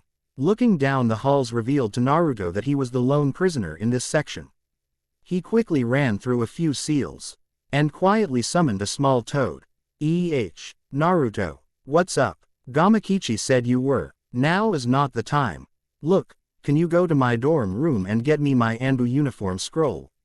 It should be under my nightstand, clearly labeled. The small red-colored toad gave a quick salute. Give me a second. The amphibian then disappeared in a puff of smoke. Naruto waited in the shadows for a whole 3 minutes before another popping sound was heard. He looked down to see the same toad holding up his Arashi ninja uniform scroll. Found it. You might want to clean your room, too. It's starting so smell like. Thanks, I'll remember that. Naruto spoke. You better get going. The last thing I need is for people in this dimension to see me talking to toads that can talk and use jutsu. Alright, whatever you say. Be sure to contact Fukasaku sometime soon. By the way, he's curious as to when you're ready to start training. Naruto gave a nod. Will do. The toad dismissed itself, leaving Naruto alone with the 2 knocked out guards. Quickly unsealing his scroll, Naruto called forth his uniform. He slipped into it within less than a minute, and darted down the hallway to what he hoped was the right direction. I'm coming, guys. I won't let Kuyu get away with this any longer. Naruto thought. I hope that bastard's ready. It's been a while since I've had to be serious about fighting someone. Well, as always, thanks for reading. I'll hopefully get another update in sooner than later. Summer's an unpredictable time for me. 1 minute I've got all the free time in the world, the next I'm busy with work. Anyway, until next time, keep on reading. The Fox and the Ninja. Rosario Jinchuriki. Chapter 9. The Fox and the Ninja. Where the hell did he go? How should I know? He was just in front of us a second ago. I'm right here. The 2 student police members turned around only to see nothing. The sound of the air vents above them could be heard creaking above them, along with their breathing. But the halls were otherwise void of any noise. Dude, I'm getting the hell out of here. The first student began sprinting down the hall, only for a figure to land on his shoulders. He was knocked out by the impact, leaving his shaking partner to look down the hall towards the elusive and intimidating Arashi ninja. Don't they give you guys any basic training for situations like these? Naruto asked as he stepped over his most recent surprise attack victims. Seriously, I mean, I've seen kids half your age do better at defending themselves compared to your security guards. It's insulting that people like you are abusing power like this. Get away from me. The student pulled out a tonfa and charged towards the blonde. Naruto rolled his eyes, noticing the idiot had no idea how to use his weapon most effectively. Without flinching, Naruto caught the blunt weapon with one hand, took it from the baffled teen, then checked him in the gut with said weapon. The CE committee member groaned in pain as he struggled to stand up straight, only to have his tonfa pressed against his throat, pinning him to the wall. Gak. Now, Naruto began. I'm going to ask you a few questions. And you're going to cooperate with me and answer me honestly, alright? Lessening the pressure on his captive's throat, Naruto continued, don't test my patience. You think I'd help a bastard like Oof? Gah, alright, just let go of my hand. Naruto, who was currently twisting the other boy's wrist while pulling it downward, laughed, what makes you think a tard like me would be willing to let you go? Okay, I'm sorry, just stop. Naruto pulled the boy's arm back up, and turned the wrist back to a less painful position, but maintained his hold. Start singing, buddy. Kuyu, the leader of the Public Safety Commission, looked over his shoulder to a short red-headed girl with a bow staff. Deshiko, what's the meaning of this? The patrols in the third and fourth block have been taken out. They were saying something about the Arashi ninja. Kuyu's emotionless face morphed into a scowl. The Arashi ninja. Why yes, it appears that he's somehow broken into our headquarters. Replied Deshiko. Deshi, what are your orders? See to it that he doesn't make it this far. Right. Deshiko replied with a quick bow, then exited through the door behind her. Kuyu returned his attention to the person before him. Mocha stood in place while a chain holding her arms together behind her back. Said chain was connected to the rafters above their adds within one of the largest rooms in the student police headquarters, which Kuyu affectionately named the questioning chamber. Now, I have grown tired of this game, Akashiya-san. Tell me, is Sukune Aono a human or not? I don't know. Mocha lied. Why are you doing this? There's no need to be so. Kuyu took a spray bottle and spritzed her several times with water. She cried out as she felt her strength get sapped a little. And her knees began to shake. We've been at this for over an hour, Akashiya-san. I suggest you cooperate, unless you wish to be dealt with more thoroughly. We have several fire hoses around here. I'm sure. Mocha's eyes widened, but she kept her lips sealed. She wouldn't turn Sukune in like that. Not even if it meant. There was the sudden squeal of the PA speaker being turned on. And Kuyu looked up. What's the meaning of this? Ahem. Attention all Public Safety Commission officers, spoke a voice. This is your local ninja vigilante of justice, the Arashi ninja, speaking. I've just been informed by one of your less fortunate officers that you are currently imprisoning Sukune Aono and Mocha Akashiya under little to no evidence. While I'm sure is the case for numerous other students, you seem to have been targeting these two in the newspaper club for quite some time now. Ninja-san. Mocha looked up, her eyes lighting up as she heard the voice continue. As such, I'm afraid my patience with your group has fizzled out. I will now proceed to take down your organization, by force if necessary. I recommend that if you wish to not be thrashed to a pulp that you surrender now. Leave the area and no harm will come to you. That will be all. With that, the PA was turned off. Kuyu glared at the electronic speaker before turning back to Mocha. So, it seems that your friend has made his presence official. Kuyu snapped his fingers, and two students on either side of the room gave a nod before exiting the room. Looks like it'll be us. More direct measures on you after all. 4 guards stood at the doorway connecting the last imprisonment block with the hall leading to the room where Kuyu was holding Mocha Akashiya and Sukune Aono. Deshiko Deshi, the commanding officer of their group, had gone into the prison block by herself, only to have the lights go out on her. She whipped out her bow staff as she felt a presence entering the room. Though her vision had been restrained with the lack of lighting, she wouldn't drop her guard so easily. Well, someone who can finally put up a fight. Echoed a voice. Perhaps not. Deshiko felt a fist connect with her jaw before she was caught by her wrist, and flung into the door she had entered through. Yeesh, this is basic combat stuff for me, you know that. Most people, my age where I come from would be able to fight in almost pitch-black conditions. Deshiko got to her feet, holding her staff in a ready stance. Arashi ninja.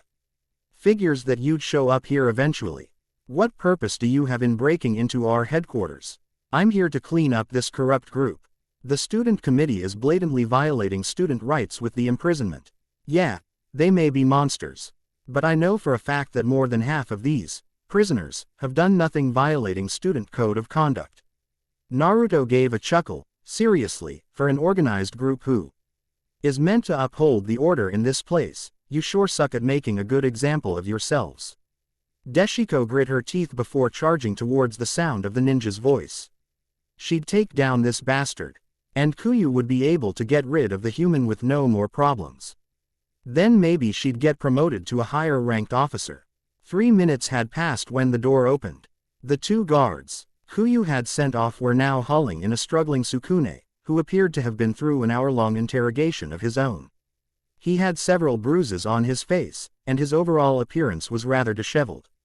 We even tried to get him to transform by letting him go. He didn't retaliate, or make any attempt to break out. He simply asked where you were. Kuyu smiled knowingly. It appears he has no real powers, does he? That. Mocha looked up. Sukune's not guilty of anything. Mocha, what did they do to you? Sukune spoke, finally looking up with one open eye, the other shut from a swollen bruise. Kuyu cut off the both of them, his eyes back on Mocha. Now then, tell me, is Sukune Aono a human? Yes, or no? Mocha shook her head. No, he's. Sukune felt a fist implant itself in his gut. And he coughed. What the hell? Sukune. Mocha cried out before glaring at Kuyu. Stop that. He's done nothing wrong. Oh, Kuyu asked, so he's not a human. He grabbed Sukune by the hair while keeping his eyes locked with Mocha. Tell him to transform to his true self, then. Sukune. Mocha began. Crash. Kuyu looked to the door behind him. Go see what that was. The 2 guards bowed before running out into the hall. A few moments passed before more crashes were heard. Kuyu growled in annoyance before throwing Sukune to the floor and opening the door himself. A second later he saw a figure go flying into him from the darkness. Deshi. Kuyu began. What are you doing here? Deshiko had a dazed look in her eyes, and She appeared like she had gone through a royal ass-kicking. The Arashi ninja, he's stronger than we thought. Crap, he took out Deshi-san. Spoke of one of the guards. Where the hell did he go? Calm the hell down. He caught her off guard. That's all, replied another one of the student police guards. He probably just ran back into the jail block. He knows he can't get past all of us in such a narrow hall. Actually, I've been here the whole time. The 2 guards looked up to see a shadow drop down upon them. The dim lighting didn't help their situation. It was like trying to locate and hit a shadow in a dark alleyway. Naruto quickly grabbed hold of the baton in one of his attacker's hands, and snapped it in 2 before catching and breaking his knuckles. The student cried out in pain before getting a knee to the gut, sending him sprawling to the ground. You won't get away with. The blonde ducked under a wild swing from his other opponent, and grabbed his arm before throwing the student over himself and onto the ground. Before the student could get up, Naruto decked him in the face, knocking him out cold. The sound of several more footsteps could be heard from 2 connecting hallways. He smirked and melted back into the shadows. I probably didn't even need to bring all my gear. I wanted to cut loose here, too, the blonde thought as he waited for the remaining guards to reach him. In all honesty, it surprised him how few of the student police had actually dropped their human forms and transformed into their true selves. Perhaps it was because these students actually trained a bit in their human bodies. Or maybe a few of them were actually half-decent beings who were just trying to uphold school rules. Though, he recalled hearing that the Public Safety Committee members were allowed to use their true forms whenever necessary. Maybe they were just underestimating him. He'd need to teach them a lesson. Kuyu dropped Deshiko and looked down the shadow-filled hall. He saw several guards running down the hall from connecting corridors, the sounds of fighting just beyond his sight. Several seconds later, there was silence, aside from a few groans of pain. He beat all of them. Surely there are some officers still. Then he heard it. Total slaughter. Total slaughter. The voice echoed down the hall. I won't leave a single man alive. La-da-da-da-die. Genocide. La-da-da-da-da. An ocean of blood. Let's begin the killing time. What? Kuyu raised an eyebrow. He's singing. The dim lighting near Kuyu began to make out the faint image of a figure a little shorter than him. He was decked in a strange armor and had a mask covering his face with a bandana covering his entire head. So, I finally meet you face to face, Arashi Ninja. I must admit, that song is quite unfitting for you, who's supposedly called the Ninja Vigilante of Justice. Naruto chuckled. I I was just messing around. Figured I'd scare off any stragglers that wanted to jump me. Naruto rolled his shoulders. So, I take it Moka-san and Sukune-san are in there. That's none of your business. Well, as the ninja vigilante of justice, I believe it is. Kuyu's eyes were like daggers. What do you know about justice? For starters, it doesn't involve torture to those who aren't guilty of anything.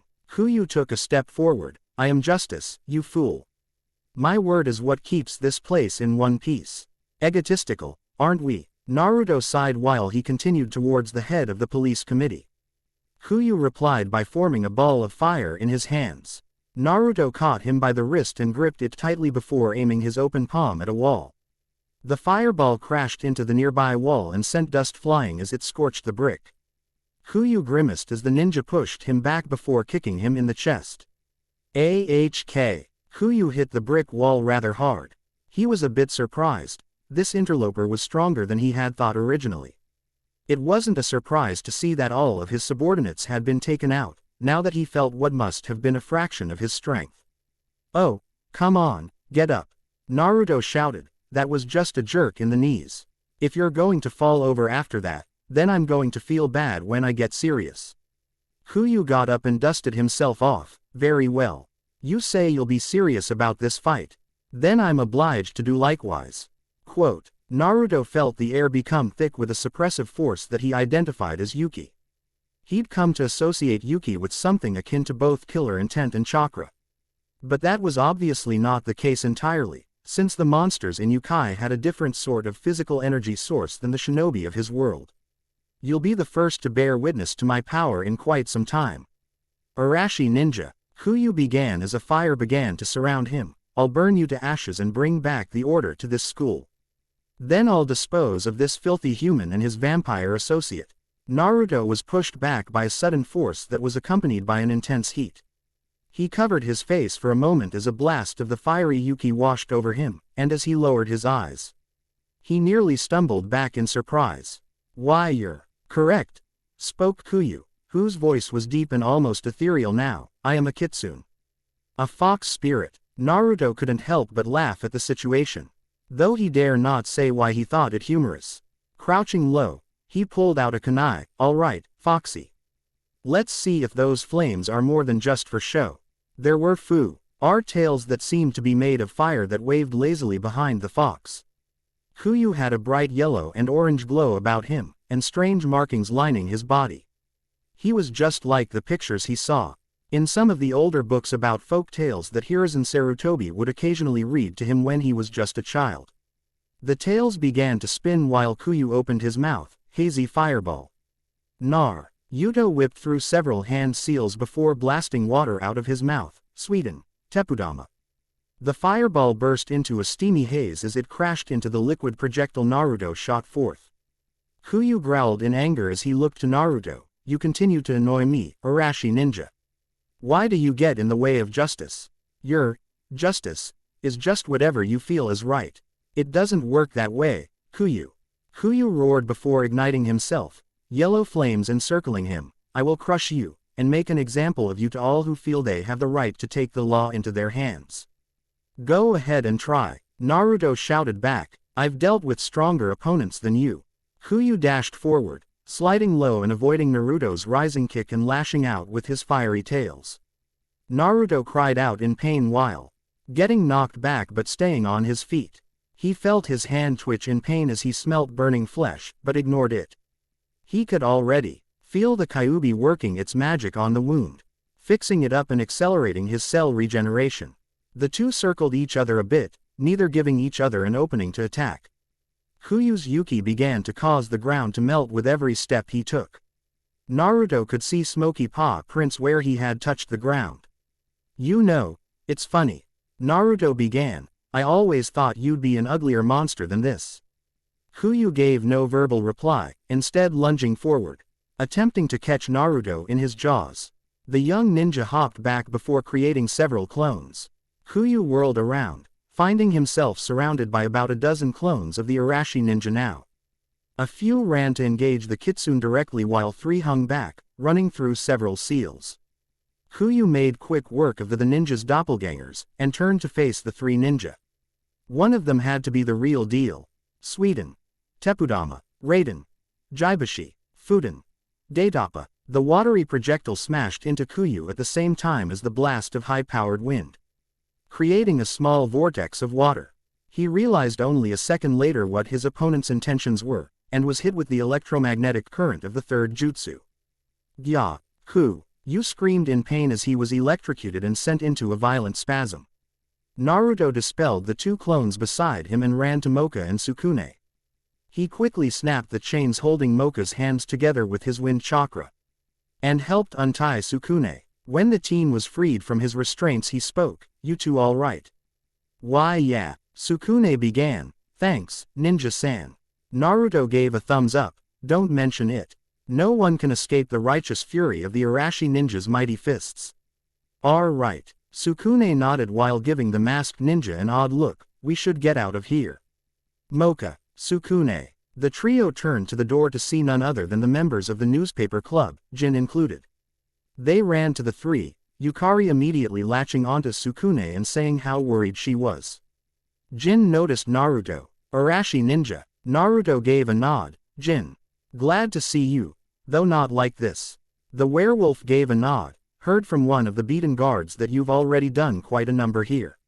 He grinned. "Not bad. Haha." The group felt the ground shake suddenly as Kuyu let out a roar. "You'll all be burned to ashes. All of you. Anyone who goes against my will be incinerated in my flames."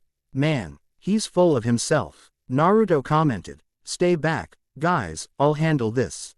Hey, wait, you can't handle him by. Jin's words fell on deaf ears as Naruto dashed forward, kunai in either hand. "Yourself." Naruto let out a battle cry as he leapt into the air before falling down and attempting to slash at the fox spirit. Kuyu let out a wave of fiery energy, knocking the blonde back. "Looks like I'll have to go to desperate measures. This guy's going to burn the place apart."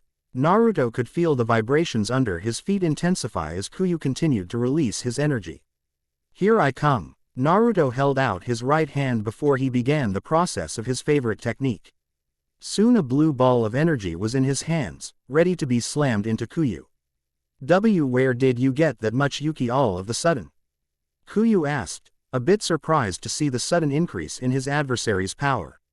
"Where I got it is none of your business." Naruto replied. "I'll be happy to show you how powerful this jutsu is, though."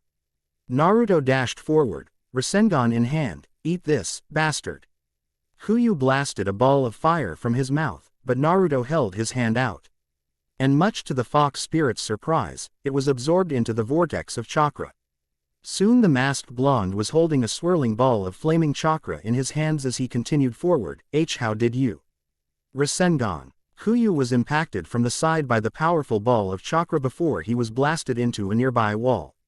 He moved a bit, wincing in pain as he stared at the black and blue mark on his stomach.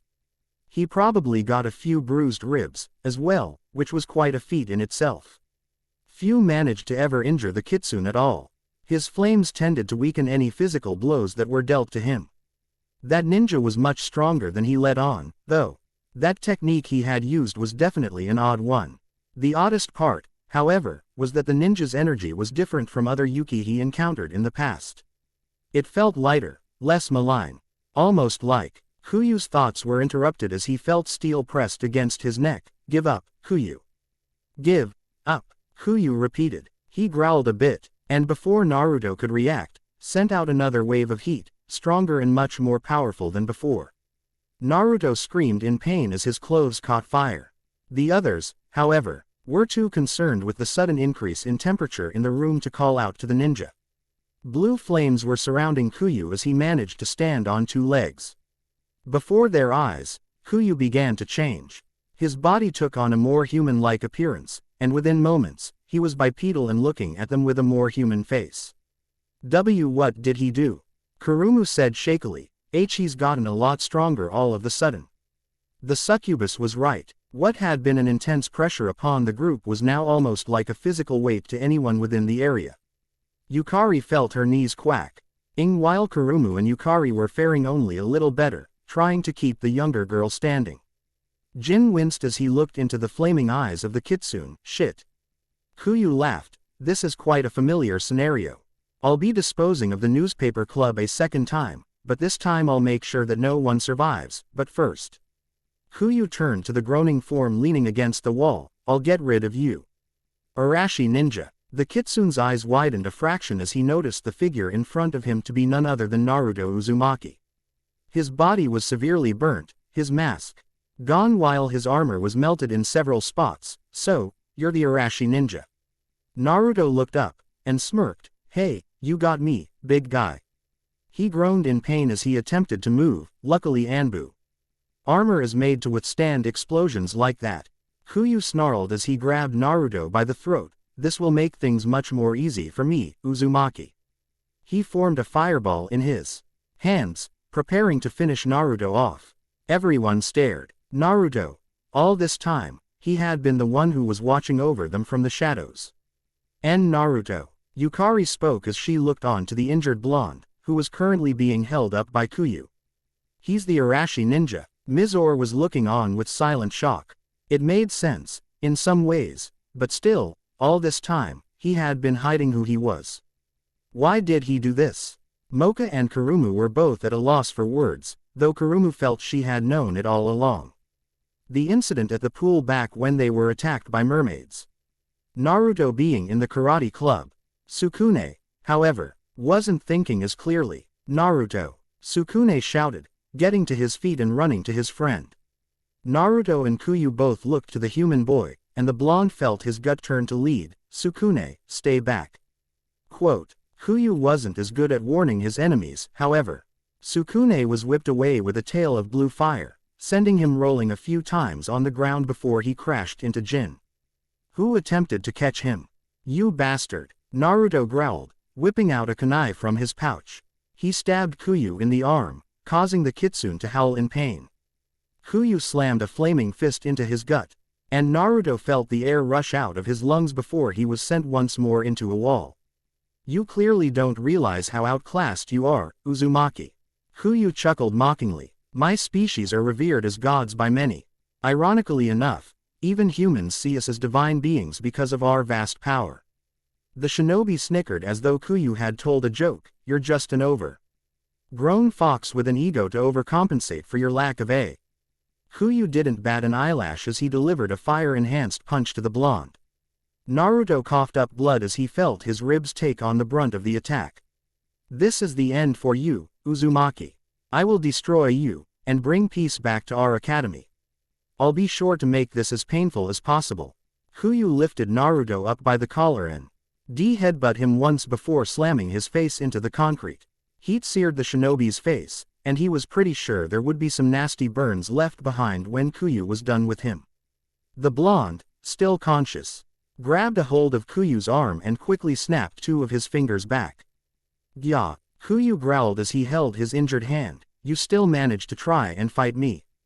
Kuyu slam med Naruto against the stone walls once more. This time Naruto's eyes rolled into the back of his head as he blacked out. Forget it, I'll kill you right here and now. That won't be happening. Kuyu turned to see Jin standing before him. Fur and all, he had let go of his human disguise, now showing the werewolf he truly was. Jin. You dare stand against me, after seeing what happened to your little organization last year. Well, I'm going to get beaten by you anyway, right? He grinned, may as well go down kicking and screaming. The werewolf blurred away, but Kuyu spun around and lashed out at him with his flaming tails. A human lover like you, trying to take on me. The werewolf leaned back, the flames licking the end of his fur-covered face. Jin groaned as he held a hand to his scorched facial fur. Damn it. Jin's eyes narrowed and he snarled, do you have any idea how long it'll take to grow my fur back to the condition it was in on my face? Do you? While Jin had fought bravely, he had done little to the powerful fox spirit, other than provide a distraction to prevent Naruto from being further beaten. The newspaper club watched in mild horror as Jin was tossed to the ground like a rag doll. He mumbled something about insane power before his eyes rolled into the back of his head as well before he blacked out.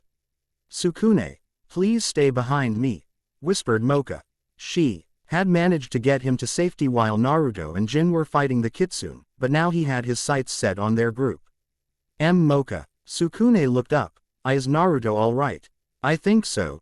The Rosette looked to see Mizore, Kurumu, and Yukari standing in front of her, shielding her from the heat. She turned to her friends and continued, there's one way for me to help him. There is a bit of risk involved, but if it works, Sukune-kun will make it. Mizore gave a nod. I'll give you what time I can. Same here, added Kurumu. We won't let that stupid Kuyu hurt Sukune, Naruto, or Jin anymore. Yukari chimed, clutching her wand tightly. Thank you. Mocha gave them a nod, then leaned towards Sukune. Mocha, we've got to help them.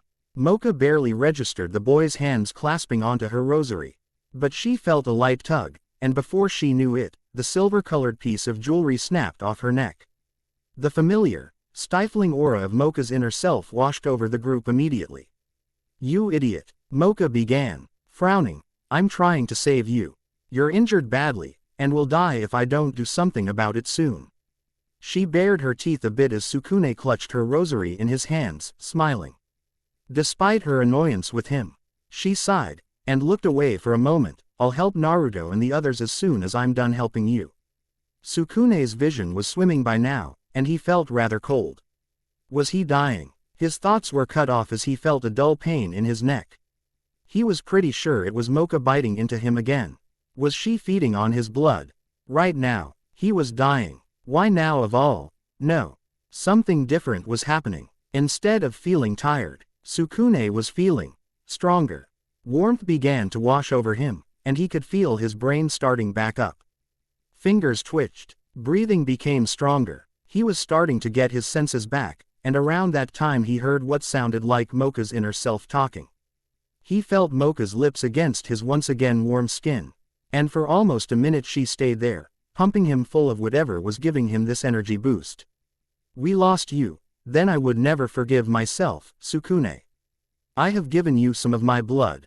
Hopefully it will be enough to help you recover. Stay here, we'll take care of Kuyu and help the others. Just rest for now. The white-haired beauty stood up and her face left Sukune's vision. He silently wanted to call back to her, but he was still too fatigued to speak full sentences. He could feel the overbearing pressure of Mocha's Yuki now, along with Kuyu's. He just hoped she would be alright. Mizore gasped weakly as she strained to stand up. Just beyond Kuyu was the unconscious form of Naruto. She got to her feet, and wobbled a bit as she tried to stabilize herself. Naruto. She wasn't paying attention to Kuyu at the moment, her attention instead remaining focused on the boy that had come to find a foothold in her heart. Do you have feelings for that boy? Kuyu inquired, noticing the direction of her gaze. Is he important to you? Mizore felt her hands freeze into icicle claws again. Leave Naruto-kun alone. Kuyu smirked. So I take it that's a yes.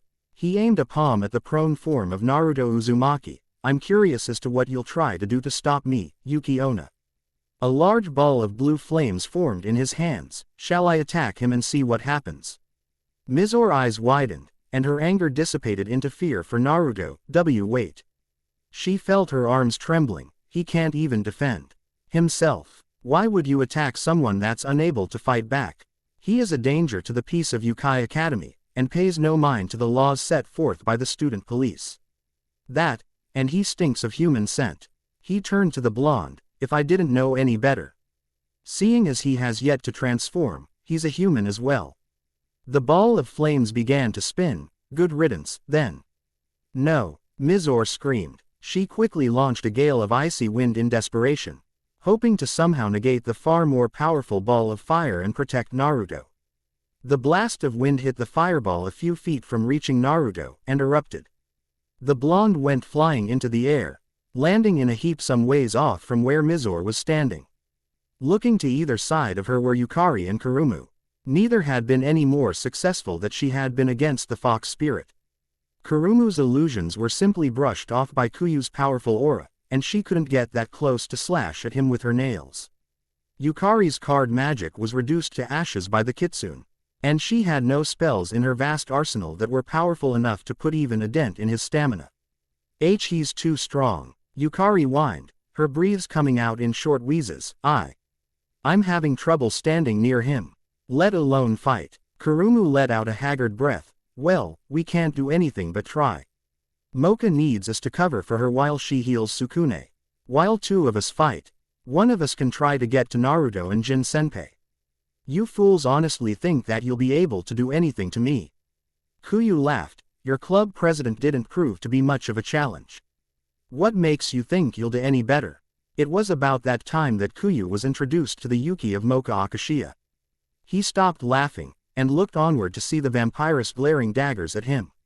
Was this her true form? So, Ishigami was right after all about that girl. A vampire. The academy's new students are full of surprises, aren't they? Kuyu muttered to himself. He leaf. Ted both hands into the air and formed a rather dense ball of flames. I won't give you a chance to attack, Akashiya. Now burn in my flames. Kurumu and Yukari screamed as the ball of fire roared towards them. Mizore quickly slammed her hands to the ground, and summoned forth a wall of ice. The flaming projectile smashed into the ice, engulfing the room in a thick steam as the heat met the freezing cold. I don't think I'll be able to do that again.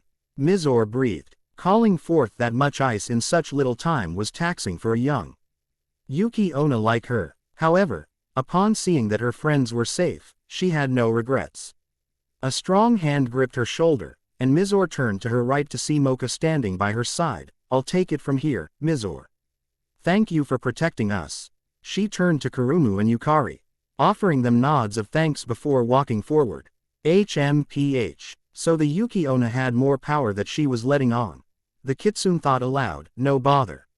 I can tell that last move nearly drained her of all her power. She won't be able to create any more ice for quite some time. Seeing as she is the only one who attacks with anything remotely effective, you're done for. She uses ice, to boot, which is hardly something to fight fire with. Mocha was now standing about 30 feet away from the Kitsune. Kuyu. You've harmed my friends. You nearly killed Naruto and Sukune. She raised both her hands into a fighting stance. I'm afraid any shred of mercy I would have had for you is gone. Prepare yourself. The vampiress sped to meet Kuyu from behind.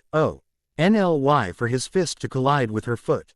What? Mocha glared at the Kitsune. How? While your speed is impressive, it's nothing I cannot keep up with. Kuyu slammed a fist into Mocha's gut, and she grunted in pain while forcing her feet to push her off the ground and away from the fox spirit. His attacks were brutal, no doubt about it. It was hard to believe that Naruto had lasted as long as he had. If her suspicions of him being human were correct, hell, it was nothing short of a miracle for Sukune to have lived after Kuyu had attacked him. The vampiress leapt into the air, attempting to take Kuyu down with an axe kick to the skull. Kuyu skillfully dodged to the side and whipped his tails at the vampire girl. Mocha flexed herself to the side, giving herself a few inches of space to keep her from getting burned. She quickly flipped back several times as Kuyu launched miniature balls of fire at her. I see you're well aware of how much of a disadvantage you're at, Akashiya. Kuyu gloated. While your acrobatics seem to be helping you, just how long do you plan on leaping around for? Mocha pushed off her hands and spun to the side as a particularly large ball of flames grazed her uniform. She touched down to the ground for no more than a second before dashing forward to engage Kuyu directly. She ducked under a flaming kick and moved herself into a snap kick, only for her foot to pass over his chin as he leaned back. Growling at her inability to deal a connecting blow, she spun herself around using her momentum to swipe him with a kick with her other leg. He caught her by the ankle and flung her through the air before launching a ball of fire at her. Mocha cursed her ill luck and raised her hands to defend herself, and was hit with one of the most intense waves of heat and flame she had ever experienced. The proud vampiress forced herself to land on her feet, huffing and puffing as she held her stance, knees bent while she tried to maintain balance. While her clothing was scorched and sizzling in a few places, her body was for the most part unharmed.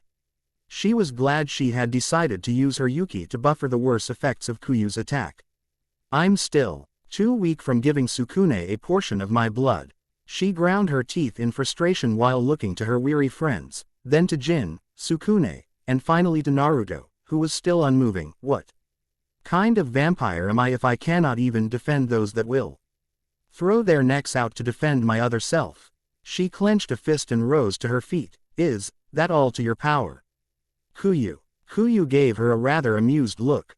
Though I dare say you're in any condition to speak such words, no, I haven't given you all that I have at my disposal. Doing so would likely cause more damage than I'm willing to create. Considering this as my headquarters. The fox spirit launched another volley of fire at Mocha, who forced her feet to move while she strained to keep herself going. The heat, combined with her burns, and the fact that she had the other's safety to be concerned of, gave Kuyu a huge handicap in this match. Mocha stopped suddenly and ducked as a wave of heat soared over her head. She too, RNED 90 degrees and dashed towards the kitsune, eyes blazing with vampiric fury. Rog. Kuyu was caught off guard. She had gained a sudden burst of speed in seconds and was upon him. He raised a hand and blocked a fist, but the knee to his gut caused his abdomen to clench in pain. He let out a feral roar before clawing at the vampire, which she sidestepped and used his arm to lift her up to his face and deliver another powerful knee strike. Grudge. Kuyu recoiled as he felt his nose break. My nose. He lowered his clawed hand and his eyes were literally blazing. Enough of this. I've said it one too many times. But now I will end this. Rog. Flames erupted from the kitsune, and the smell of molten rock filled the air. I'll just vaporize all you right here and now. The flames increased further, and now even Mocha was having trouble standing close to her vulpine opponent. She backed away, bullets of sweat dripping down her skin. No. I can't counter this. She turned to the others, relieved to see that they had managed to grab a hold of Naruto and Jin finally. All of you, get out of here. Now. What? No, we're not leaving. I stand the best chance of enduring this heat, Kurumu. This isn't up for discussion. Take the boys and run. Now. She finished with a harsh snarl. The others all gave her an alarmed look, but she would ignore the fearful gazes. Her pride demanded that she see this fight through. At least that would have been the case had she not been interrupted. Ah, this is an extreme case of déjà vu for me. Bite me, furball. The cube let out a rancorous laugh. Now, I'm not here to ridicule you for your insurmountable stupidity, Naruto. I'm here to offer you a helping hand. The Kyuubi smiled as Naruto looked up from his spot on the damp sewer floors. Think of this as a way for me to help you protect your pathetic friends and give me a sense of satisfaction as well. What the hell are you talking about? Since when did my fights concern you beyond keeping me alive, Kyuubi? Since I saw that wisp of a fox spirit challenge my vessel's power. Kyuubi roared, his crimson irises glowing with malevolence. I want to crush that kitsune that goes by the name Kuyu, and I want to put him in his rightful place. Now. Naruto frowned. I don't trust you enough to use your power here. I also don't intend on killing anyone today if I can help it. Fool, you're at death's door as we speak. The Kyuubi slammed against the bars of its prison. Just channel my chakra through your body and defeat him. Nothing more to it. The Kyuubi snarled in anger at his vessel's stubbornness. That or you and your friends die. Your choice. Naruto grumbled while pacing back and forth for a moment. He had a choice, that was true. He could either use his own chakra, awaken in time to probably take on Kuyu a second time, and likely face a second experience at being scorched by the kitsune's flames. The other option was that he could use the Kyuubi's chakra. If this is because of your pride as a shinobi that you're refusing my rare genuine offer of help, then get over it. You've already shown your strength is far superior to most of your pathetic species. Most ninja would have been destroyed by that whelp of a kitsune's flames from the start. If Naruto didn't know any better, he could have sworn that Kyuubi was complimenting him, though he doubted it. Kyuubi was likely just trying to get him to cave in and take his chakra. Naruto had his mind up, however. To hell with consequences, his friends needed his help. Kuyu, along with the rest of the group in the room, all felt a sudden weight settle in their chests. The kitsune stopped gathering his yuki for a moment, curious as to what could be creating such a disturbing aura. They turned their attention to the blonde who was suddenly dropped by Mizore, who was shaking her hand and complaining about a burning sensation. Naruto began to stir. He gripped the cracked stone floor with his now clawed hands, and slowly pushed himself up off the floor. He took in a few shaky breaths, and looked up to stare into Kuyu's eyes. The blonde's eyes were slitted, and of a red hue. Those eyes. Kuyu spoke, they're real. You got that right, Kuyu. Naruto growled, steadying himself to his feet. He felt his cracked ribs mend, his bruises and burns heal, and his muscles bulk a little, you know. I find it ironic that the guy I'm about to beat the shit out of is a four-tailed fox spirit. Hiding his unease behind a placid expression, he spoke, oh. Why is that? Naruto grinned, and everyone aside from the blonde, Mocha included, let out an involuntary shudder as a feeling of raw, unrestrained killer intent became present in the room. Yukari began to s. Heiken found herself in the arms of Kurumu, who was close to collapsing as well. Mizore was debating on running and calling out to Naruto, so instead she settled for remaining in place. Sukune was on his hands and knees and breathing hard, keeping his eyes on Naruto the whole time. Jin, who had just woken up a short time ago, was leaning on a support beam while struggling to remain on his feet. Mocha was faring better than the others, but still felt the effects of Naruto's inner demon. She backed away slightly, her eyes focused on the blonde while he began to call upon a strange coating of energy that was the color of crimson and orange. Why? Naruto repeated. Well, that's because I am the holder of the nine-tailed fox. The Jinchuriki of the Kyuubi no Yuko. Quote, Naruto's aura glowed ghtly as he began to flood the area in the Kyuubi's chakra. He turned towards his friends behind him, and his eyes softened a little. The slitted irises rested upon Mizore as he spoke. Mizore-chan, I'm sorry I burned you earlier. He looked down as he continued, do you remember what we talked about that night? About how I'm a human, but something else as well. Mizore could only nod in reply. This is what I was talking about. I have sealed within me one of the most powerful demons that has ever existed where I'm from.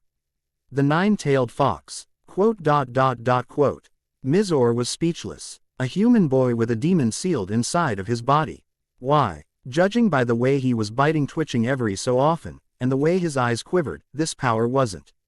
If Mizore was speechless, Kuyu was struck with terror. He backed away suddenly, aware of the crap heap of trouble he had jumped into. A nine-tailed fox. Inside a human. Surely he was joking. Despite what he wanted to believe, however, Kuyu was forced to face the facts. That energy that Naruto was emitting was much like his own, but worse. Far, far worse. I need you guys to get out of here. Naruto began. If things get ugly in here, I don't want any of you getting caught up in it. You think that I'm leaving? Mocha began, finding her voice. I'm a vampire. I will not. I'm not suggesting. Mocha, I'm telling you. Get the hell out of here.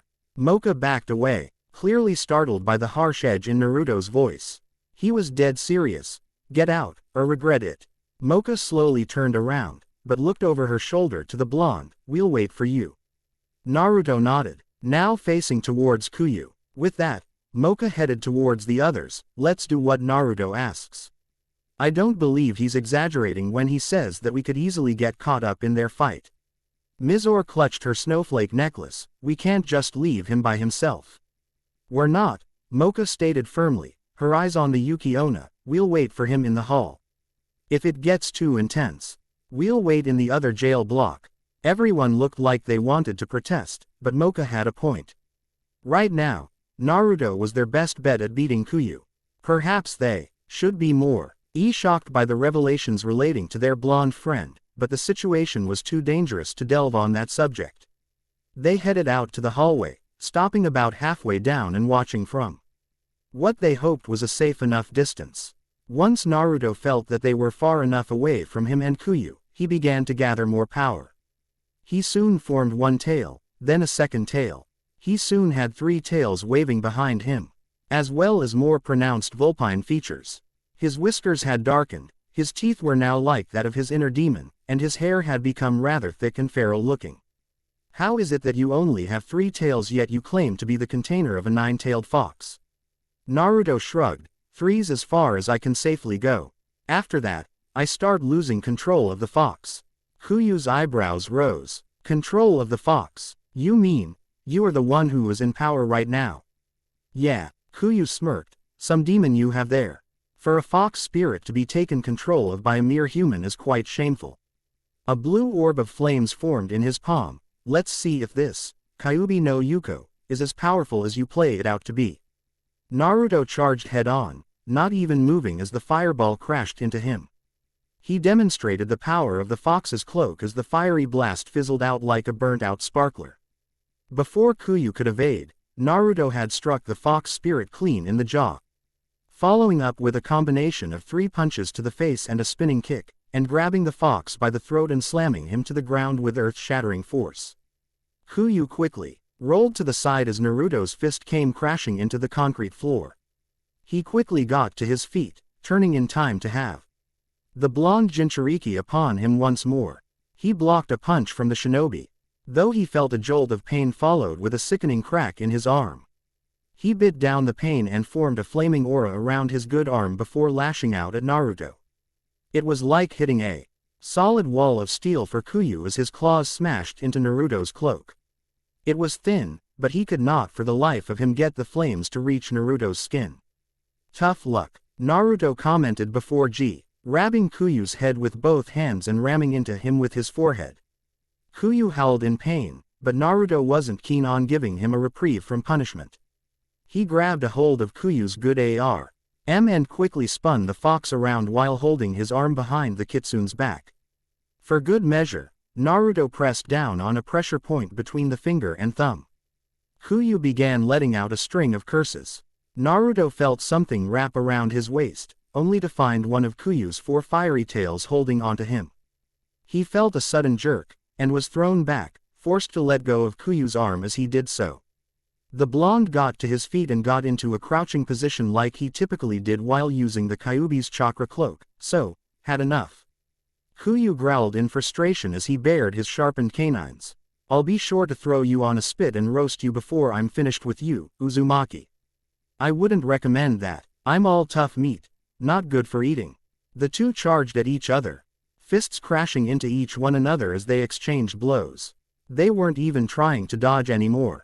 Naruto eventually delivered a powerful kick to Kuyu's chest, sending him skidding back before he stumbled to the ground. Calling forth the Kyuubi's chakra and manifesting it into a large hand, he grabbed a hold of Kuyu. The kitsune began to scream in agony as he felt his body being burned by the demon fox's raw power.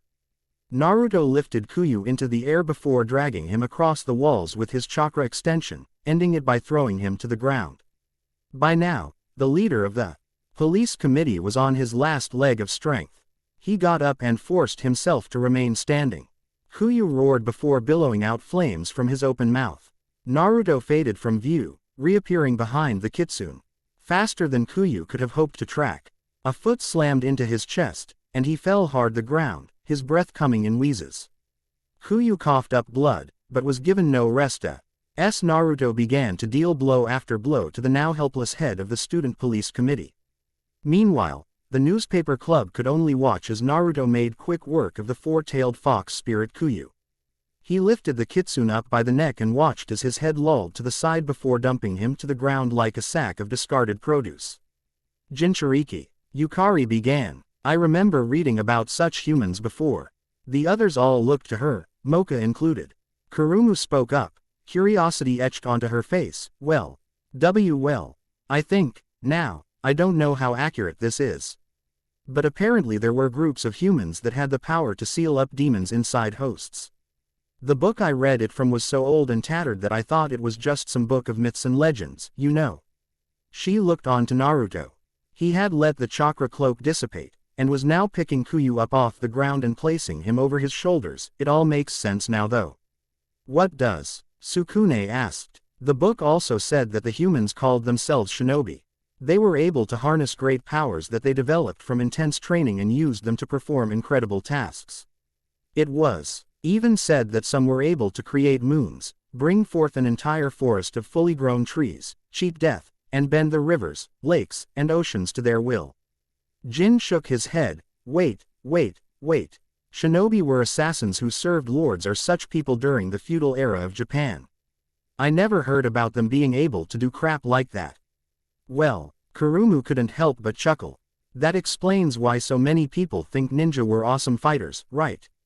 By now Naruto was within earshot. He stopped at the mentioning of the word, ninja, and didn't move as the others all locked gazes with him.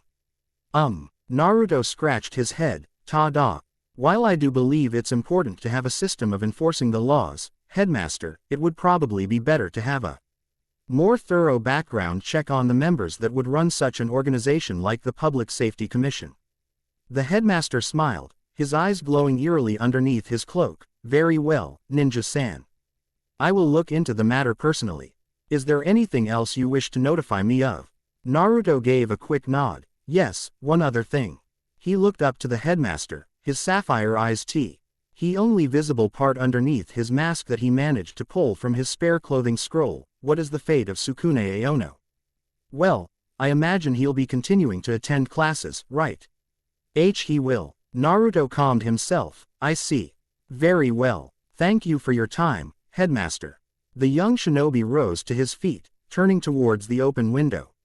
It appeared the headmaster wasn't done with him yet. Oh, and Ninja-san. Naruto frowned underneath his mask but turned to the exorcist once more. Yes, sir. I appreciate the work you've been doing for my school from behind the scenes. They've been trying to find a reason to dissolve the current Public Safety Commission, and this imprisonment problem seems to be just the thing.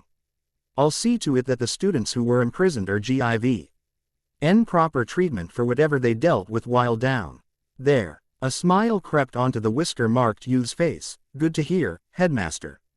I'll do my part to ensure this place remains a safe place to learn as well. With that, Naruto left through the window. The headmaster smiled knowingly. He's quite the shinobi, Jiraiya. I'm beginning to understand why you had such high hopes in him. Naruto was relieved to find that he wasn't placed with any charges that would result in him being imprisoned. It was quite apparent to him now that the monster world and human world didn't run on rely the same system of crime and punishment, since being a vigilante was not so frowned upon as it would be in the human world. After the battle, he had helped his friends to the hospital, in disguise. Of course, and before he could leave for his own place and get some rest, he was greeted by the academy's headmaster. The cloaked man asked the Arashi ninja to come with him to his office so they speak in detail about the events that had occurred, seeing as the entire Yukai Academy had been under the pressure of Kuyu's Yuki and the Kyuubi's overwhelming chakra. Kuyu was expelled from Yukai for several various reasons, including torture, unnecessary harm to students, arresting students with no evidence of law breaking, and a few others. Naruto hopped through the tree line of the forest near the student dorms. Monitoring the area as he did so, he smirked to himself as he saw a few banners hanging from dorm room windows like, "Thanks, Ninja," or, "We love you, Arashi Ninja," among many others. It had only been 3 hours since he had taken out Kuyu and already the word had spread like wildfire. This must be what it feels like to be a hero, haha. Naruto thought as he landed silently on the ground. He looked around once before dashing towards the boys' dorms, leaping up and running up the brick wall. He stopped at his dorm room window, slowly slipping his fingers through the small opening he had left before pulling the windows open all the way. He checked around once more before slipping through the window and quietly closing it. Phew, Naruto exhaled as he pulled off his mask. Well, I'm ready to call it a night. Should I leave then? Wah! Naruto fell back as he wheeled around to see none other than Mizore Shirayuki sitting on his bed comfortably. She had a sucker in her mouth, and it appeared she had been reading while waiting for him. Naruto's face paled as he looked at what she had been reading. Ika Insanity, Draft 1. Where did you find that? Naruto sputtered while pointing at the 37 pages of adult literature, not including the 4 pages of notes he had taken recently on the couples that were eating in the cafeteria 2 weeks ago. Some cute traits of the girls in homeroom, and a doodle of himself with a cape fighting a giant snake monster. He hoped she didn't get that far, especially to the doodle. The last thing he needed was for her to see his bad drawing skills. I saw the drawing, Mizore stated while holding up said picture. It's cute. Darn. Well, maybe she still hadn't seen. Do you think the why I always have a sucker in my mouth is cute? Mizore added, a light blush adorning her face. Naruto scratched his cheek. sort of didn't want anyone to see that quite yet.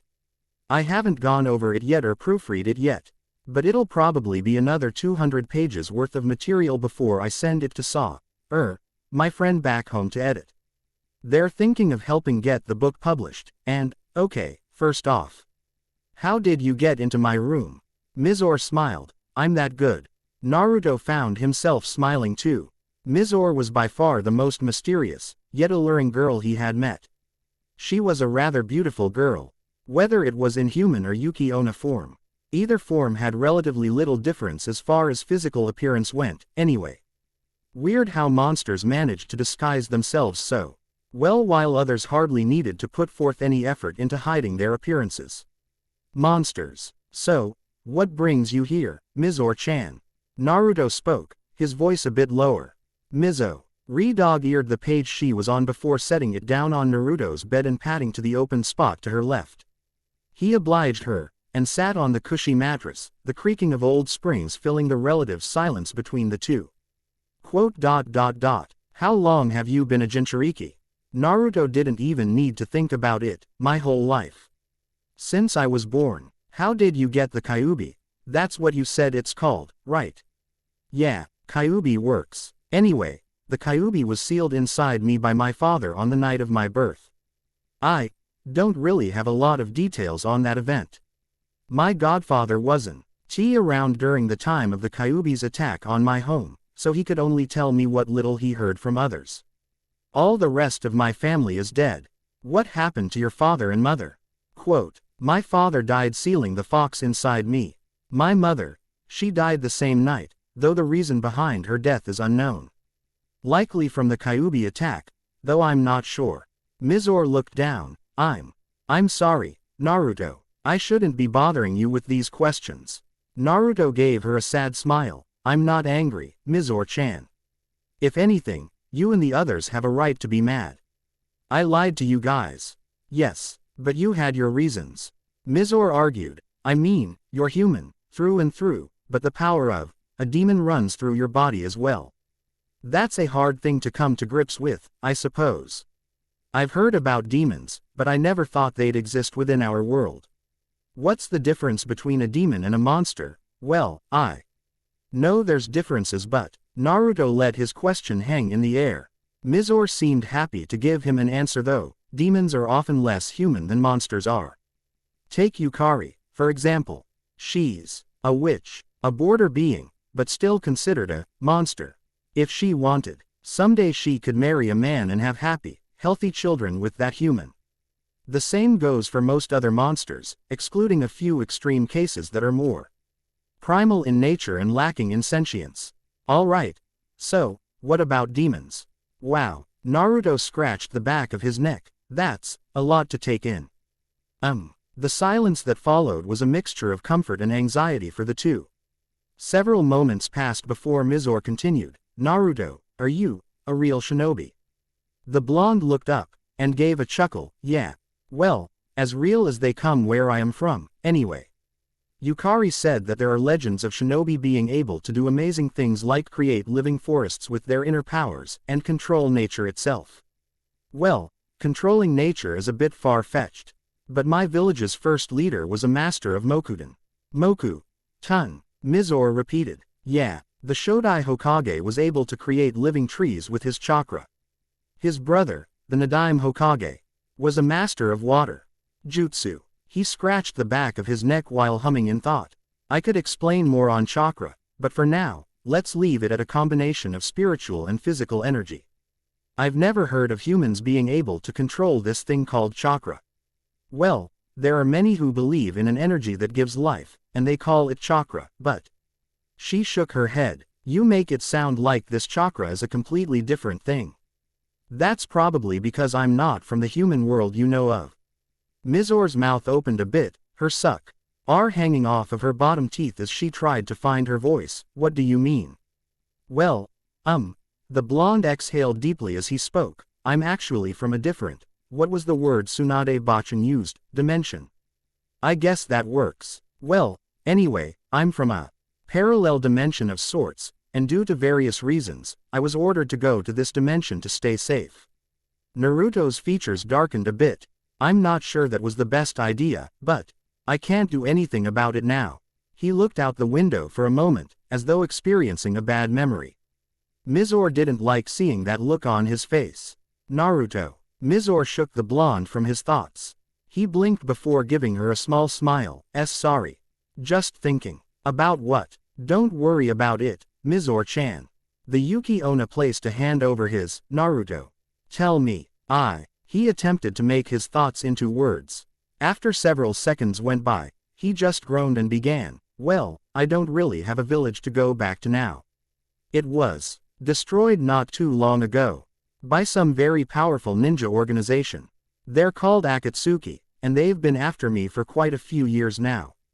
As far as I'm aware, Kakashi-sensei, Sakura-chan, and Sai are the only people left from my home.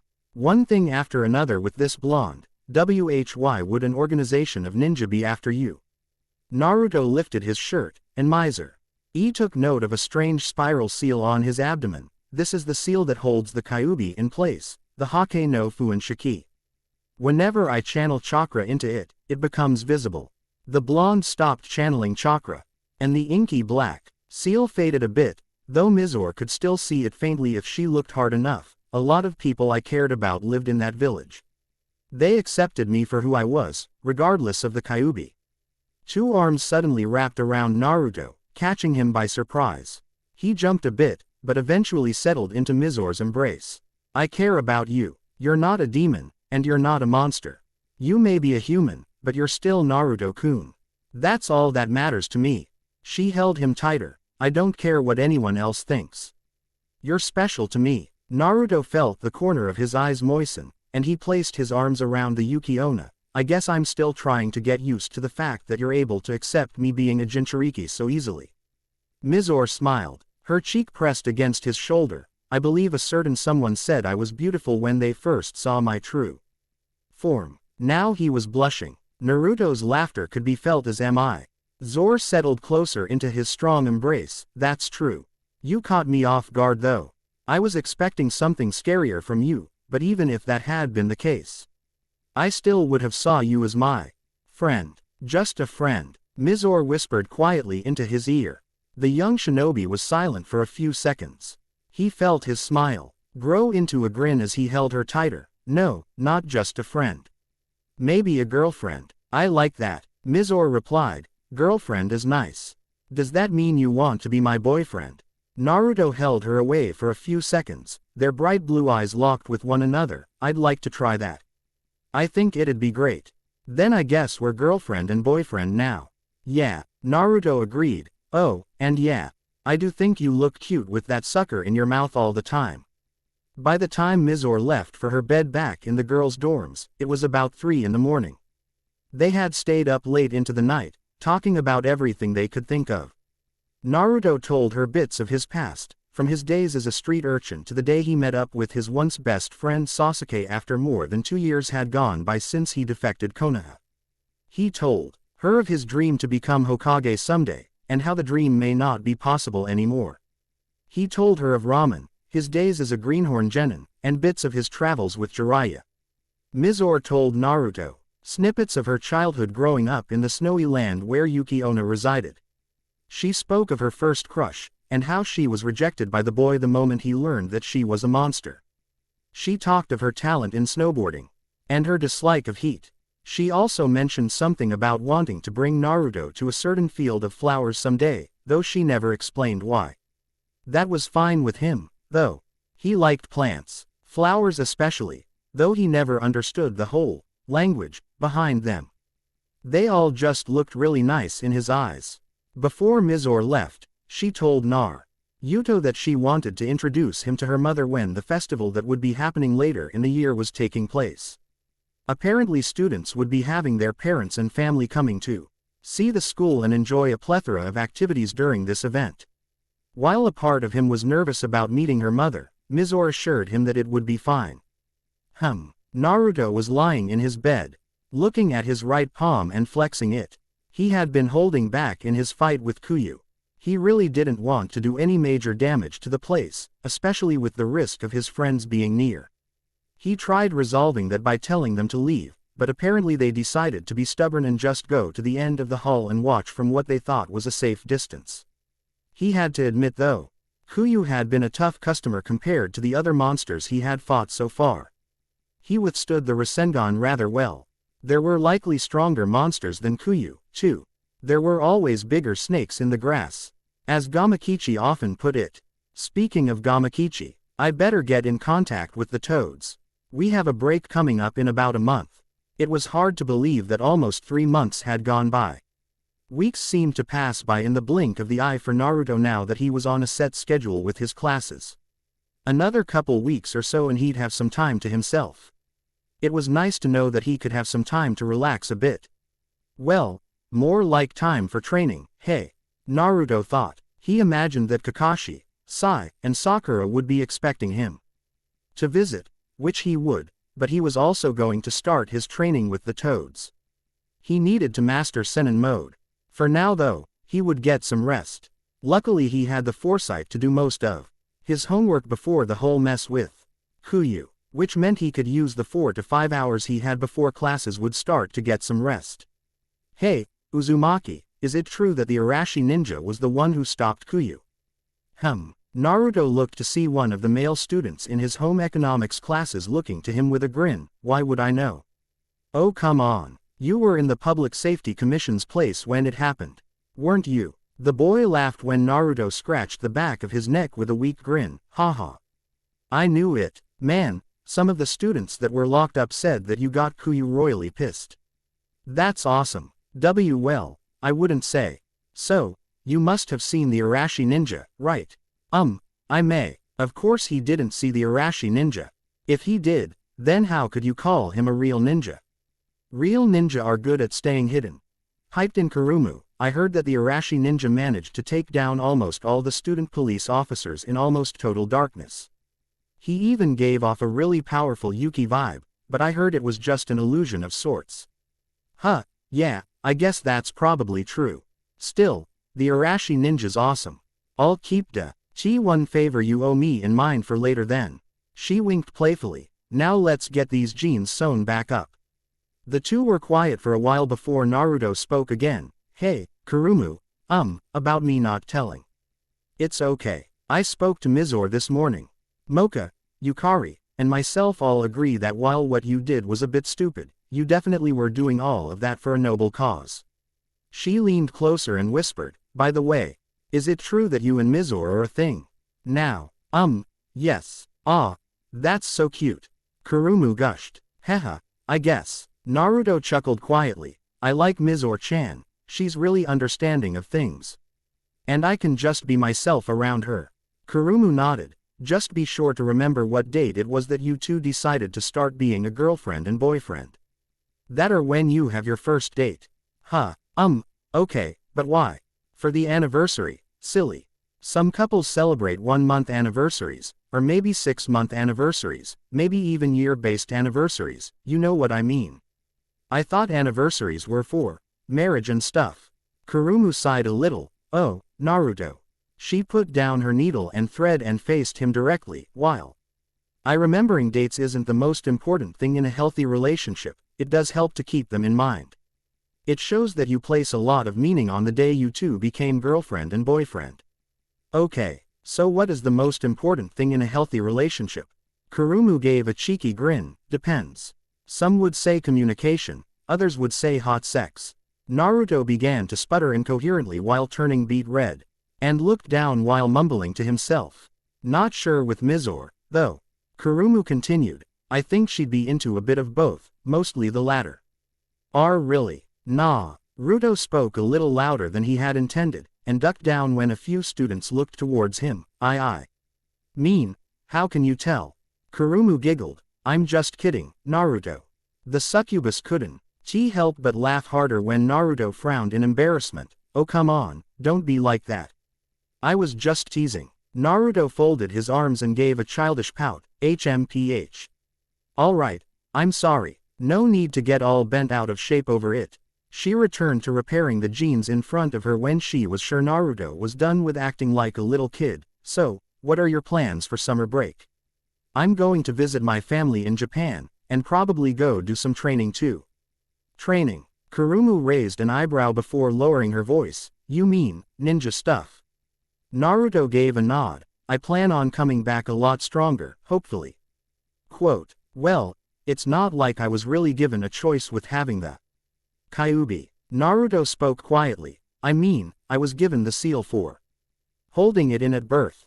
So, you had the Kyuubi inside you since you were a baby then? She nodded to herself. Yukari was talking to us after you left for the headmaster's office, and she said that according to something she read, humans are most capable of adapting to a biju's, what do you call it, chakra? Chakra. Yep, right, chakra. Well, a child can adapt to the biju's chakra a lot better than a grown adult can. She tapped her chin in thought. Something about chakra springs or something being burned when they're older. Haha, I think you mean chakra coils, Kurumu-chan. Naruto gave her an apologetic SM. Ill when she stuck her tongue out at him. You're right for the most part, though. The succubus gave Naruto a worried look. So, does it ever talk to you? Kurumu's eyes widened before she found her voice. You'd. Her voice dropped as she practically mouthed the next words, die. ... Question mark quote. The seal on me is designed to take the Kyuubi with me to the grave. Whatever happens to me will affect the fox as well. Naruto. Kurumu spoke softly. Wow. Don't sweat it too much. It would seriously take a lot to make a dent in this seal from the outside, let alone drag out the Kyuubi. The succubus gave a nod as Naruto gave her a reassuring smile. This new knowledge of her friend's status as a Jinchuriki was quite a lot to take in. Not only that, but Mocha had mentioned nothing about how Sukune was worrying her. She had saved his life the other day, but apparently there was something off about the boy afterward. She said she felt an odd feeling from him, and stated that it could be from the blood running through his body that had once been hers. After class, Kurumu and Naruto met with the group for lunch. Naruto decided to explain what he had to Kurumu, to Sukune, Mocha, and Yukari as well. He told them all a little about how he was a ninja from another world as well, and that while he had special powers that seemed a bit unnatural, he was still human. It took a few minutes for the blonde's words to settle in, but eventually they were able to come to terms with what he had told them.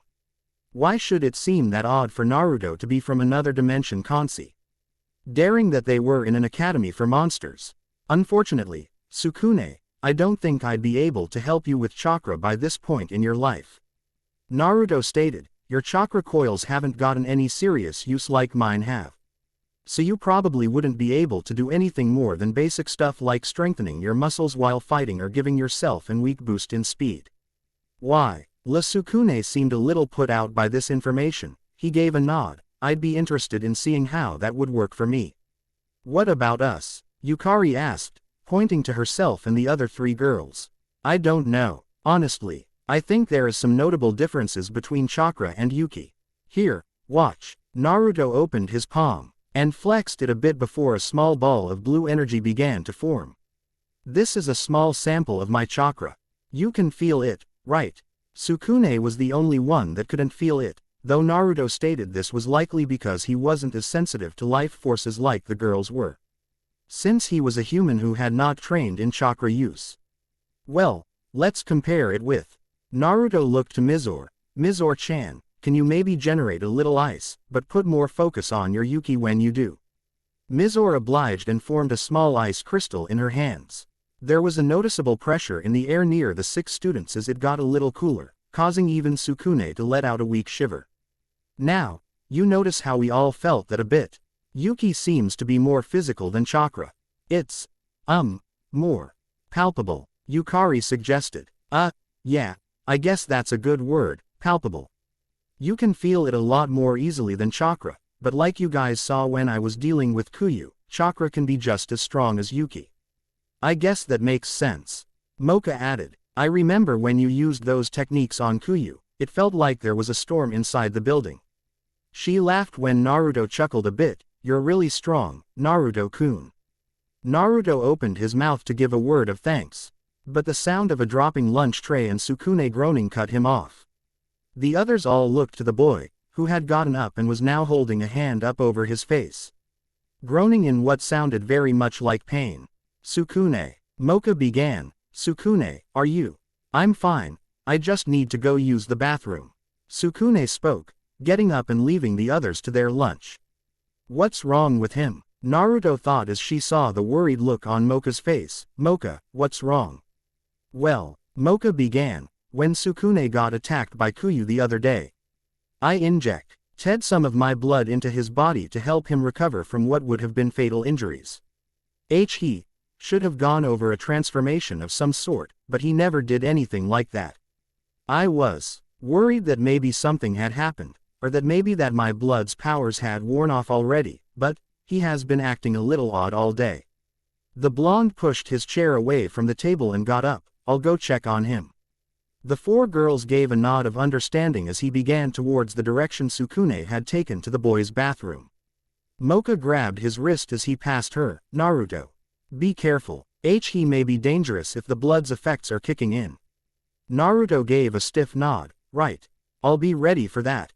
As the blonde left the cafeteria, the four shared looks with each other. "We should go make sure he's all right," Moka said after a few seconds of silence had passed. "I agree," Mizore added. The four got up from the table as well, and like Naruto, followed the path Sukune had taken out of the cafeteria. Sukune was leaning over one of the sinks. He had woken up to a rather odd dream that had bothered him a bit. He was running through a dense forest. He was after something, or someone, but he wasn't quite sure. He could hear a voice, it sounded feminine, calling to him, telling him to find her. Sukune then found himself in a small meadow, and there sitting on a rock was Moka. Her pink hair waving in a light breeze. She was smiling happily and beckoning to him. The strange thing was that Sukune didn't want to go near her. He felt like something bad would happen if he did.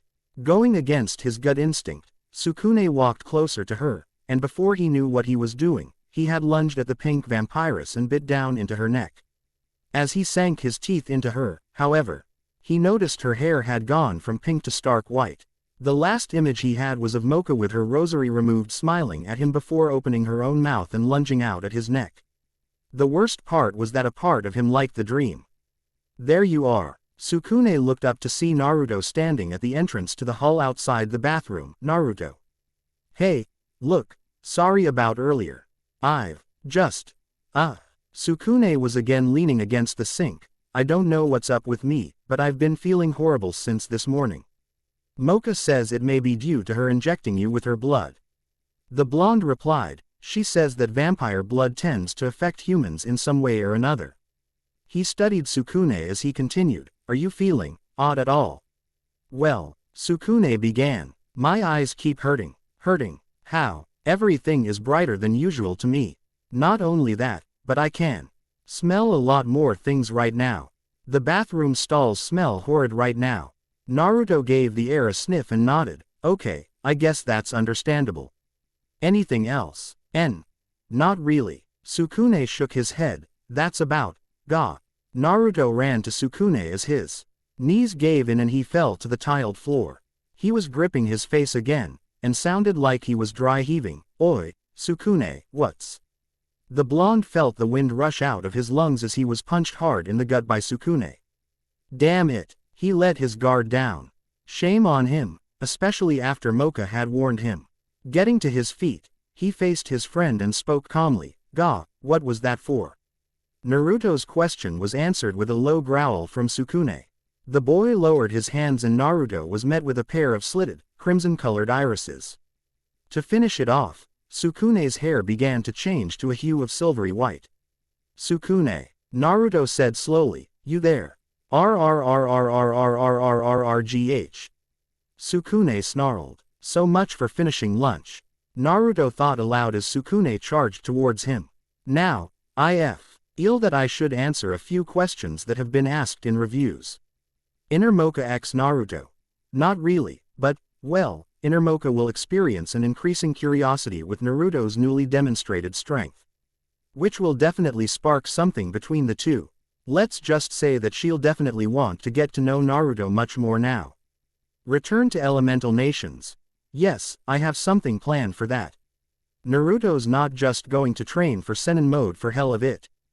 Who is going with him I haven't fully decided yet, but he won't be going alone, that much I'm sure of. Visiting Mizor's realm Yuki-Onna village. Again. I have things planned for that. Rosario Vampire Part 2 in story, of course. Kuyu dealing with Naruto being Kyuubi.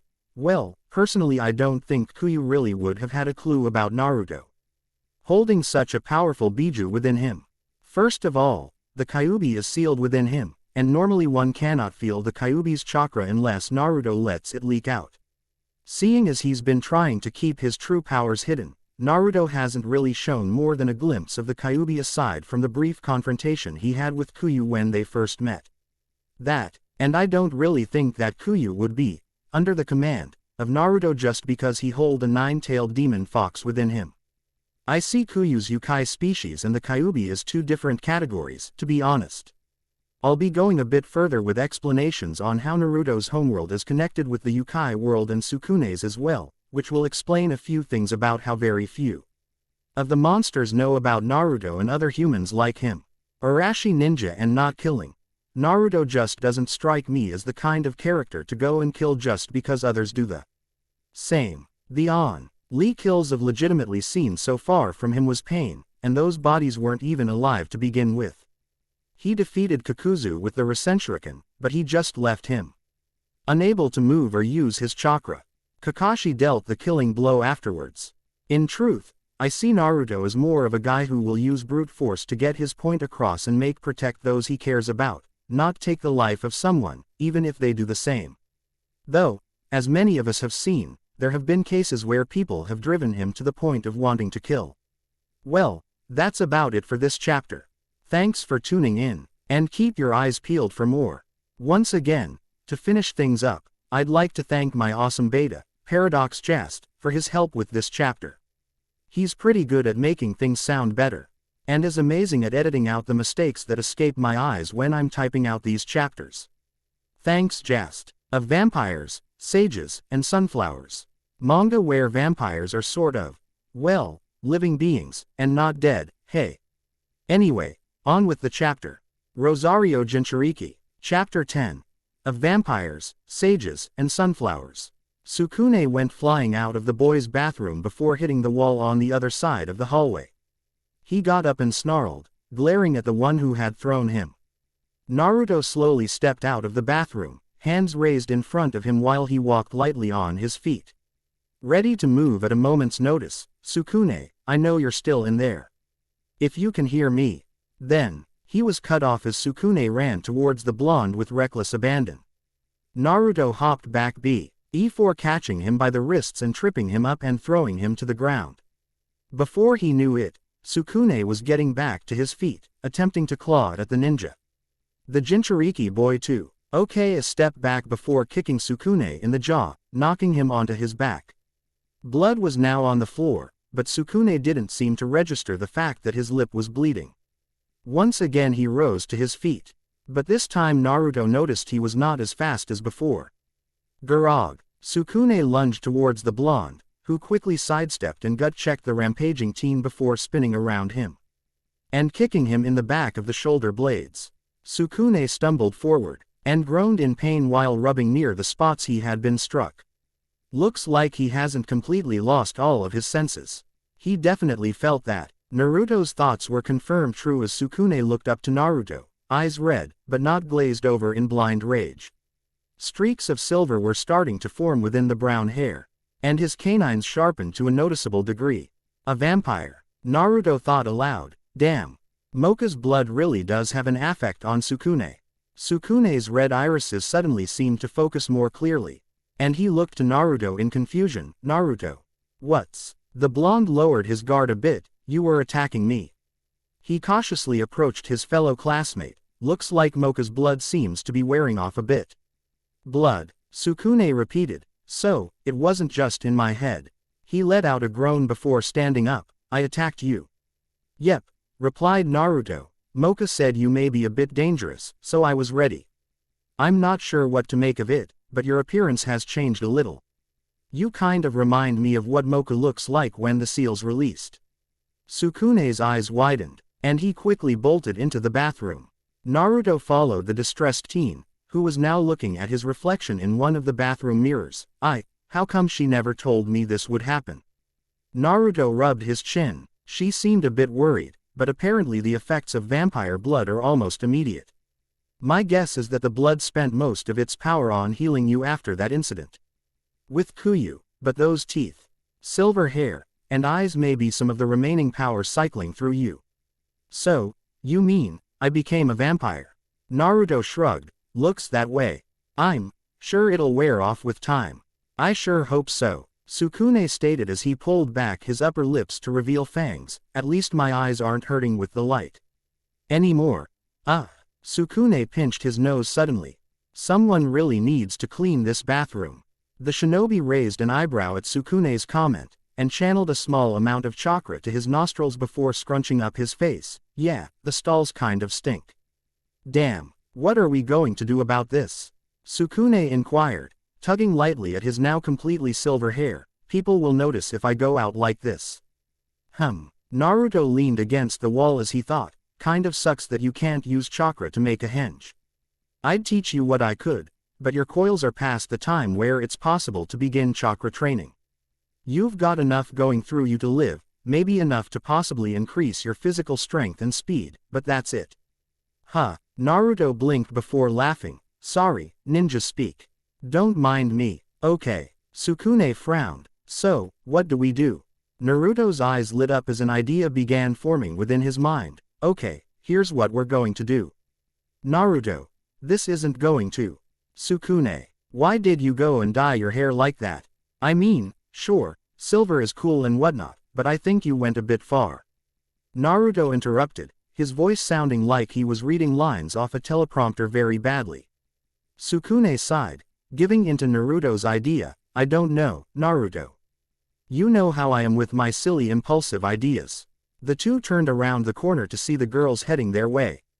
Mocha's eyes were the first to widen as she noted Sukune's appearance.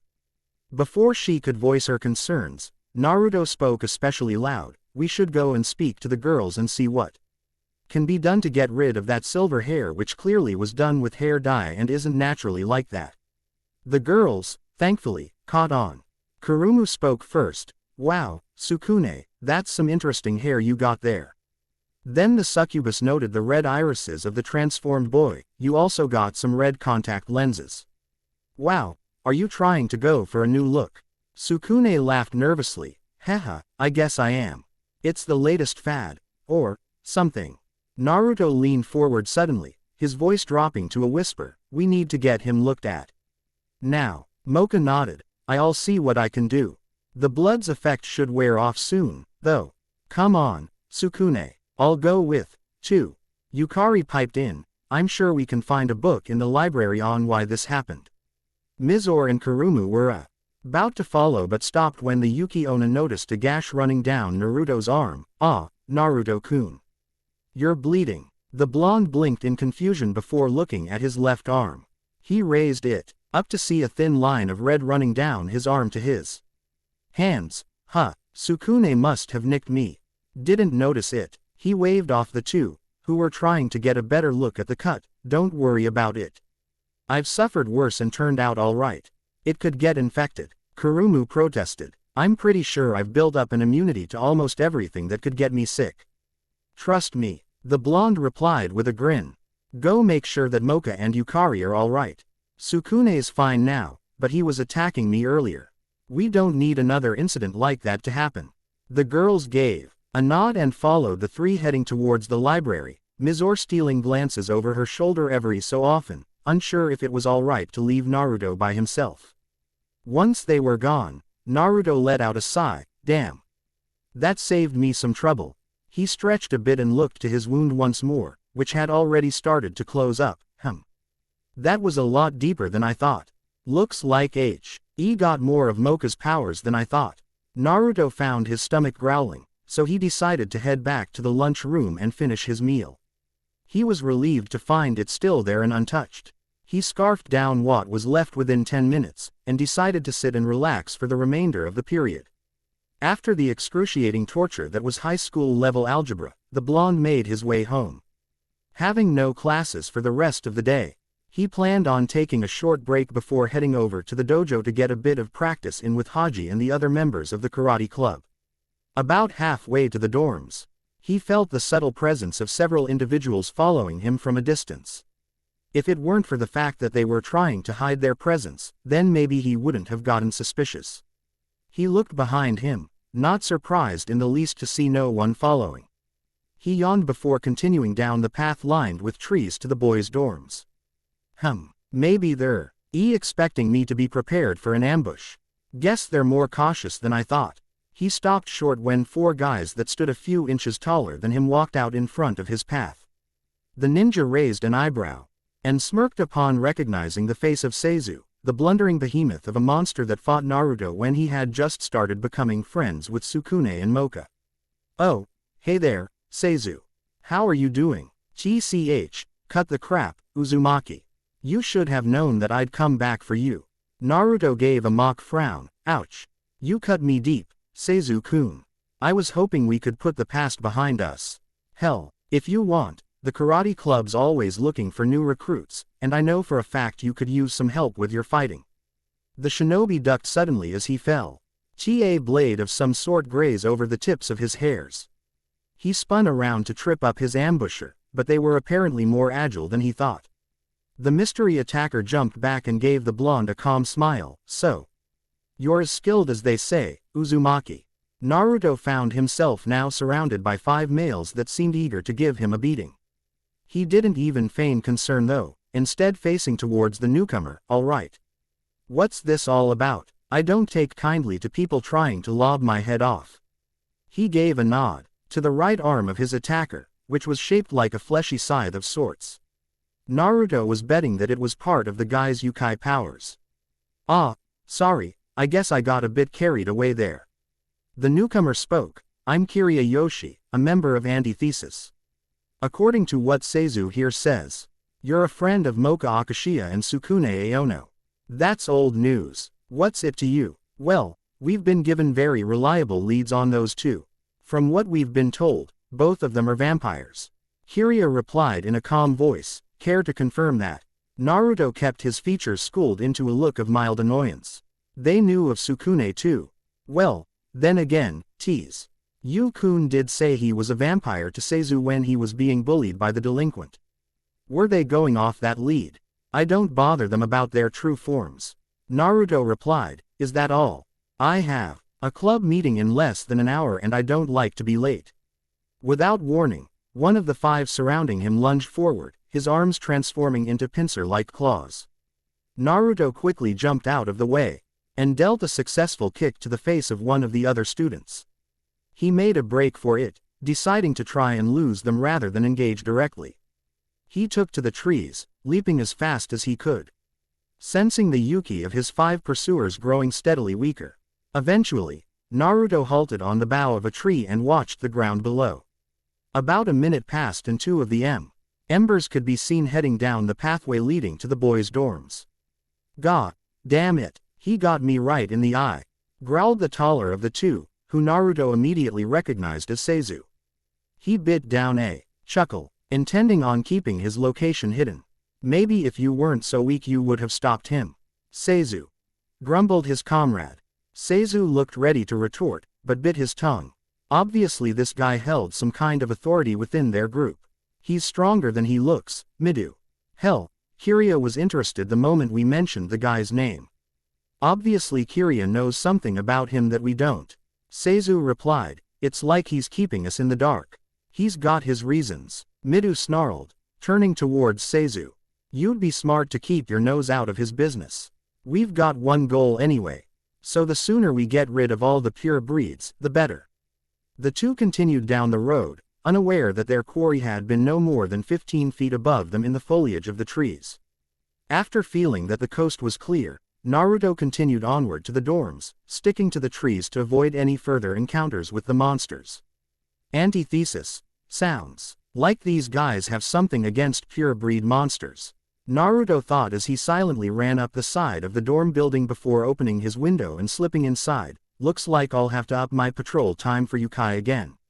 Naruto was surprised to find that he had no further problems with the ragtag group of monsters. They either gave up or were looking for him somewhere else now.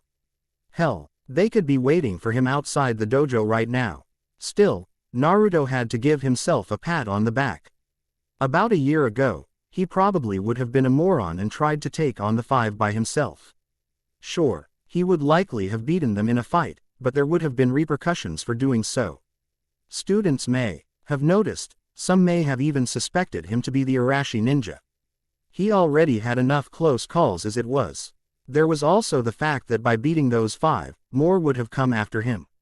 He didn't need that right now, especially with exams around the corner. Luckily, no one was waiting for him outside the gymnasium. He walked into the building, and headed towards the dojo, intent on getting some thorough practice in. After all, he was a first-degree black belt now. He could not afford to be slacking off. Taya, crack. The karate club stood in mild awe as Naruto destroyed several concrete blocks with a single, well-executed punch. Sure, they cool. Do it as well if they summoned some of their true powers, and Haji was obviously able to break through 7 cinder blocks without much difficulty. But Naruto had done this 5 times now and wasn't even complaining. Naruto, if I didn't know any better I'd swear you're not made of flesh and bone, hey. Haji commented as he shook his head, you have got to be the only first year to do that in the entire history of our organization. Bah, you're just saying that. Naruto joked, earning a laugh from a few of the members. I owe it all to you guys though. I never had a solid form of martial arts under my belt until now. No pun intended. Alright, well, that wraps up today's meeting. If we all keep improving at this rate, the other schools will stand no chance against us. Haji stated, great work everyone. Naruto headed towards the exit, only to stop when he saw a flash of light purple and blue. A few of the members noticed this, and gave whistles upon seeing the blonde looking to Mizore. He blinked before blushing, flipping his fellow club members the one-finger salute, and then grinned while turning to the Yuki Onna once more. Mizore returned the smile with one of her own, and met him halfway as he made his way to the doors. Did you have a good practice? Mizore asked. It was pretty good. I guess Haji Senpai is considering giving me a roster position when we start actual meets. The Yuki Onna nodded as she kept pace with her boyfriend. I watched you breaking those cinder blocks. I'd say I'm surprised that you're that strong, but, well, I've seen much more than that already. A few of the upperclassmen passing by chuckled, taking Mizore's statement out of context. Naruto tried to ignore the winks and thumbs up they gave him as they passed by, yet Mizore only seemed to make it worse with her giggling. Mizore, Naruto began, watch what you say in front of the guys. It's true, though, you're very talented and have lots of stamina. One of the third-year students tripped over himself as he turned sharply to Mizore while a fellow first-year smacked into a door. Naruto's cheeks turned pink with embarrassment as he looked down. He felt Mizore's hand intertwine with his own, and looked to see her smiling. Naruto, I'm sorry for teasing you. The blonde gave a small chuckle, it's fine. I'll probably just have to deal with the other guys giving me a hard time in club for a little while. Quote, you're smiling, though, what can I say? I'm a lucky guy. Naruto answered, I've got you for a girlfriend, I'm in the karate club. It was the Yuki Onna's turn to blush this time. Gazing away as she spoke quietly, Naruto-kun. Naruto squeezed the girl's hand gently, and she looked to face the blonde. It's true though. I'm glad you're my girlfriend. We've only started dating. You sure about that? I'm a good judge of character. Naruto began. Besides, a girl who can deal with me is a good person in my book, haha. The two continued towards the dorms, stopping once they reached the fork in the road where they would part. Mizore smiled before speaking, do think my hair would look good shorter? This again. Mizore-chan, I think your hair would like fine long or short. You do what you want, I'll like it all the same. Mizore frowned, so, should I keep it long? You know what, I think change is always a nice thing. Go ahead and shorten it if you want. Just don't ask me to cut your hair. I'd probably mess it up. The Yuki Onna giggled, I'll keep that in mind. Speaking of which, she tugged gently on Naruto's bangs, you could use a trim as well. Hey, I just said you can do what you want with your hair. How come I need to get a haircut? Because I won't be able to see your eyes before much longer. Naruto looked at his bangs and pouted, "My hair's fine." Quote, "We'll see what Kurumu can do. She's had a little experience working on hair with her mom, I guess." Mizore sighed as she ran a hand through Naruto's mane of golden hair. "Naruto-kun." Naruto asked quietly as Mizore's face neared his. Well, do you think I'll still look beautiful when I get older?" Random question, but yes, I think so. Naruto replied, "If kids are supposed to take after their parents, I'd say I did that. I look a lot like my mom, though I got my dad's hair." "I've never seen what your parents look like." Mizore smiled, "Do you have pictures?" The blonde gave a nod, "A couple. If you want, I can show you a few sometime. You can even see what I looked like when I was a kid." "I'm sure you were a troublemaker." Mizore joked. "One of the biggest ones there ever was." Haha, not surprised. The two stood in comfortable silence for a few moments before they shared a small kiss. Mizore couldn't help but find the way Naruto's cheeks flared up adorable as he began to stutter, Well, I better get going. I need to change and clean up, then get some reading done for language class tomorrow, haha." "Alright, stop by later if you want." "I think I might." Mizore wrapped her arms around Naruto once more, and the young shinobi returned her embrace with a content sigh. He liked this. He found himself becoming more addicted to the physical contact Mizore gave him. She was a rather quiet girl when you first met her, but after they became a couple, she was a rather open individual. She wasn't afraid to show how much she cared about him, and being who he was, the blonde had received little physical affection outside of that from Tsunade back in Konohagakure. He had received pats on the head from Iruka and the Sandaime from time to time. The occasional congratulatory pat on the shoulder from Kakashi, and Jiraiya would give him a friendly punch on the arm or ruffling of hair when he did well, but Izore was surprisingly warm for a being who claimed to have power over ice and snow. As for the Yuki Onna, she could probably fall asleep leaning in Naruto's arms if she wanted. The muscles of his abs were easily felt underneath his karate uniform, and his arms gave her a feeling of warmth and contentment that she never had before. She took in a content breath, and her nose crinkled a bit. "You smell," she commented. "Hey, that's the smell of hard work." Naruto laughed. "Like I said, I need to shower." The two eventually let go of each other. "I'd like you to stop over later. Maybe we can get Kurumu to cut your bangs." Again with the haircut, Naruto groaned, albeit with a small smile. "Alright, if it means that much, I can probably spare with an inch of lost hair. Then I'll see you later." With that, the two went down their respective paths. Mizore watched Naruto as he made his way back to the dorms, and once he was a small speck near the entrance of the boys' dorms, she sighed. She had almost done it again. She was going to question him about where he saw them as a couple years from now. At the last second she decided against it, knowing that the question would have probably scared him a bit. It was much too soon to ask such questions. The Snow Girl could not help it though, her race ingrained such thoughts at an early age. Procreation was a very necessary thing for them, since they had a limited time frame to have children. Sooner rather than later she'd have to start thinking seriously about such things. Still, the fact that her mother knew she was dating a boy that was like Naruto was a good thing. The Snow Priestess back home would be pleased about such news, and would likely keep the girl from being paired up with some random stranger for a possible fiancé. She made her way towards her dorm, deciding to put such thoughts aside for the time being. Right now she was going to concern herself with how much of her hair she should have cut. She'd have to consult the other girls about such a matter. "Oi, boss, math's done." Naruto looked up from his book, and grinned, "Awesome. Go ahead and dispel if you want." The clone set down the notebook and dispersed in a cloud of smoke. Naruto closed his eyes and hummed, "Damn, those problems took a lot more work than I thought they would." Still, he sighed while rubbing his left temple, stupid polynomials. With the clone's memories and the accompanying headache fresh in his mind, the blonde closed his book. He was more or less done reading, and had just gone over a few pages a second time to make sure he got everything down.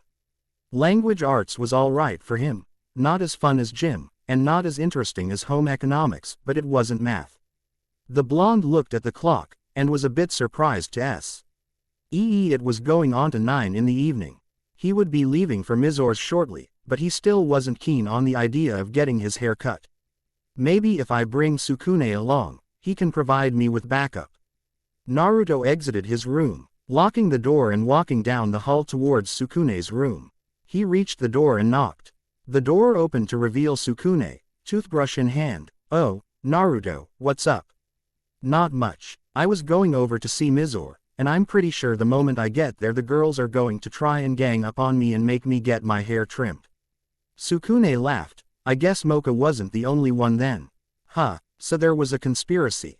Naruto joked. "What did Mocha say?" "She said my hair is not too long, but it could use a trim on the sides and back." He frowned as he pulled on his sideburns. "Do you think it's too long?" "Nope, not that it's really my place to worry about such things." "I figured as much." Sukune turned back to his dorm room. "Come on in. I was actually going to head over to work on an article with the girls in a few minutes." "It's a trap," Naruto stated with a nod. "I guarantee it." "Why are you worried? You can get out of a situation like that, can't you?" "Sure, but I'm not too keen on facing the girls after I run off on them. Who knows what they'd do? Yukari seems like she's got a mean streak to her. I'd rather not test to see what she'd do with that wand of hers." Quote, good point. After Sukune had finished brushing his teeth, the two headed to the girls' dorms. "So, Sukune, how are things going with you and Mocha?" Sukune looked to his friend before smiling. "Good, I guess. I mean, we've been hanging out quite a bit lately." "So, have you asked her out yet?" Sukune laughed sheepishly. "No, I haven't." "Well, why not? She's a pretty girl, she obviously likes you, and above all of that, you and her are close to each other already." Sukune raised an eyebrow. "You think she'd like to go out with me?" "Sukune, I'd slap you if you weren't such a nice guy." Sukune gave Naruto a confused look. "Yes, she would most likely, almost 100%, go out with you."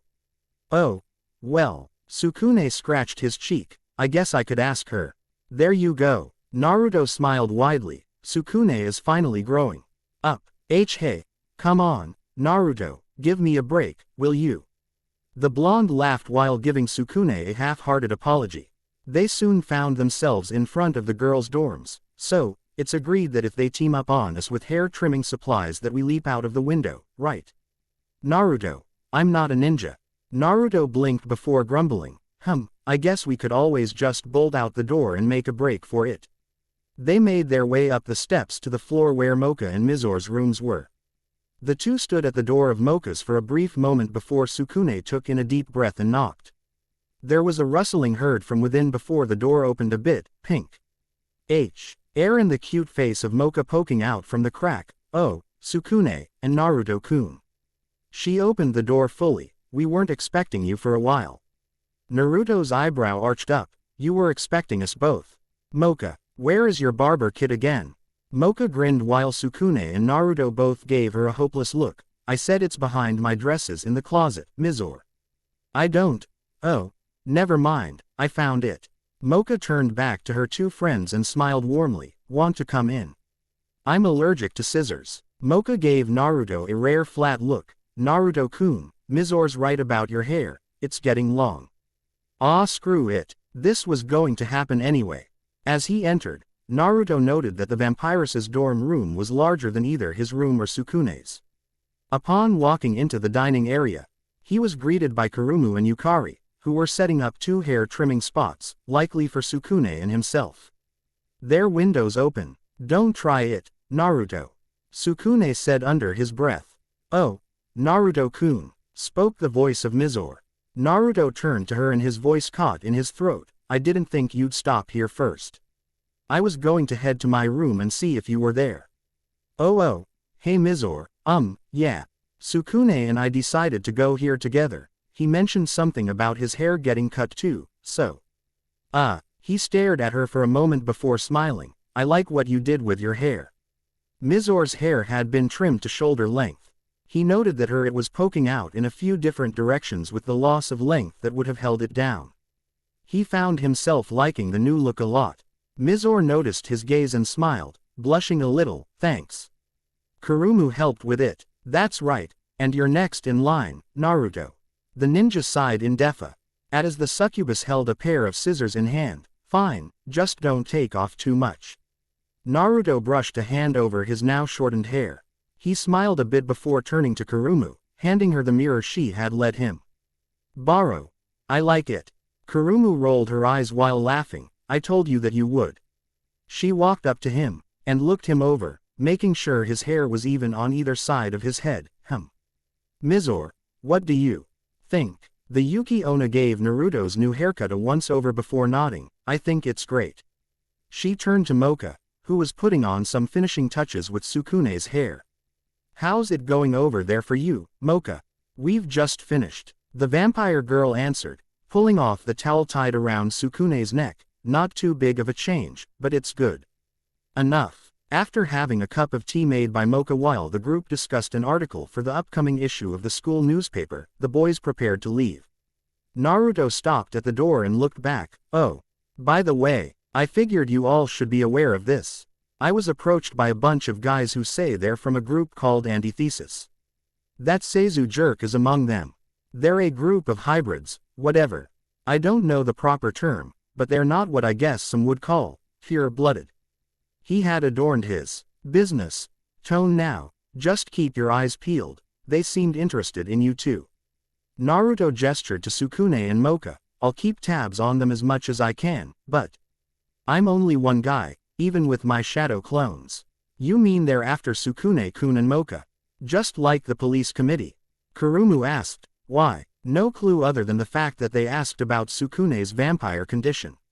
He scratched his head while looking up. Apparently they're following rumors, and Sukune's lie that he told to Seizu at the time must have helped fuel this current problem of ours.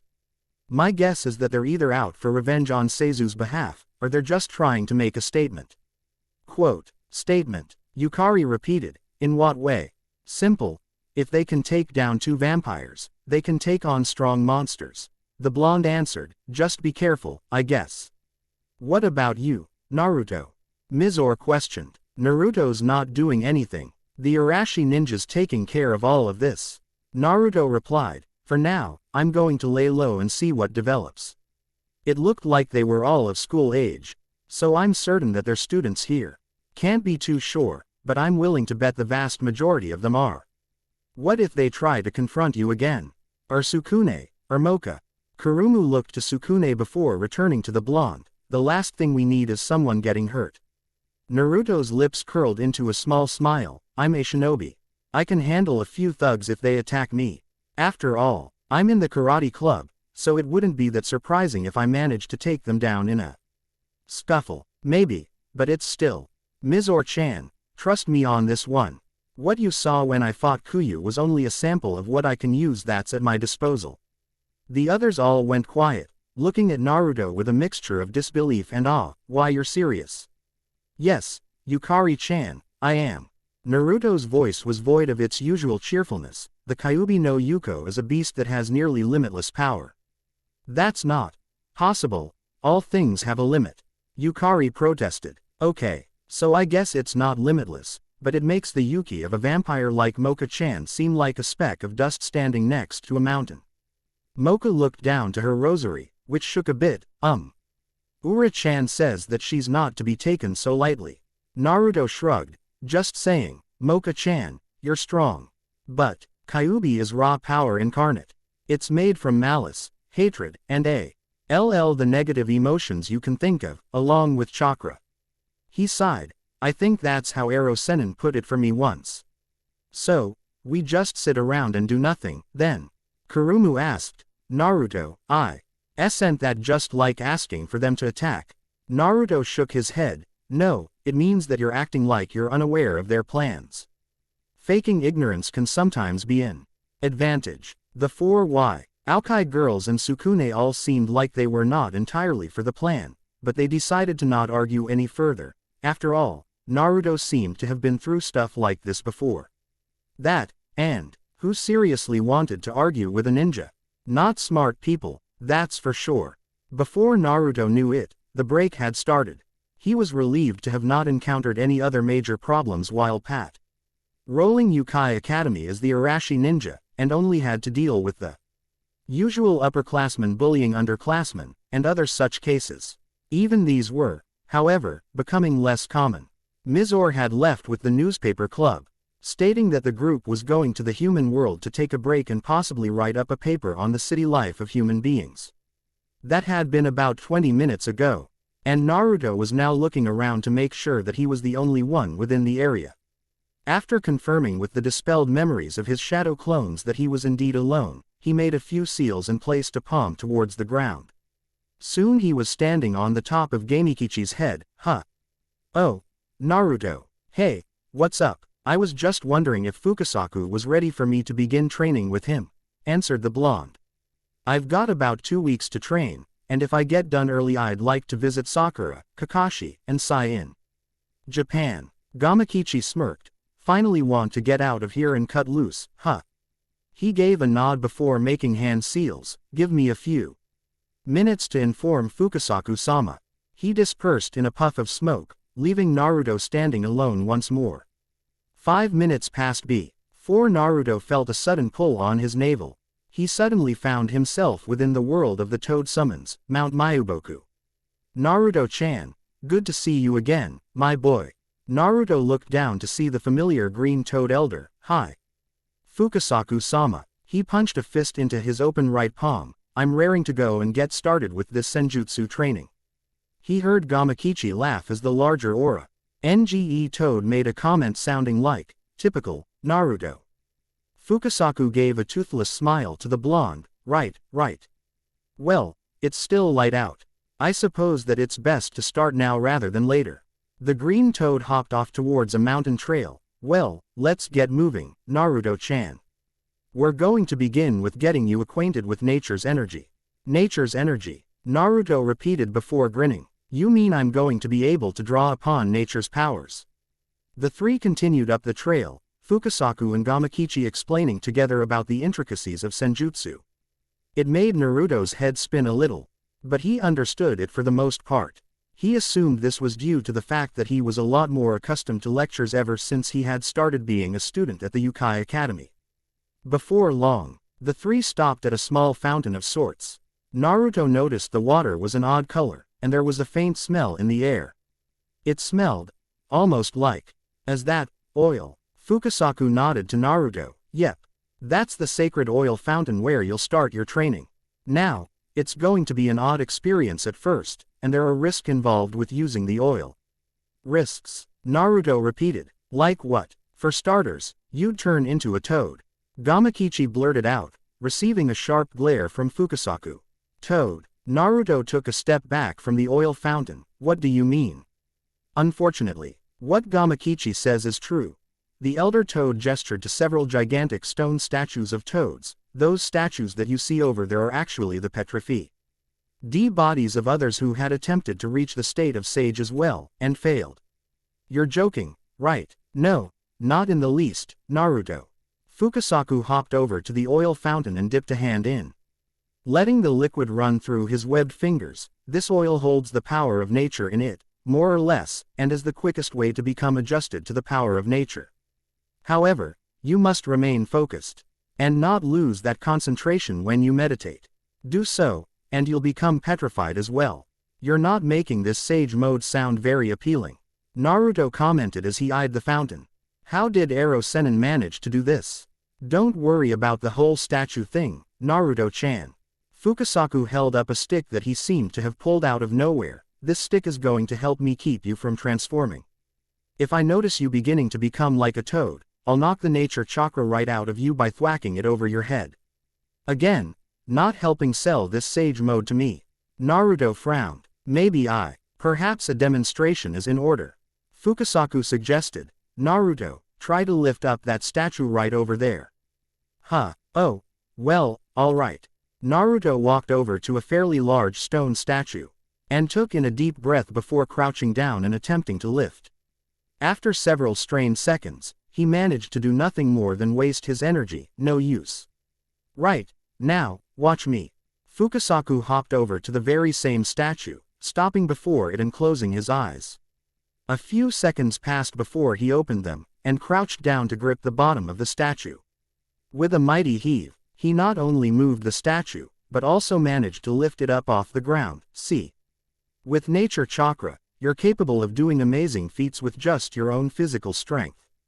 The elderly toad gently placed the toad statue back onto the ground. So, what do you say? Naruto gave a grin. Well, I guess I don't have any other choice, huh? After all, if I don't do it, who will? That's the spirit. Fukasaku laughed. All right, now remove your shirt and pants. You'll have to stay in your boxers for this. That way the oil can come into contact with as much of your body as possible. Okay, so maybe this was still a bit more than Naruto had bargained for. Wow, this place is beautiful. The newspaper club was currently standing before an expansive field of sunflowers. It was truly a breathtaking sight, especially to the young Yukai girls. Aside from Mocha, the girls had no real experience of being in the human world.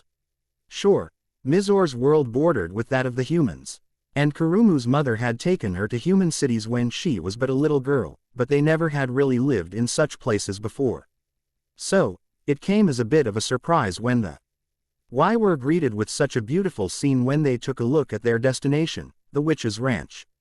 So, why do they call it the Witch's Ranch, anyway? Kurumu asked. Yukari, do you have any idea why? The others looked to the youngest member of their group, waiting for an answer. She had been rather quiet for most of the time, and none of them could truly blame her for her silence. She was nervous. I don't think I've ever heard of this place. Yukari stated after a few moments of continued silence. I wouldn't be too surprised, though. Witches draw their power from nature, so his flower field may be a product of magic. Huh. Sukune was currently out of earshot, walking through the tall flowers and admiring the view from up close. I wonder if Mocha would like some of these. Perhaps you should give her one and find out. Gya. Sukune jumped up in surprise before whirling around. Mizor. Don't do that. Bad habit. Sorry. Mizor apologized with an amused smile. As I was saying, though. You should give her a flower. I'm sure she'd appreciate it. Yeah, that'd be. Wait, no, I can already see what would happen as a result of that. He sighed. Yurumu and Yukari would probably get jealous, and I'm sure you can connect the dots from there. So instead of telling the girl you care about how you feel, you're going to just let it be. Mizor shook her head. Sukune. I expect better of you. Are you lecturing me? Yes. Look, you know the situation I'm. Excuses. Mizor stated. If you're that worried about it, I'll drag Kurumu with me and we'll pick some flowers to make salted sunflower seeds for snacks later. You're right, Mizor. Sukune let out a deep breath. I'll do it. Go get him, Sukune. She cheered half-jokingly. Don't falter. Otherwise you'll just make it awkward. Not helping. Sukune grumbled as he chose a flower, and snapped it off the base. He didn't, however, expect the plant to shake. Kaya. The brunette and Yuki Onna followed the scream of Kurumu, only to find her, Yukari, and Mocha being attacked by. Are those plants? Mizor frowned. These aren't normal plants. She spun around suddenly, flicking an icicle kunai at a leafy mass, which let out a scream before falling over, flailing about in pain. Sukune, this field is full of man-eating plants. We have to get out of here. Right. Sukune and Mizor sprinted through the sunflower field towards the others. Mizor summoned forth a blast of icy wind, freezing more of the ferocious plant beasts that lunged out from the foliage. Intent on consuming the teenagers.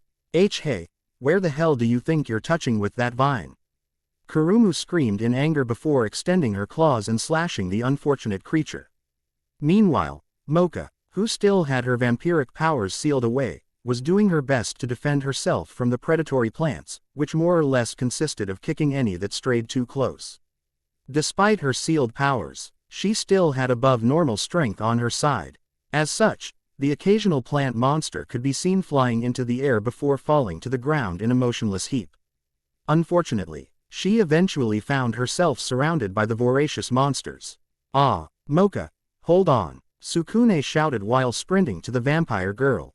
He charged right into the first plant that managed to pin her down, and struggled to get back up as vines began to grab a hold of him as well. Gra! Sukune grit his teeth as the vines began cutting through skin.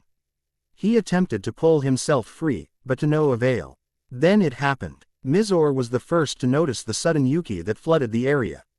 She turned to see several plants burst into messy chunks as Sukune flung off part of a plant beast's body to the ground. His eyes were now crimson, and his hair was silver. He transformed again. Sukune dashed with speed that would have matched Mocha in her unsealed form, and sent a fist straight through two of the savage beasts. Mocha was eventually freed from her vine-ridden prison, but there were still more plants coming their way. Get away from me, you fugly monsters. Yah! Several cards sliced clean through the few monsters that dared attack the witch girl. Yukari prided herself in her card magic, and made sure to give her attackers a thorough presentation on why you shouldn't attack little witches that wield cute, heart-shaped wands. The results tend to be bad for one's immediate health. Wah! Yukari, watch where you're flinging those cards. Kurumu cried out. As one of the cards cut a few strands of her hair off, you almost scalped me right there. Oops, sorry. Yukari apologized sheepishly as she finished off the last of the plant beasts. The newspaper club now stood amongst a mass of dead plant beasts, a bit haggard and cut up, but otherwise unharmed. Mizore idly kicked a frozen chunk of plant beast as she spoke. These plant monsters are definitely from the Yukai realm. She chewed on her sucker stick before pulling it out of her mouth and letting out a thoughtful hum. I've never seen anything like these before, though. Kurumu shook some of the excess plant guts off her hands while her nails retracted. I was thinking the same thing. It's like someone just used some witchcraft on some plants and oh, Yukari, I didn't mean to. The succubus sighed as Yukari stormed off. Yukari-chan, I didn't mean to say it was witches that did it. The succubus followed after the witch while calling her name. I bet that this is the reason why he was against coming to the human world. Mocha murmured as she attempted to fix her skirt. Yukari-chan's had to deal with problems at school, and she probably thinks that humans are just as bad. Well, I'm sure if someone actually got to know Yukari, they'd see that she's a really nice girl. I mean, I'm human, and I think she's alright. The pink-haired vampiress turned to Sukune, who had regressed back to his normal state, and smiled. That's right, Sukune, but she waved a hand towards the dead plant creatures. I'm still curious as to why we have these monsters in the human realm. If not witches, then what made them? Quote, something definitely brought these here, or created them artificially. Mizore said while poking at one of odd beasts with a stick she had found. I wish Naruto was here. We'll be alright, Mocha said, attempting to quell the Yuki Ona's insecurities. She then turned to face the boy. Sukune, are you alright? Huh, oh, why yeah, I'm fine. A little winded, but that's it. He flexed his fingers a bit. I guess your blood's still running through me. Mocha gave no reply, but a small frown was now present on her features. This was the second time he had transformed. But this time it was as though he had willed the power to surface. It worried her. She made a mental note to keep a closer eye on the human boy. Meanwhile, Kurumu was attempting to catch up with the young witch. She eventually reached the edge of a nearby woods, and saw a flash of yellow from the girl's bow tie. Yukari, go away. Kurumu sighed inwardly. The poor girl was intelligent, but she was still only 11 years old. As such, she tended to behave rather stubbornly from time to time, which was rather typical for a girl her age. Yukari-chan, I'm sorry for saying those things. They slipped, I guess. She shook her head. Okay, I'll admit that I've had my own impressions about witches too, but I've learned that it's not fair to think that way. She slowly knelt down by the crying witch, who was huddled against a tree trunk. I can't imagine how hard it must be for you, being in the human world. Yukari's slightly puffy eyes looked to the succubus. It sucks. Kurumu bit down a laugh. Despite how upset Yukari was, she still managed to look adorable. Well, you know what? A sniffle. What? I think if we give this place a shot, we can learn to like the human world. There was an ice cream shop down the road, and if you want, I'll treat you. Huh, why? Kurumu grinned. We're friends. I don't want you feeling alone and scared when we're supposed to be on a break. Yukari's lips trembled a bit before she began crying with renewed vigor, glomping the succubus around her bosom. Kurumu, while slightly embarrassed, smiled and hugged her friend back. A few moments passed before Yukari eventually calmed down. Sorry about that. Don't worry about it. Kurumu laughed. So, you feel better now. MMHMM. Yukari smiled. Sorry for being such a drama queen to you guys. For once, I think I can give you a pass on that. You've got your reasons, after all. She helped the little witch to her feet. You ready to get back with the others? Yeah, thanks, Kurumu. Don't worry about it. As the two headed back towards the other newspaper club members, a single pair of violet-colored eyes watched the young witch's back from the cover of the forest nearby. I've finally found another one like us. It had been 2 days since Naruto had started his sage training. While his start had been rather rocky, he had managed to grasp the feel of nature chakra, and was able to gather it on his own by the beginning of the 3rd day. Now Naruto was currently balancing on a tile that was in turn situated on a protruding spike of earth. He was the perfect image of calm, and if one took his vitals, they would have been amazed to see how slow his heart rate and breathing were. Naruto, dinner's ready. Yeah. Naruto plummeted to the ground, breaking several of the earthen spikes upon landing. He grumbled in annoyance before dusting himself off. Thanks, Gamakichi. Hey, not my fault. You're the one harnessing nature's chakra. You should have sensed me much earlier. Fair enough. Naruto slipped his mesh shirt back on, and looked up to the toad. Naruto's eyes were currently yellow irises with horizontal pupils. Aside from that, the only other noticeable change in his features was the dark orange pigmentation surrounding his eyes. They were the marks of a true sage. Well, at least a sage that had overcome the need for oil. However, the fact was that he had sustained little, if any damage. After plummeting off a towering, spiked projection of earth and crashing into several smaller ones, Naruto looked relatively unharmed. This was another benefit of Sage Mode. Greatly enhanced durability and strength. Good thing you were in Sage Mode, huh? Gamakichi laughed, otherwise you'd be dead. Ha ha ha. Oi, I was only kidding, Naruto. The blonde's withering glare lessened. So, what's on the menu today? Betel grubs and bee larvae. Nothing fancy. Great. Maybe I'll be able to keep most of it down tonight. The blonde GR umbled as he walked towards the Toad Elder's home. After forcing the various insect larvae down his throat, Naruto excused himself to continue training, even after numerous objections from both Fukasaku and his wife, Shima. He had to get stronger so he'd be able to not only defeat Akatsuki when that time came, but also stop any further problems from happening at Yukai. He doubted he'd need to go as far as Sage Mode against most of the dangers he would face at the school, but it was always better to assume that there was a super powerful monster among the numerous weaker ones. It was nearly midnight when Naruto decided to call it a night. He took in a few deep breaths, smiling as he plopped down on the grassy fields of the Toad's realm. His technique, the Rasenshuriken, was still incomplete, and far from perfect, but he had finally managed to get the base results of what he had been hoping for. The wind-based jutsu was a destructive one, that couldn't be denied. However, its one major drawback, which it shared with the Rasengan, its parent jutsu, was that it was short-ranged. He had been working on changing that. Tonight had proven that it could be done.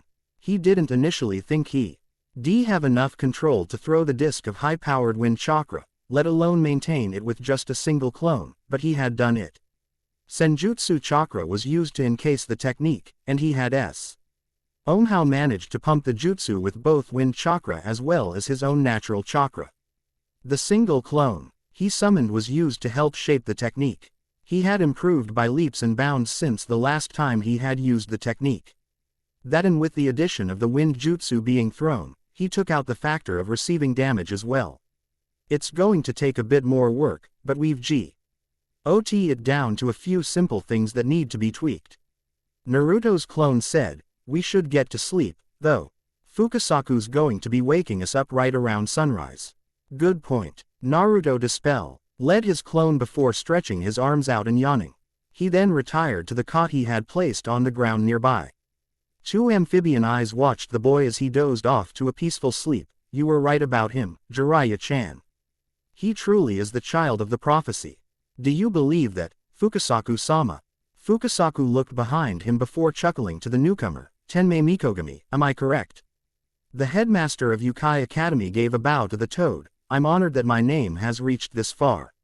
I assume Jiraiya had informed you about me. Yes, Jiraiya-chan mentioned that AM. And with an unnatural aura would likely see me in the case of him dying.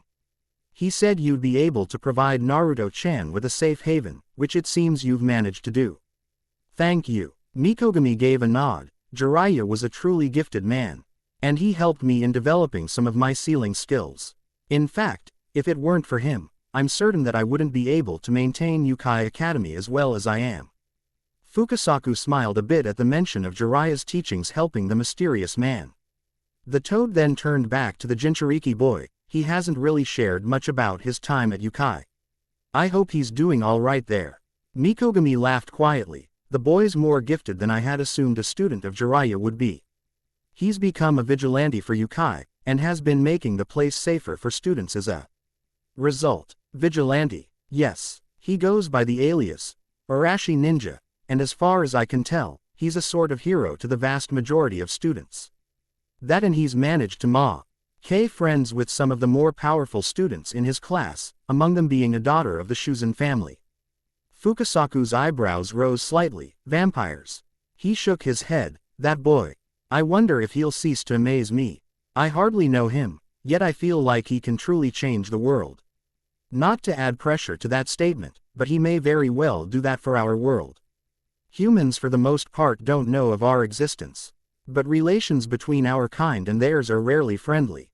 Naruto's human, but his personality and ability to befriend almost anyone he meets may be needed in years to come if monsters and humans wish to try and coexist. Fukasaku frowned a bit at that. You don't plan on using the boy, I hope.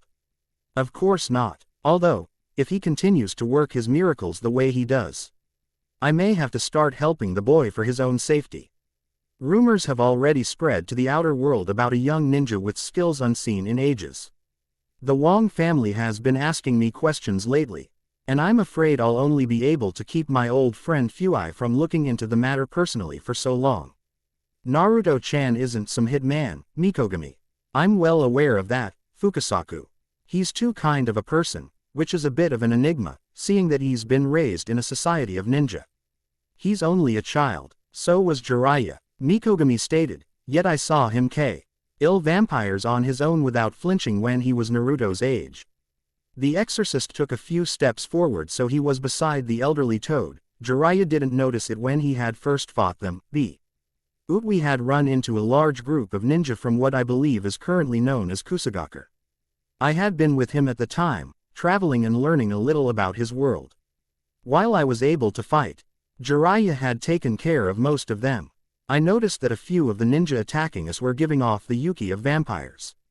After that incident, I was convinced that the humans of his world and the humans of the other world are not exactly the same.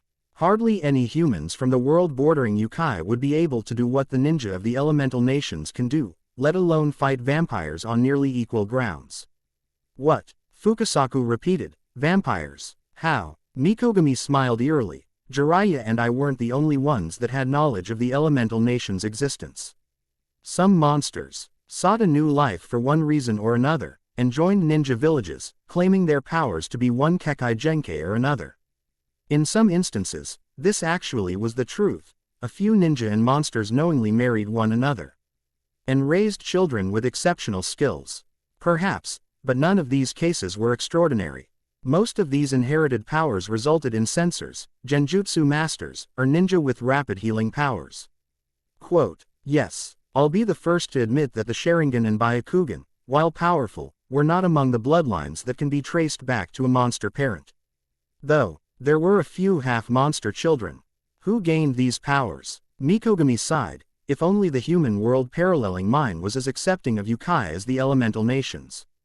Fukasaku gave a nod. Perhaps that day will come soon. For now, though, Naruto's focus is on keeping himself alive and training so that he can defeat Akatsuki. Of course, I'd be worried if he were slacking in his training when such a large threat is existent to him in the ninja world. I just hope he doesn't get sucked into any other problems in the meantime. If he angers the wrong people, he could have a bounty on his head. The two were silent for a few moments before the toad spoke. Naruto's coming along nicely with his senjutsu training. He'll be done by the end of the week if he continues at this rate. Afterwards, he mentioned wanting to go to Japan and visiting his new family. Ah, that's right, Kakashi Hataki's his legal guardian now. Yes, I suppose it'd be best to let the boy visit his family. Does he know how to travel between bordering worlds yet? He mentioned in passing that he has the Fuinjutsu seals memorized for traveling between worlds, but he hasn't gotten much of a chance to use them. I'll make sure he knows what he's doing before we leave, and worst case scenario we'll send a toad to your office and you can get a portal open for us to use.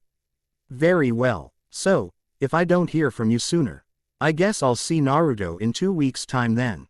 The two gave a respective bow to each other, and Mikogami began walking towards the grassy field before vanishing in a sudden burst of light. Fukasaku remained for a few moments longer before deciding to head back to his home for some sleep as well. He gave one final glance to the sleeping blonde before grinning to himself. I'll go easy on the boy and wake him up an hour later tomorrow. Another 3 days had passed, and Fukasaku had deemed Naruto adept enough to use senjutsu outside of Mount Mayuboku. The blonde was now standing over a seal he had engraved into the dirt, looking at it with a scrutinizing eye.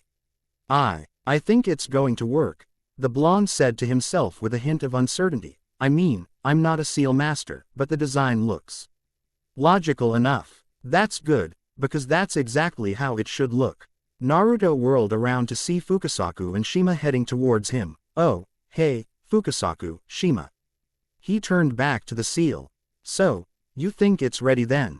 Fukasaku looked over the seal a bit before nodding. I think you doubt yourself a bit much, Naruto-chan. Your understanding of seals is evident with this one right here. Now, all you need to do is go through the proper chakra channeling and you'll be in Japan before you know it. I guess this is goodbye. At least for a little while. Shima had a small bundle in her hands. Here, Naruto-chan. It's not much, but we figured that you'd appreciate it. The blonde took the bundle from Shima before unwrapping it from the cloth containing it. He let out a small gasp as he looked at its contents. Is this? Yep, one of the few remaining ones. Fukasaku replied. There, in Naruto's hands, was a 3-pronged kunai, best noted for its use in the 4th Hokage's Hiraishin no Jutsu. The blonde gripped it tightly and gave a stifled laugh. Wow, how did you find this? Oh, Minato-chan was such a nice boy. He told us that if anything ever happened, all we would need to do is throw this kunai and it would signal to him to warp to our location. We never needed to use it, thankfully, but we kept it around anyway. Shima answered, although, it was mostly thanks to your mother, Kushina, that he was able to master this technique. We know you probably have an inventory of your parents' techniques in one of those scrolls from Jiraiya-chan and Tsunade. But it would be nice for you to actually have a kunai to hold on to just in case you need an example to look off of when you apply your own style to the technique. Naruto grinned before pocketing the kunai. Thank you. I promise to stop by again. Maybe I can bring my friends here next time. Fukasaku and Shima looked to each other before smiling. I don't see why that would be a problem.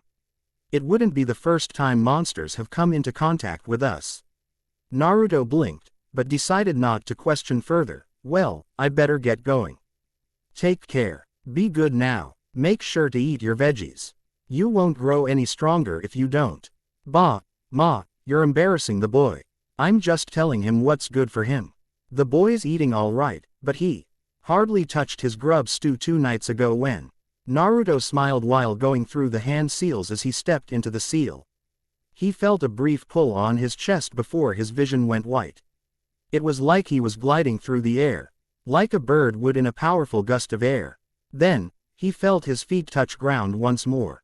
He blinked several times to adjust his eyes before taking in his surroundings. He tapped his sandaled feet on what appeared to be on a paved walkway of sorts. To the left of the walkway was a road made of black, gravel-like material with 2 yellow lines running down the middle. There were a few small houses every so many yards lining either side of the road, but the area itself seemed to be rather sparse in human activity at the moment. After a few minutes of looking at the houses, he finally figured out which direction to take to find Kakashi, Sakura, and Sai. He eventually found himself standing in front of a quaint little two-story building with the oddest IGN in the front yard depicting a wild-haired man who reminded Naruto strangely of Jiraiya. Huh. Naruto looked at the paper slip with the address in his hands, then to the sign. Well, I do approve of the name. Ninja Oddities was what one would consider to be an atypical local business that was just starting up. The residents knew only a few things about it. It sold comics, manga, anime, art kits, off-the-counter medicine, natural herbs, and, strangely enough, guitars, among numerous other oddities. The owner was a man that many believed at first to be a former biker gang member, but was later proven false when his lovely employee explained that he had suffered from a chemical burn accident back in his high school days in chemistry, and wore the mask as a safety precaution. Another well-known fact in the community, namely among the teenage boys, was that the adult section in the store was strictly prohibited to minors. No exceptions. Hehehehe. I believe I told you read just the other day that minors are not allowed back here. Three boys froze in place before turning around and looking into the emerald eyes of Sakura Haruno. Sakura-san. What are you doing here? I work here. Sakura replied sweetly. Now, why don't you put down that smutty magazine before I break the hand holding it? You can't do. Sakura took a nearby kendo stick on sale and petted between her index and middle finger. Don't test me. I didn't get my coffee this morning. The three boys bolted out of the shop, the magazines falling to the ground as they exited the doors. Akira sighed as she picked up the magazine and paged through it a bit before setting it back on the shelf. Sakura, I can't afford to have my customers scared off like that. Sakura rolled her eyes before turning to face Kakashi. Please, like they would have bought anything here. Well, they'll be great future clients for me when they're old enough. The masked ninja defended. Besides, you're supposed to be my sweet and cheery cashier, remember? If you actually helped out with running this place, maybe I would be. Hey, I'm the manager. I have to take care of the numbers, remember? You mean sit in your office and read the manuscripts Naruto sends you for Ika. If you mean the very same ones you keep stealing and looking over as well, then yes.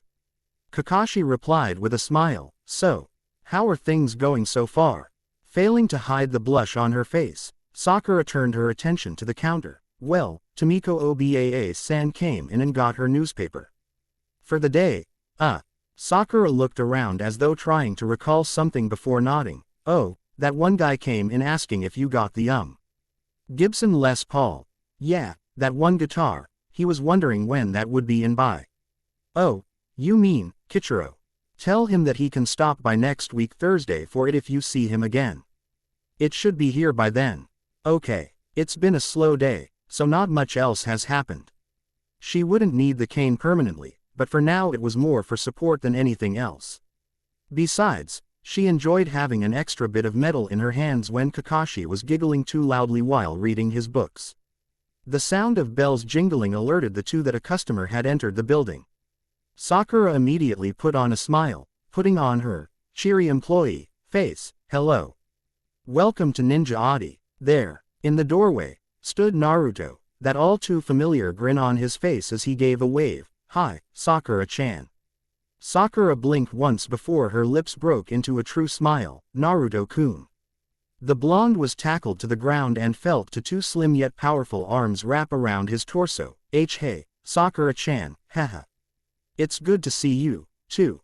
Sakura laughed a bit, blushing slightly while getting off of her teammate and adoptive brother. Sorry, hey. I was just hoping you'd show up. She slowly got to her feet before helping the blonde up. Did you get here all right? Yeah, the warping seals were a lot simpler to use than I thought. Naruto replied before turning to Kakashi. Hey, Kakashi. Glad to see the business is up and running, although, Sakura-chan, I thought you were working at a comic book store or something. Sakura sighed. That was my initial plan, but they decided to not hire me after I claimed I had no real knowledge in comics, and that my organizational skills alone weren't enough for the job. So, Kakashi decided to expand our store to cover, well. She waved a hand around the store to fill in her silence. A little bit of everything. Our motto is, we got it all, and more. So we figured we may as well stick to it. I'm even thinking of opening a small grocery section if things start picking up. Nothing perishable, of course. Sakura shook her head. Kakashi, we shouldn't be jumping too far ahead of ourselves right now. We're already a music, book, and health product store. Why don't we wait a bit? The silver-haired Junin gave a shrug. Fair enough. We're co-owners. After all. Naruto followed the two to the back of the store after Kakashi placed the closed sign on the door. There was a small room which appeared to be the office, as well as a storage room that was about as large as Naruto's current dorm room back in Yukai. He saw a flight of stairs leading up to the second floor, which he assumed to be their bedrooms. So, where's Sai? Ah, well, you'll be happy to know that Sai is taking graphic art classes at the public library. One of the colleges in town offers classes 4 times a week for 4 months, and I figured it would be worth looking into. Kakashi laughed. Needless to say, he's picked up on it quickly. He's got a real talent. Really? That's great. Naruto beamed. So, anything else big that I should know about? Well, let's see. Sakura nudged Kakashi in the ribs gently, and he looked to her before she gave him a look. Oh. Right, Naruto. Stay right there. Kakashi walked up the steps without another word. Naruto gave Sakura an inquisitive look, but she merely grinned and made a zipping motion over her lips, causing the blonde to pout. Sorry, Naruto-kun, my lips are sealed. The blonde raised an eyebrow. What's with you calling me that, Sakura? You've been calling me Naruto-kun since I arrived. You never used to call me that. What's up? Sakura looked away momentarily, while clearing her throat and stammering, well, you're my younger brother, and it's only proper that I refer to you as such. Calling you Naruto-nichan is a bit much. Though, yeah, I guess that's true. Naruto scratched the back of his neck. I guess it's a little odd coming from you, but I kind of like hearing it. Sakura could only smile while her cheeks reddened further. So, are you guys doing all right with money? Quote. Sakura blinked before smiling. Yes, we're doing fine, Naruto. You sure? I've got enough, and Yukai can convert it over to yen really easily so that I can send. Sakura placed a gentle hand on his shoulder. Naruto, I promise you that we're doing fine. We're a small business, but we're living a rather frugal lifestyle. The town has a recycling system, and we don't waste a lot of food or products that we buy, either. Kakashi's thinking of having these weird panel things installed on our roof someday soon. They would use the sun to power our house. The weather here's really nice. And it can help us save money on our energy bill, too. Okay. Just know that if you 3 ever need money for. Sakura gave Naruto a light conk on the head with the cane in her hand. Trying more to quiet him down that actually hurt him. Baka, enough. You already have that book of yours in the works so we can be set for the future when it's published. That action by itself is enough in my opinion. Especially since you're the one in school right now. What about you, Sakura-chan? Are you going to attend any school? Someday I may do that, but for now, I think I'm enjoying this quiet life.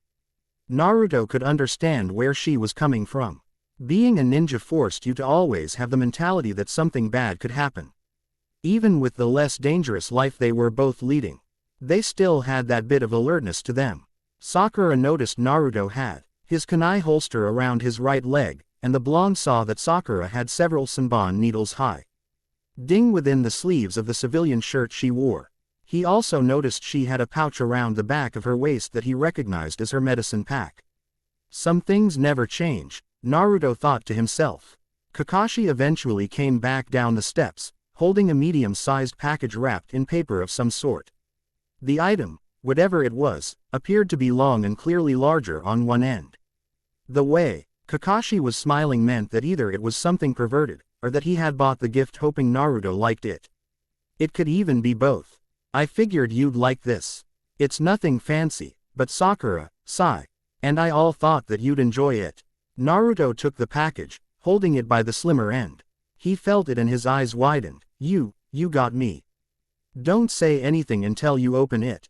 Sakura laughed. Now go on and open it already. Naruto tore away the paper, and his breath caught as he held the object within his hands. Why you guys got me a mandolin.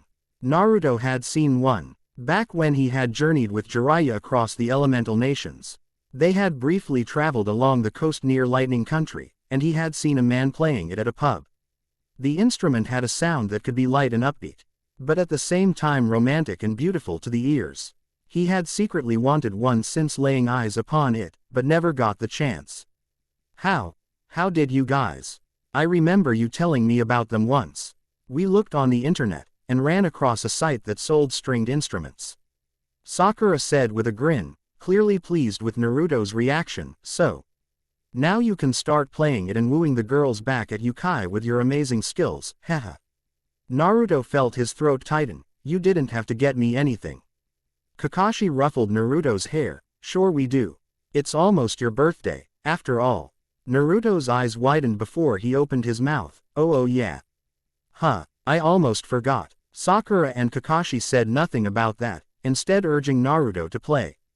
The blonde strummed a hand over the strings, wincing a bit at how off-tune they were. He tweaked the tightness of the strings a bit, and in a few minutes had what he believed to be a slightly better sound. I can probably find lessons on how to play it on a website or a book. Not sure how good I can get, but it's still a great gift. Glad you like it, Naruto. Sakura said, besides, you can use your shadow clones to learn faster, can't you? Huh, yeah, I guess I can. Well, no, I only have one mandolin. Not necessarily. Kakashi took the mandolin from Naruto with one hand. He studied the wooden instrument for several moments before nodding while making seals with his free hand. Mandolin Kage Bunshin no Jutsu. Kakashi's was now holding a perfect replica of the mandolin in his other hand. He handed the copy to Naruto and nodded for him to play. Naruto slowly ran a hand over the strings, which created the same sound as his original did. Awesome. Haha. This is great. Naruto made a shadow clone, and handed it the cloned mandolin before telling him to go practice on the roof of the house for 2 hours to get familiar with the instrument. Typical Naruto, Sakura said with a laugh. Naruto could only scratch his head and chuckle. Yukari. Where are you, Yukari? The newspaper club was currently running down one of the streets of the town near Witch's Ranch. EY had been making their way back to the hotel that their group was staying at when a flock of ravens had appeared out of nowhere and began attacking them. In the midst of the chaos, Yukari had gone missing. As soon as the group had lost her, the black feathered birds flew off. Mizore and Kurumu had split off in one direction while Mocha and Sukune had gone off in another. After a half hour of searching, they came back to the spot where the incident had occurred with no luck in finding the young witch. She couldn't have gone too far, right? Kurumu said uncertainly. I mean, she was right next to us. Sukune sighed. I don't think she would intentionally run off on us, especially in a human city. Mizore chewed on her sucker stick while looking up to the sky. Those ravens were behaving weird. Why would wild animals randomly attack us in a city? I could understand if we were near a nest of theirs, but I don't see any signs of that around here. Mocha held up a feather from one of the ravens that had attacked. We tried following a trail of feathers, but they only brought us a few blocks west of here. As far as we can guess, they could be anywhere. Do you think that why were a distraction someone was using to get Yukari? The group looked to Mizore before Sukune spoke. What do you mean? Well, maybe someone was controlling those birds. That, or maybe those birds were just an illusion. She took the feather from Mocha and twirled it between her fingers. Never mind, I think they were real. If this were an illusion, I imagine it would have vanished shortly after those birds flew off. We should get in contact with Nekonomiya-sensei. She can help us, Mocha suggested. The group agreed with the vampire girl's thinking, and made their way back to the hotel, hoping to find a way to locate the youngest member of their group of friends.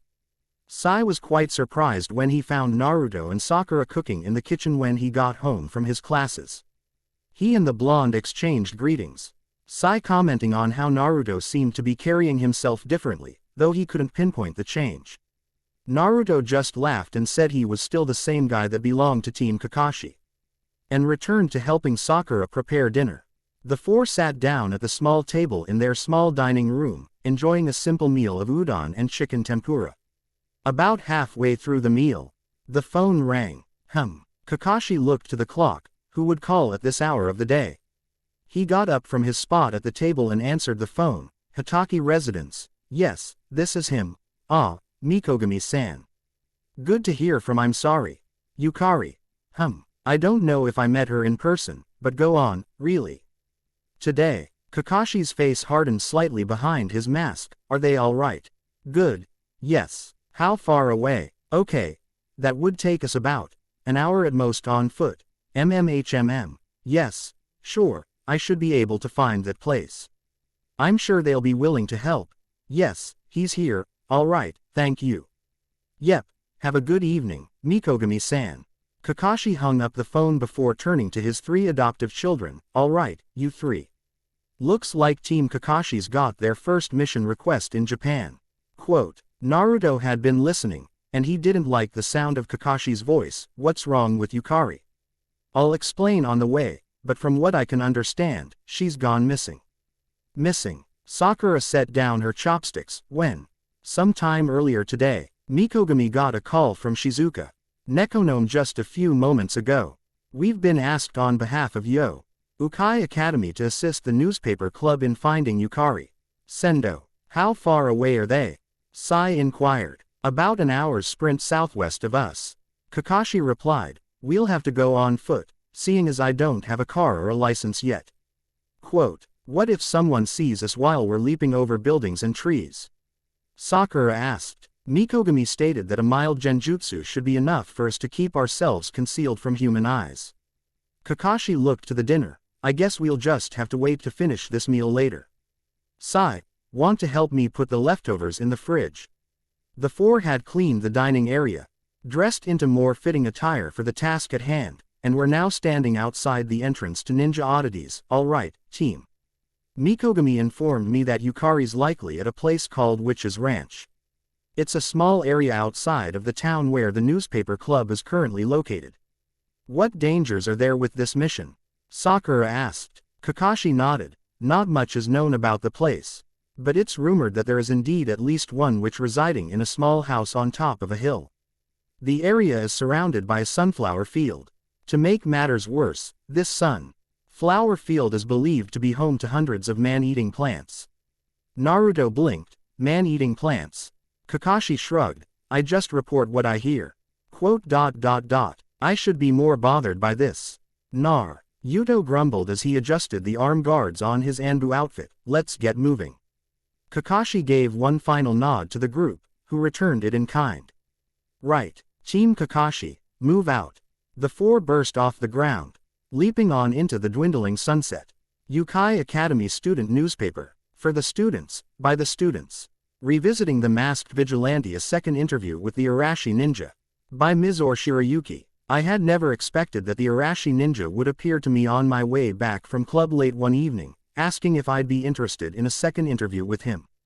Of course I was happy to oblige. Since the fiasco with the student police and the removal of the vast majority of its officers by the academy, I was curious as to what further things the young ninja was willing to talk to me about. His powers that he demonstrated, which I witnessed personally, during his fight against Kuyu of the student police, were overwhelming. Student news. Hello, Ninja-san. It's wonderful to speak to you again so soon. Arashi Ninja. Thank you, Mizore-san. The pleasure is mine. SN. I suppose I'll cut right to the chase. What prompted you to take on Kuyu and the Public Safety Committee? Well, they were abusing their power. And I've heard plenty of rumors fly about what they do to students here in Ukai. SN. I see. So this wasn't a spur-of-the-moment decision for you, then? Well, I planned on looking further into the matter. Turns out I didn't have to dig too hard to find something to give me reason to take action. That's all. SN.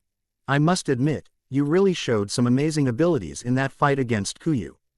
On behalf of the student newspaper, I want to thank you for rescuing our members, as well as liberating the many students being wrongfully imprisoned. Laughs. No need to thank me. I'm happy to just be helping the students feel safer while attending Ukai Academy. SN. How did you go about gaining these abilities? All I can say is that my power is something that require years and years of hard work to obtain. I don't believe in half-ass work, and I apply that belief to my training. SN. Do you mind sharing a little bit of information on your powers? A. I am afraid I'll have to decline sharing that information. SN. Understandable. I respect your wish to keep that a secret. A. Thank you. SN. Do you mind if I ask you a more personal question, Ninja-san? A. You may, but I might not answer it. SN. Very well. So, my question is this: are you single? A. Laughs, no comment. SN. Not even a yes or no. A. No comment. SN. I should inform you that students of both sexes have requested that I ask this question if I should meet you again. You've become quite a desirable catch. A. Really? Well, I suppose I'll leave your question a mystery, then. Makes me more attractive, wouldn't you agree? SN. Yes, I would agree with that. A. Good. That means I'm doing something right, then. SN. Yes, I can't argue with that, either. I was unable to ask any more questions to the ninja vigilante, seeing as he had to continue his patrol of the campus grounds. He asked that I tell all students that he greatly appreciates the support from the student body. He will continue to do all that he can to ensure our safety, and warns any who wish to cause trouble that they should think twice before committing any crimes. With that, I'd also like to extend a personal thanks to the students who continue to give this selfless individual, whoever he is, their support. It's because of all of you that the Arashi Ninja continues to protect us when the need arises. On a final note, the new Student Police Committee will be forming this coming semester. There will be thorough background checks on all members, and selections will be made based on the judgment of faculty and student government. If any are interested in keeping our campus safe, please submit applications. Self-defense experience, while helpful, is not required, and training will be given to all who are chosen. Please submit entries before the end of December. Thank you. Next, I'd like to thank all of you who have been reviewing this story here. The support helps more than you may think. My update speed is slower than other authors on this site, I won't argue that. College unfortunately limits the time I can dedicate to fanfiction. Though, I will admit that my creative writing minor has helped me with writing a lot.